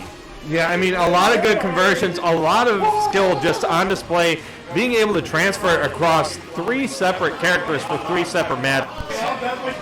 Alright, so looks like our next game is going to be Hawk versus Superhero. Yeah. I know, right? 2 a.m. 2 a.m. Oh, I'm watching Carl. Honestly, like, you know, I'm enjoying all of these games because, like, they're some of the best games I've seen, like, showcased all night. Yeah, I mean, we had a lot of Michigan's best come out to this tournament. I mean, we even had some players coming out from West Michigan as well to enter the tournament. So definitely nice to see the scene coming back together now that the quarantine is slowly coming to an end. So, truth to be told, like, you know, this is definitely something, like, I'm really happy to just see it because, like, not only do we have, like, some top-level talent, we also have some players that are just going to be, like, showcasing that they are the top-level talent. Yep. So, I'm going to go ahead and bring out the Ike, and we're going to bring back the Pyro Method once again, and, like, you know, starting up the game pretty strong, going to in-person combos, and making sure to, like, land some solid percent. Superhero already sitting at 61 because Ike is just a monster. Yeah, I mean, Ike might not be able to have the fastest speed in the game, but he hits hard. Oh! Does the backwards upbeat in order to catch Superhero, and he is not able to make it back here, so that is a good stock taken from Hawk here. That's a good first stock to just go ahead and take because, like, you just get, like, kind of hit by so many different things. And, like, you realize, okay, I need to find some way to rack up some damage real fast on whatever options that are going to be thrown out. And so that's probably why Superhero decided to opt for the opt to take out Mithra and put Pirate in. Down air and up smash, you know, effectively like the 1-2 combo of Pyro since day one. Well, and using Foresight to go ahead and basically have like effective, better movement. Yep. Oh, and again, just using Foresight on these side Bs. Very nice play coming out of Superhero right now. Honestly, like it's like getting smacked by like Bayonetta's Witch Time, and except she just slightly mistimes it. Like I don't know who thought giving Pyro Mithra like the bat within was a good idea, but you know what? We'll just roll with it. Yeah. I mean, we got to get that feeling back somehow, right? That salty feeling. That's true. Ooh. That is the scary thing about Pyra. She hits hard. She hits extremely hard, but even then, like, Ike also hits pretty equally hard as well. As you can clearly see with, like, Superhero being sent very off the stage. And, oh my gosh. Like, I'm just watching this, I'm like, okay. Actually, now that I think about it, like, Ike and Pyra and Mithra all have, like, very similar moves. Or at least, like, Mithra to Ike. You're not wrong. I mean, they both have similar recoveries as well with that good vertical reach, but lackluster horizontal. Right, and on top of that, with the horizontal, if you whip it, it puts you in a special fall. Ooh. And a good nair coming up from Hawk, while sitting at 74%, that's not a lot when it comes to Ike.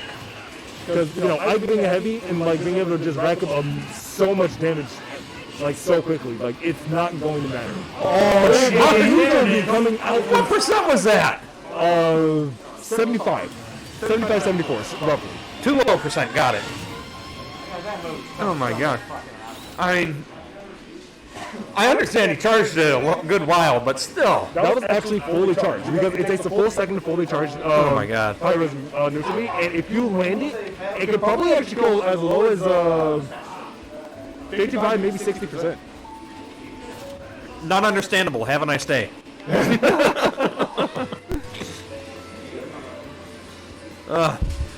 But man, I mean, it took Superhero a little bit at the beginning there to get rolling, but once he got rolling, good lord. I'll definitely agree. Like when Superhero was able to get that ball rolling, he was able to showcase just why he's such a good Pyro Mytho player. Yeah, I mean, just able to utilize Mithra's speed to be able to just keep up the pressure, and then just switches over to Pyro at the right times in order to secure the stock. Well, we know one thing's for sure. Hawk is like, all right, I'm done with this. I'm gonna go. Oh no, he's going back to the Ike again. Huh. He was thinking about making out the Rob, but he just decided against it. Yeah, might just want to try that extra kill power and that extra disjoint to try and be able to outspace him. Well, either way, we're going to be going into our next game. Superhero's going to go right out the gates using Mytho, but one of me is better than the other. Oh, catching the up B there, so Hawk going to be forced to take the ledge, but able to find his way back on stage here. Honestly, this is still a pretty solidly neutral game coming up from both players because, even with the amount of damage that Hawk is being able to lay into these superheroes, Superhero is able to just kind of keep up with, whatever damage he can. Oh, pulls him up, but not going to be able to find him off stage there. No, don't do it. I'm I know you want to go for the... was that a hard read forward smash? Yep. Oh my god, you don't ever want to be caught out by that forward smash from Byron. That's probably one of the strongest moves in the game. And I mean, the disjoint on it as well, it is a devastating move. I actually showed the hitbox when Pyro Mytho came out to some of my friends, and they were like, I see selected violence. And I'm like, yeah, that is selecting violence of the highest caliber. Absolutely. I mean, Superhero definitely no remorse of showing that violence. Honestly speaking, I just want Superhero to just run up to Hawk and just full charge and neutral B on Mythra. And just smack him with it. Don't give him ideas. Because I know for a fact he can definitely do it. Trying to have I'll be coming out of shield, but it's gonna land on the platform, making it a little bit safer. Using the side B to try to cover the ledge. And then Hawk is gonna go ahead and take that first stock, but sitting at 90%, that's a kill percent for Pyro. Yep. Oh, looking for it again, but oh my god. Hawk learned his lesson. Hawk has learned his lesson. He's like, I will gladly accept the ledge. Ledge over stage. Got it. Ooh. We're in the side B with oh. I just saw fear somehow because I would have been terrified if that happened to me. I love that option there because Hawk was expecting him to stay as Pyra, and he was spacing around that speed. So switching over to Mythra to just be able to burst over there and up smash was a great way to catch him off guard. But then Hawk catching Superhero's side B with his up B while I led to just take him out of the take him out and reset the game back to the last stop. Yeah. That's definitely the thing that Hawk wanted to shift the momentum in his favor. Absolutely. Superhero wanted that spike. Superhero for sure wanted that spike. Yeah, and unfortunately wasn't able to find it, so now he's got to deal with this lax stock situation, pushing him far off the stage here. Oh, and also, he went for the forward smash on Mythra, which is a little bit faster than Pyro's, and using it was actually a lot better, but trying to parry the side B coming out from Pyro, and that didn't exactly work all that well because it has a lingering hitbox even when you parry it. This is not where you want to be against Psychic. This is not where you want to be against anyone at high percent. Oh! In the back air coming out from Pyro, that's going to be 2-0 in Superhero's favor. Yeah. I mean, that was honestly a good call out by Superhero because for the most of the game, he had just let him charge up those side Bs, no contest. But he finally decides to pull the trigger and just go up there, be aggressive, and catches him off guard. And now we're going to go ahead and go right into losers finals, which once again, that's going to be a best of 3 game. So it's going to be Superhero versus Dilster. Oh, man, we're just getting a lot of classic matchups here. It is good to be back in the offline era. Honestly, you're not wrong, man, because like this is like some top tier level gameplay. Yep. That we're just gonna be able to see. So we should expect Lucina from Dilster, and we should expect the Pyramithra from Superhero. And Superhero is definitely warmed up on that Pyramithra. Yeah, I mean, he has just been running people ragged with this combo. Had a little bit of trouble in the Fox situation, but still able to pull it out. Honestly, though, like trying to see like what like how is Superhero gonna adapt to Dilster's Lucina, and how Dilster's gonna adapt to Pyramithra. Yeah. Honestly, it's really hard to adapt to that character because it's like you have to be able to switch between two separate game plans on the fly against that character. Mastery of Pyramithra comes from being able to know what tools you have available for both of them. Yep. And knowing when to throw them all out.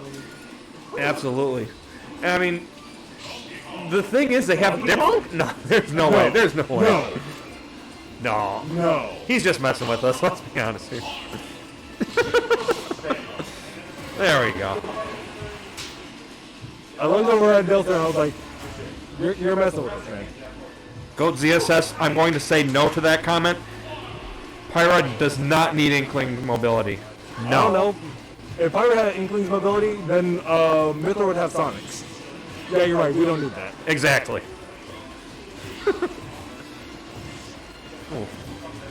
Alright, so I'm going to go ahead and get right into it. And Super is going to go ahead and take this first percentage lead. Already putting Dilster at 60% without even getting hit.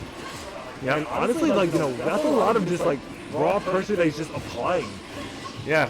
And the big challenge I think Dilster might find in this matchup is that he's even in disjoint between these two characters, but the problem is he's outclassed in speed from Mithra. And severely outclassed in damage by Pyro. Exactly. So this could definitely be difficult for him to overcome. He countered the Photon Edge, and it whipped because he was underneath. That is correct. Because the...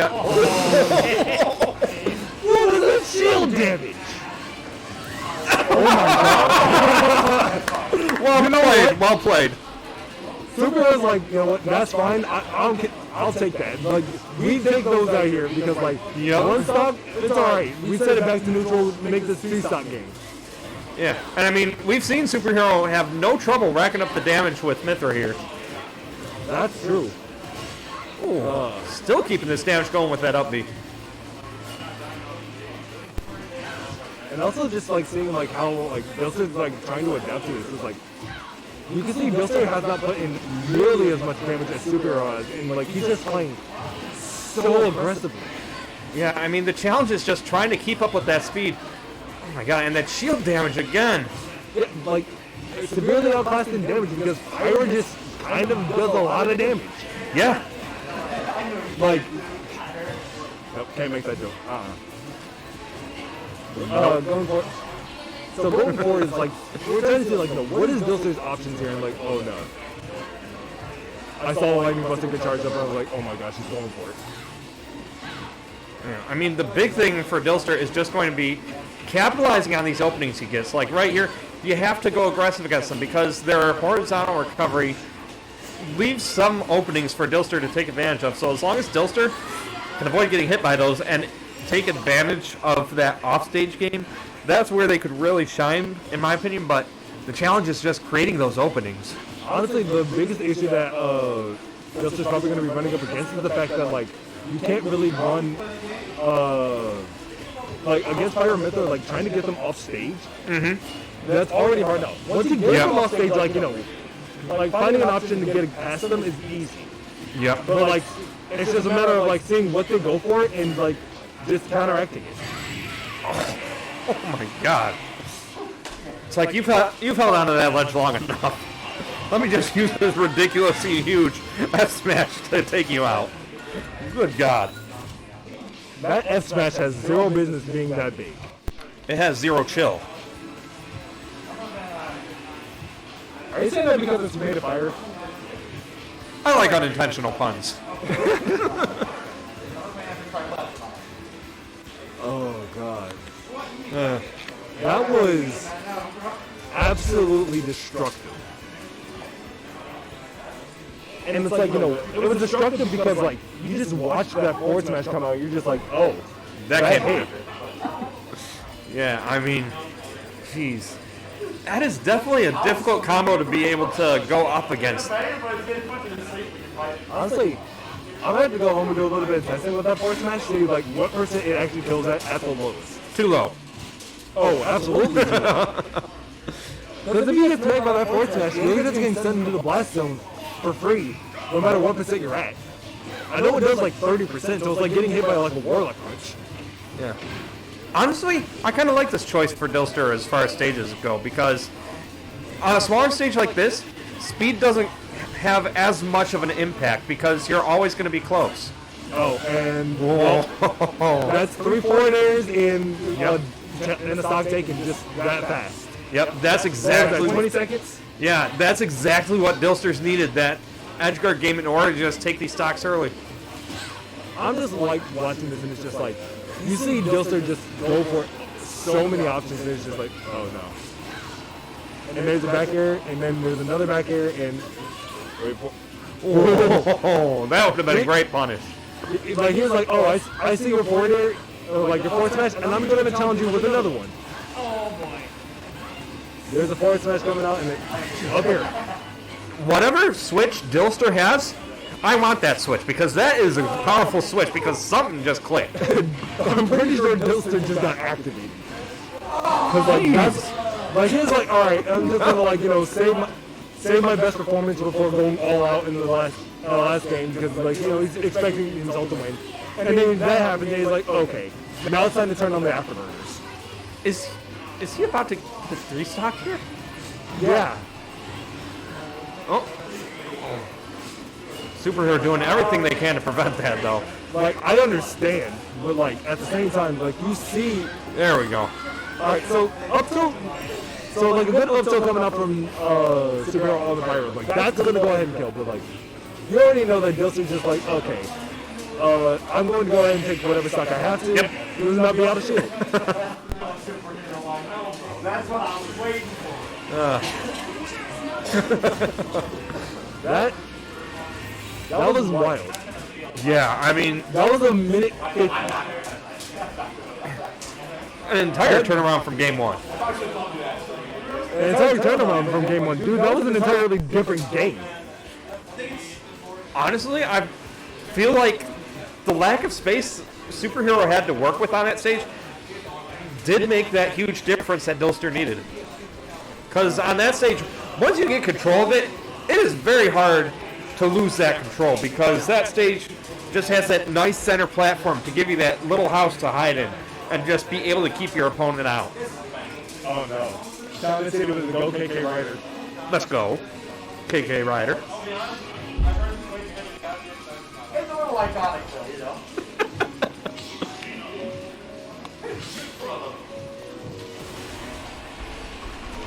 Now, just to double check, since this is a finals match, is this best of 5? Yes, it is. It is best of 5. Good to know.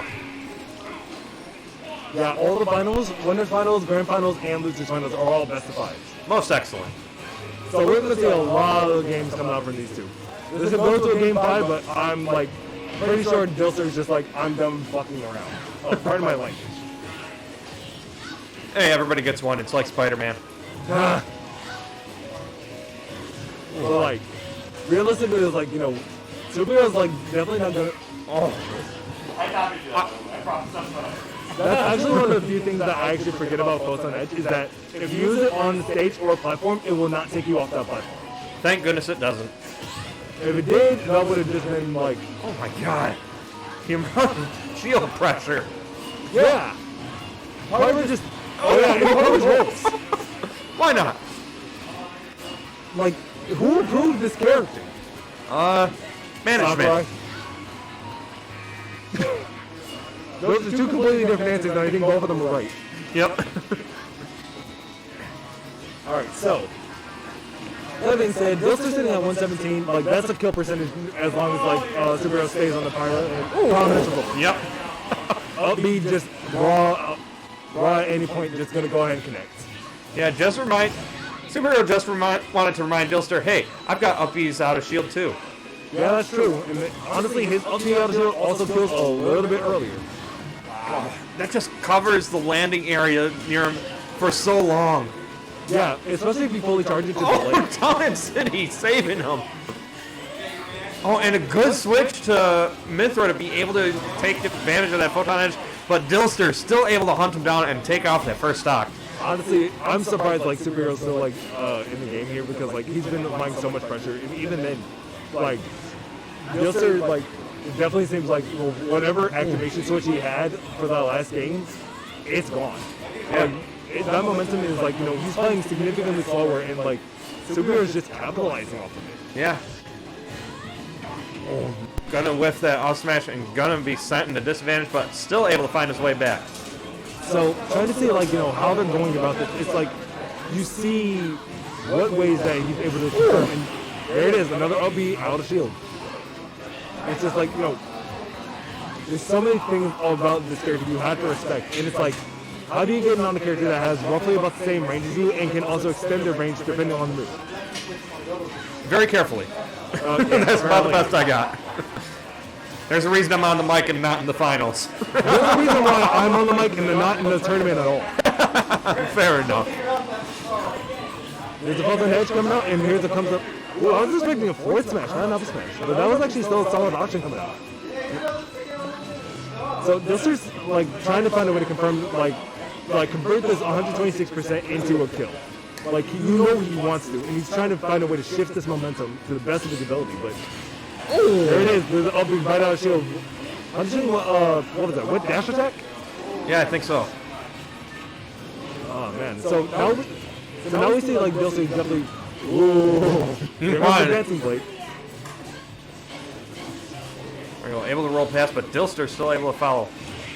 Ooh, okay, I saw down smash come out, or down air come out, and I was like, okay. There's probably a chance that like something, forward smash coming out from the Mithra on Superhero, and ooh. I actually thought Superhero might have been dead there. Yeah, I mean that was definitely close. All good call. Extremely so. And you can just see like Dilster just like applying so much pressure despite the fact that he's been at disadvantage, and like he's been focused so hard. Oh, is that it? Man. The back air coming out from Superhero, that's going to go ahead and put Superhero in advantage of being 2-1 up against Dilster. And like, honestly, like this has been a really phenomenal set to just sit here and watch. Yeah, I mean there's just been so much movement, so much spacing, and just some really devastating hits to watch. It's got everything you want. I'll be real though, nothing's going to top that forward smash. Like, that might be hard, yeah. That Pyro forward smash at the end of game one, that's hard to top.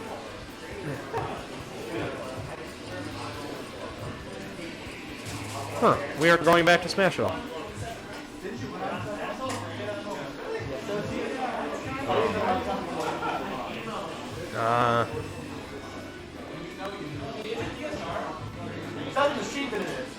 Then yes. I would assume. Wait. Is DSR in effect? DSR the whole night. No one has gone back. DSR, is it in effect? So if you win on a stage, can you go back to? It's on the sheet. It's on the sheet. The pass line says players not allowed to downgrade the most recent stage they want. Yeah. Then, it's DSR to play. yeah, so that is the most recent stage he went on. He cannot go back to Smashville. Okay. And that is good news for Superhero. That is good news for Superhero. No. No.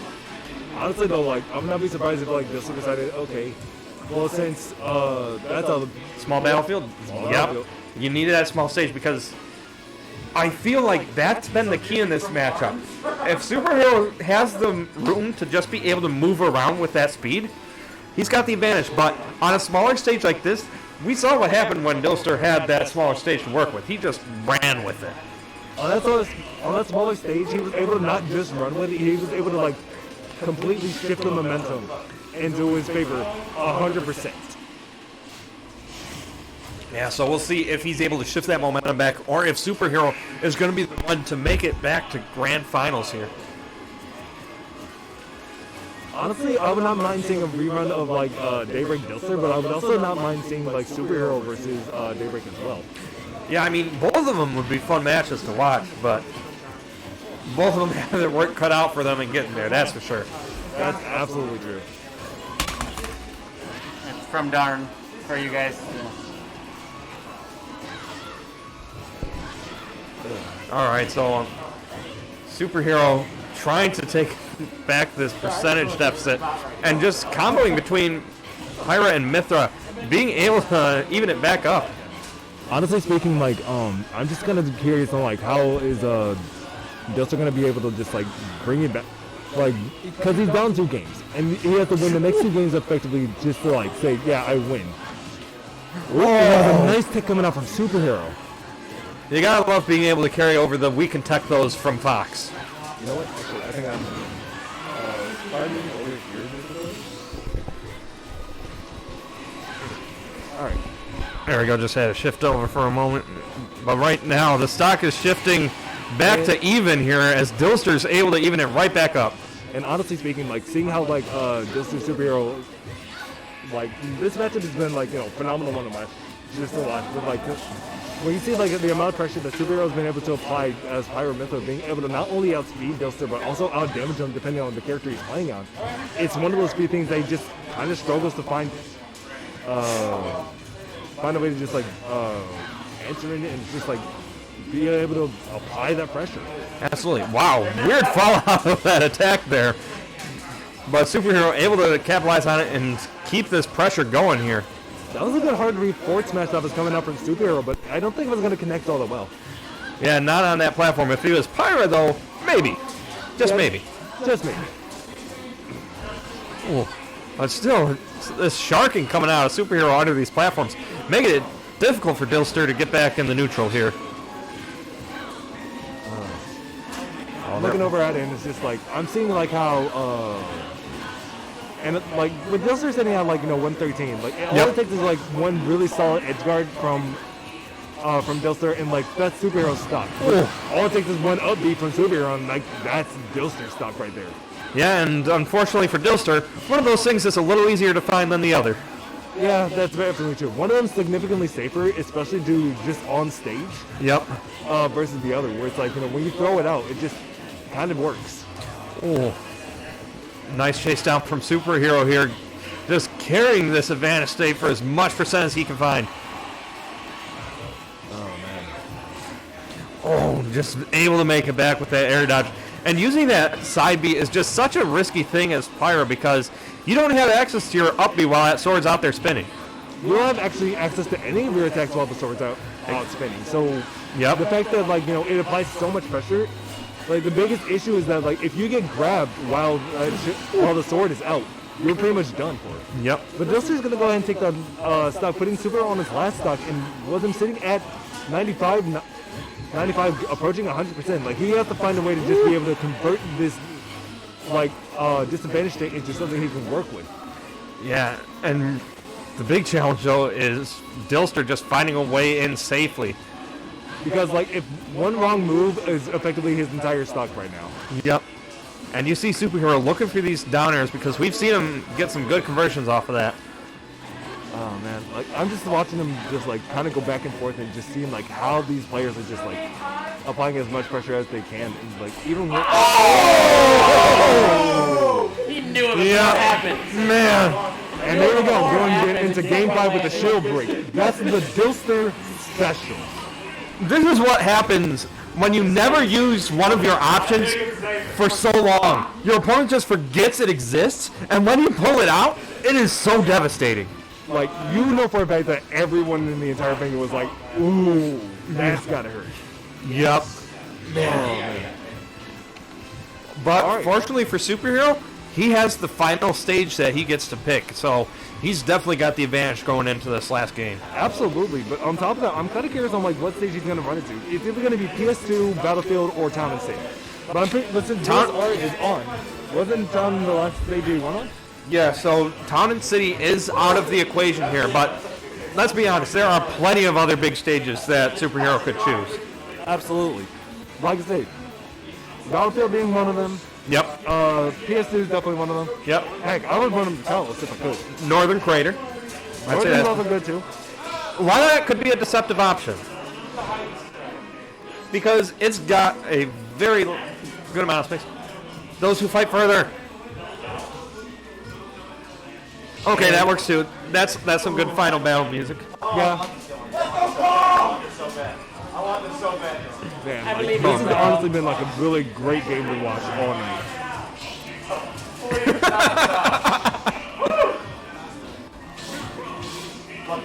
So here we go, going into Game 5.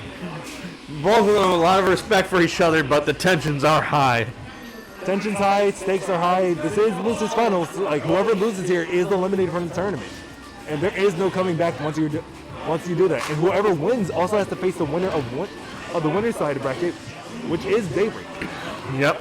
Oh, nice switch there to avoid the attack.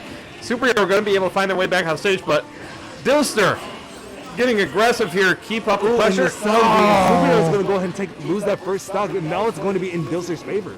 Yeah, and that is huge, being able to take a stock that early, only sitting at 2% after taking it as well. Superhero has their work cut out for him, but definitely has the options to be able to try and take it. Oh, and a nice get-up attack to cancel the fully charged neutral beam coming out from Superhero. Like, that was actually a really good play coming out from Dilster. Yeah, I mean, just being able to use that invincibility wisely, recognizing Superhero was a little bit too close to the edge and took advantage of it. And that side B, though, from Superhero, just able to make it past that forward smash. Oh, man. Like, I'm just, like, over here watching, like, how forward smash coming up from Superhero. Just gonna go ahead and send Dilster right into the blast zone. Like, if it ain't gonna hit the first ledge grab, it will absolutely hit the second ledge grab. Oh, and nice sword clank there. And Superhero starting to turn it up here. Despite losing that first stock so early, this is still pretty even. And one more hit, it will be even. Yeah, but it looks like Dilster is definitely not going to be like out of his just yet. He's going to apply as much pressure as he possibly can. Before and there it is, the forward smash, but like, yep. Oh, and the back here just for reassurance. Yeah, like, I know for a fact that like Superhero was not making it back to stage because you can't grab the side platforms, and the only ledge you can grab is the one on stage. Yep. And the fact of the matter is, like, you know, he was like, yeah, I'm not going to go. I'm going to just go ahead and say, yeah, I can't do it. Enter the stage, and Dilster was like, I know you can't go back, but just to be sure. Yep. Oh, there's the up B. Catches him getting too aggressive, and this is final stock, Game 5. All right, so now with the Superhero sitting at 57%, and like you know, he's still got a little bit of percent to like make back up, but like playing on Power Method, that's not a lot of percent for him to really worry about. And with Dilster still being in advantage, like he still has plenty of room to work with. Yep. And Superhero over 100% now. Has to play perfectly in order to avoid getting killed here. A nice side B coming out from Superhero, being able to just basically say, yeah, I'm not going out just yet. Well, the up B's coming out on these shield hits. Oh man, just like seeing how these like two players are going at each other so much. Superhero's sitting at 122. Like all it takes is like really just one good like dancing blade, shield break, up B out of shield. It really doesn't matter. Like, or even just like a good port, or even like a good forward air off stage, or even close to the ledge, and that's it. There we go. Right though, with like Dilster sitting at 70%, he's definitely in kill percent range for while Superhero sits on the pirate. No, not enough. Ooh, but the up air coming out, but it's definitely not enough because like excellent DI coming out from Dilster. Oh, he wants an extra down air to hit. All set off stage really far. Force a switch, but able to make it back with side B. Oh, the back of the man! Oh! Go ahead and take it. Oh, that was so close. Oh man, that was a fantastic game to watch. Hey, 6 feet. 6 feet. That's alright. They had some they showed some really honest to God great respect for each other, and that was a fantastic set to watch. I mean, when you consider the fact that Dilster took that first stock, only taking 2%, that was an extremely close match and a really good almost comeback from Superhero. Oh man, like honestly speaking, like that was really close, man. And so now we have a runback of winners finals. Yep. With Dilster versus Daybreak. Yep. And I mean, this is definitely a good way to cap off this running of OAKSMASH. Thank you everybody for tuning in and staying up with us as we bring you some hype matches for you guys to watch. So once again, we are OAKSMASH. We're located in Royal Oak. If you guys are interested in coming out to our tournament, feel free to join us. Follow us on Twitter. Follow us on Twitch. Also, make sure to join our Discord server where we are able to post out updates when our brackets actually go live. And honestly, like, I'm just personally excited to see, like, you know, what else we're going to be able to see for this tournament. And honest to God, I'm just very happy to be here. Yeah, we're same spot we were at. Finally coming Yeah, back. should be along the back wall. Like where we're sitting earlier? Yeah. Well, no, below that TV over there.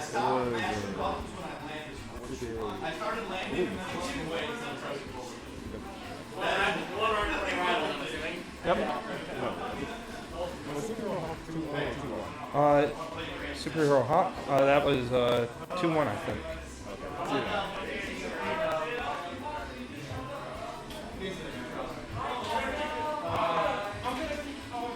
I'm pretty sure it was. Let me think here. Because it was Pyramid there. Alright, I'm out of here, man. I'll Alright, see ya. Yep. I was actually surprised though. No, I didn't. No way. I didn't. Just getting some bracket shenanigans sorted out here, making sure everything's entered incorrectly. While we wait for the players to come up to the stream here. Oh, yeah, you're right. The Fox went back in none. Yeah, None smash. Fox. I can't believe Superhero made that back. That is insane. All right, so we're going to be going into our last match of the day. It's going to be Daybreak versus Dilster. As we're going to go ahead and get this set up. If you guys don't know who I am Dimension Demon, and also with me here is Scooter 381. Scooter 388. The one is only for Twitter because of terrorism. You laugh, but it is a true story. Would you like to hear it? Not right now. Fair enough, because Right we got now, both we're players. actually going to be going into a pretty much one rerun of winners finals, where it was like we're gonna have like a rerun of like winners finals, and honestly, like, oh, yep. Oh, this CPU trying to give Daybreak the work right now. Daybreak is like getting like schmixed on against this like DDD real quick. That's like, the scariest. Yo, that's actually kind of wild. The scariest thing about CPUs in this game is just how much they have leveled up compared to previous games.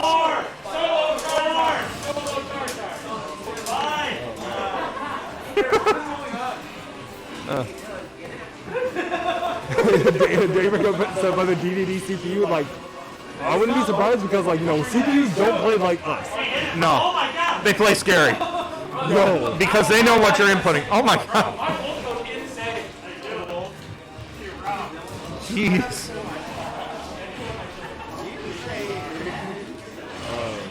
Oh, there we go. So, like, hit something names. That's right here. Man, what shenanigans are they up to over there? That's the Truth Flood Finals. Can you beat a level 9 CPU?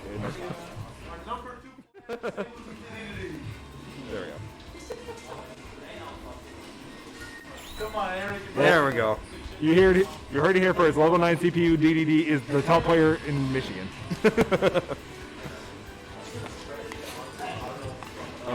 So, going into grand finals, we have Daybreak and we also have Dilster. We have Lucina and we also have Wolf. We have two players that have pretty much gone back and forth against each other so much and so often. We know what to expect.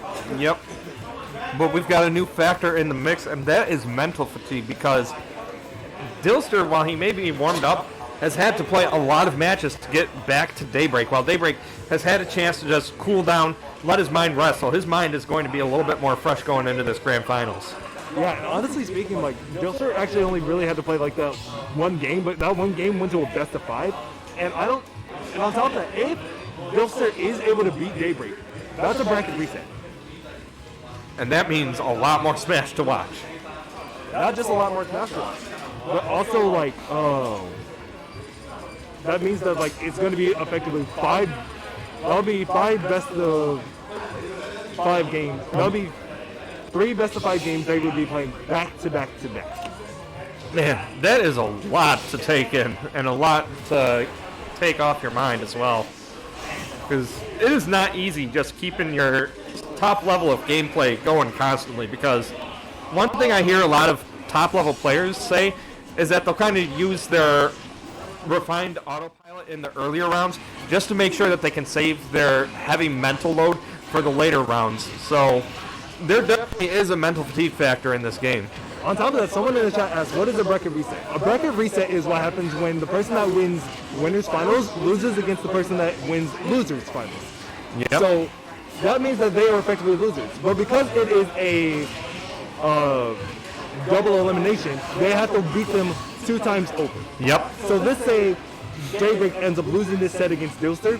Dilster has to do another best of 5 against Daybreak before he can actually say he won the tournament. Yep. And right now, Dilster is definitely not looking like he is any stranger to trying to make that happen, because he has taken the first stock while we were given that explanation. And on top of that, like, you know, he's definitely found his momentum and definitely found his stride. Being able to just, like, apply as much pressure as possible in this match, and, like, you know, he's been showcasing what he's capable of every single game here. Yep, but Daybreak looking to fight back and just starting to rack up the damage here and take stage control as well. Honestly, like, with solid stage control coming out from, like, both players, like, this is definitely where you want to see, like, them both execute the best of... This is why they are the best of the tournament. This is why they are in grand finals. Yep. And right now, both of them just looking for that one move to send the other off the stage or even into the blast zone if they can. Oh, no! But the up B getting hit by the bottom of the stage, and you definitely saw Dilster, like, come, like, you know, hesitate on doing a homie stock. Yeah. It was like, no, this is a tournament, I'm here to win. Yeah, this is grand finals. You save the homie stocks for the earlier rounds. This is where you have to give it all. Round 1, like, yeah, homie stock, understand. But this is grand finals. You homie stock, you put yourself at disadvantage. Absolutely. And I mean, if you want to win the tournament, you got to give it all. Oh, man. Oh, here we go. Dilster throwing him off stage, but not able to find a follow-up. And also seeing, like, you know, Dilster being able to apply so much percentage against them. Like, going for the counter a little bit early, but not going to be enough to confirm the kill. Like, Dilster already has, like, you know, 50%. Jeez. Yeah. 76% on him now. But even then, like, he's still up in percentage against Daybreak, and all it takes is one good smash attack, one good forward air off stage, and that's it. Yep. And there it is the up air. Going to go ahead and take that first game in Dilster's favor. Great call out. Expecting that high recovery. But for Daybreak, unfortunate way to lose that second stock. For those who are happy to see the traditional pineapple gone with the leaving of Dreamland, unfortunately it is still around in Pokemon Stadium 2. Honestly, pineappling actually happens on almost any stage that isn't, like, you know, fully down into the blast zone like Kalos. Yeah.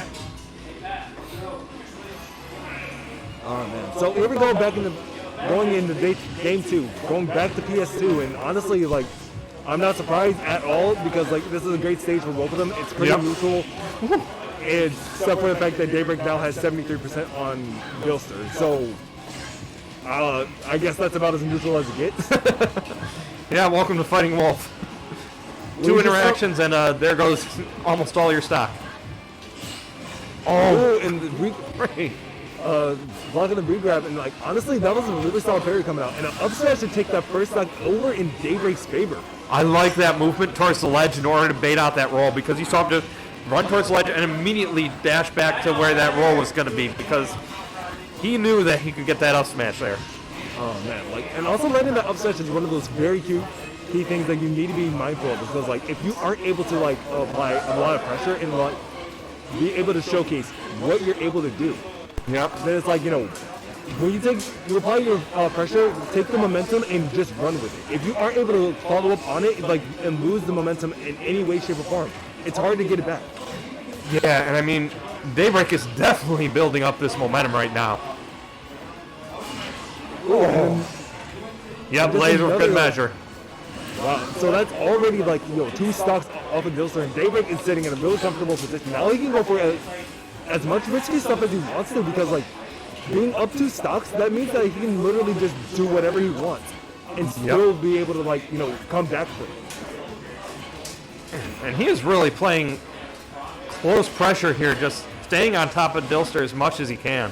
And he definitely wanted to go for that down air there, and like he almost like risked his own stock just to go for it.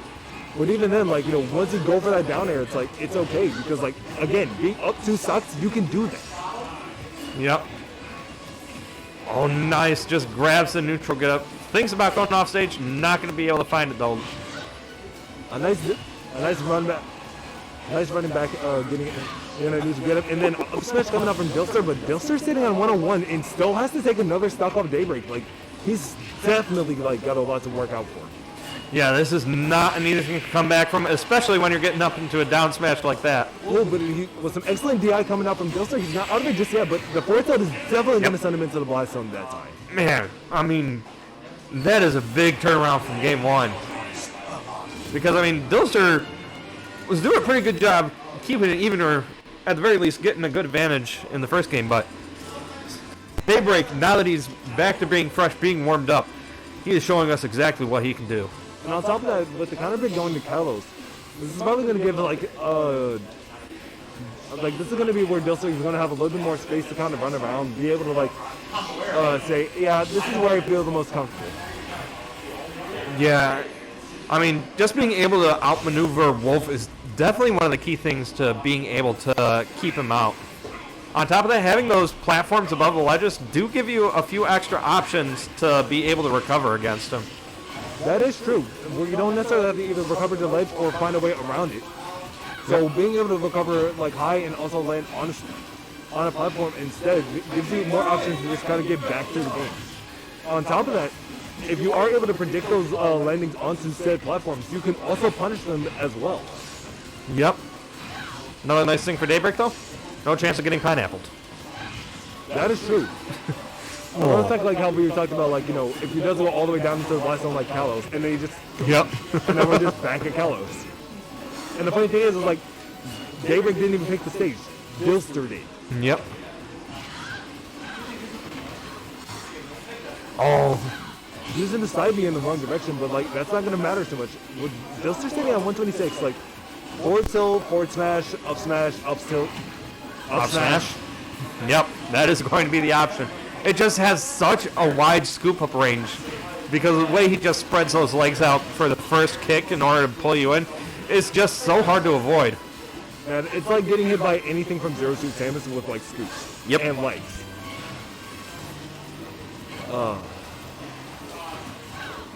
But still, Dilster does have Daybreak at 84%. Only needs a few more hits in order to be able to guarantee that he can send him to the blast zone. But the challenge is just finding those few hits because Daybreak being very mobile and very elusive. And honestly speaking, like, seeing like how these players are like also adapting to each other. Oh, nice 2-frame and the counter going to go ahead and confirm that next kill with only 59% being confirmed on the Dilster. Now going up to 86. And honestly, this is a really good position for Dilster to just find some good momentum to just like apply more pressure. Yeah, I mean, as long as he can apply that pressure. Oh my God, the charge of that. He held it for so long.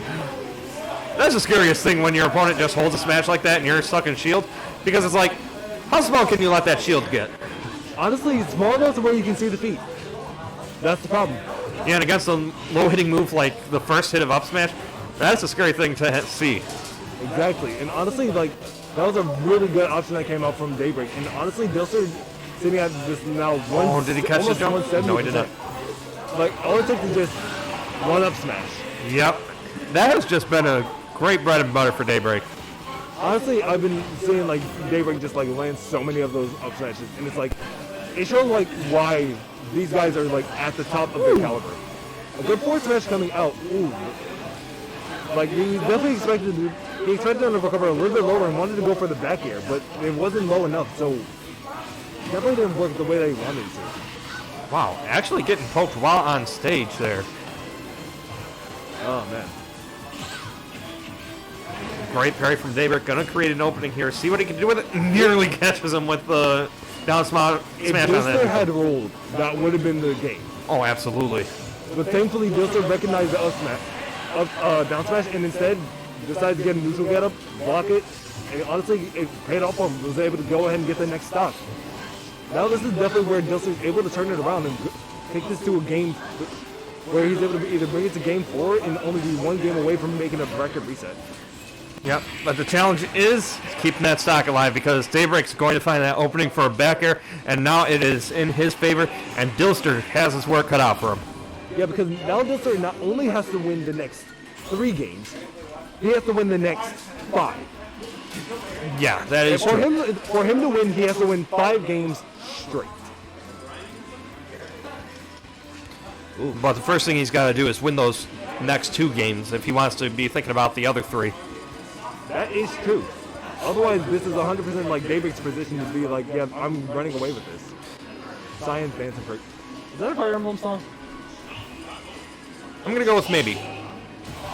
There's a lot of music in this game to keep track of, which is a very excellent thing. Yeah, there's like 100+ songs in this game. Like, I'm not going to worry about it too much. I want to say it's close to 900 songs, as crazy as that is to think. Wait. Yeah, there's a ridiculous amount of music. No. What? That's Mark. That's not Lucina. You're right. He went to the Mark. He's like, okay, I'm hitting you pretty much at the end of the sword all the time. It's time to go for sweet spots. I mean, this is where you know somebody's feeling confident in their spacing because Marth absolutely rewards players who have impeccable spacing. And honestly, Dilster has incredible spacing, especially for all of his attacks. Yeah, so I mean, as long as he's able to find those solid openings, he can definitely be taking some stocks a little bit earlier than he could with Lucina.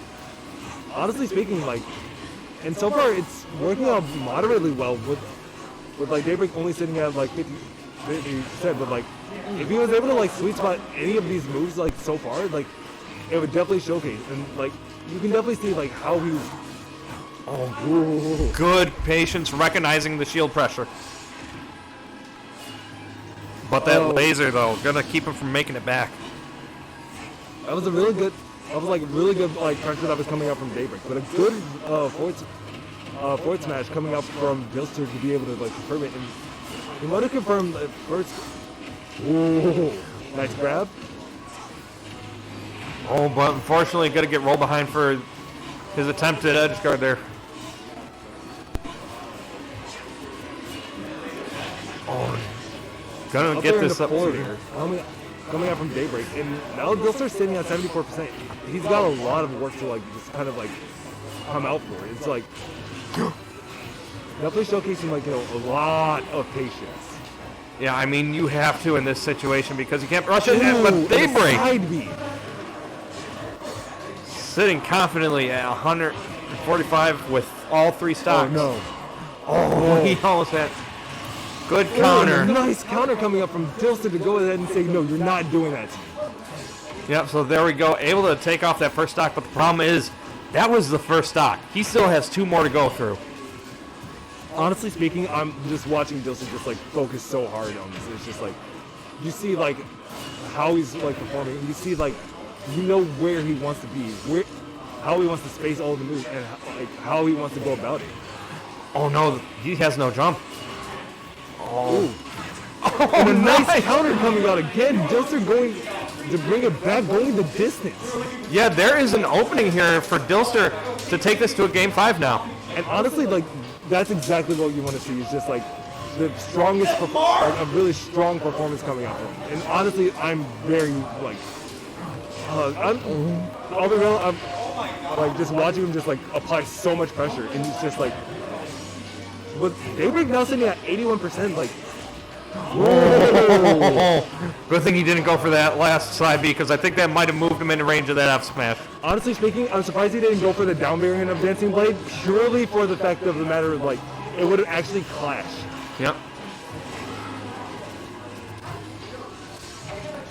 And now both of them just playing. Oh no! Forward smash! Oh, just the wrong time to advance forward, and Daybreak calls it out.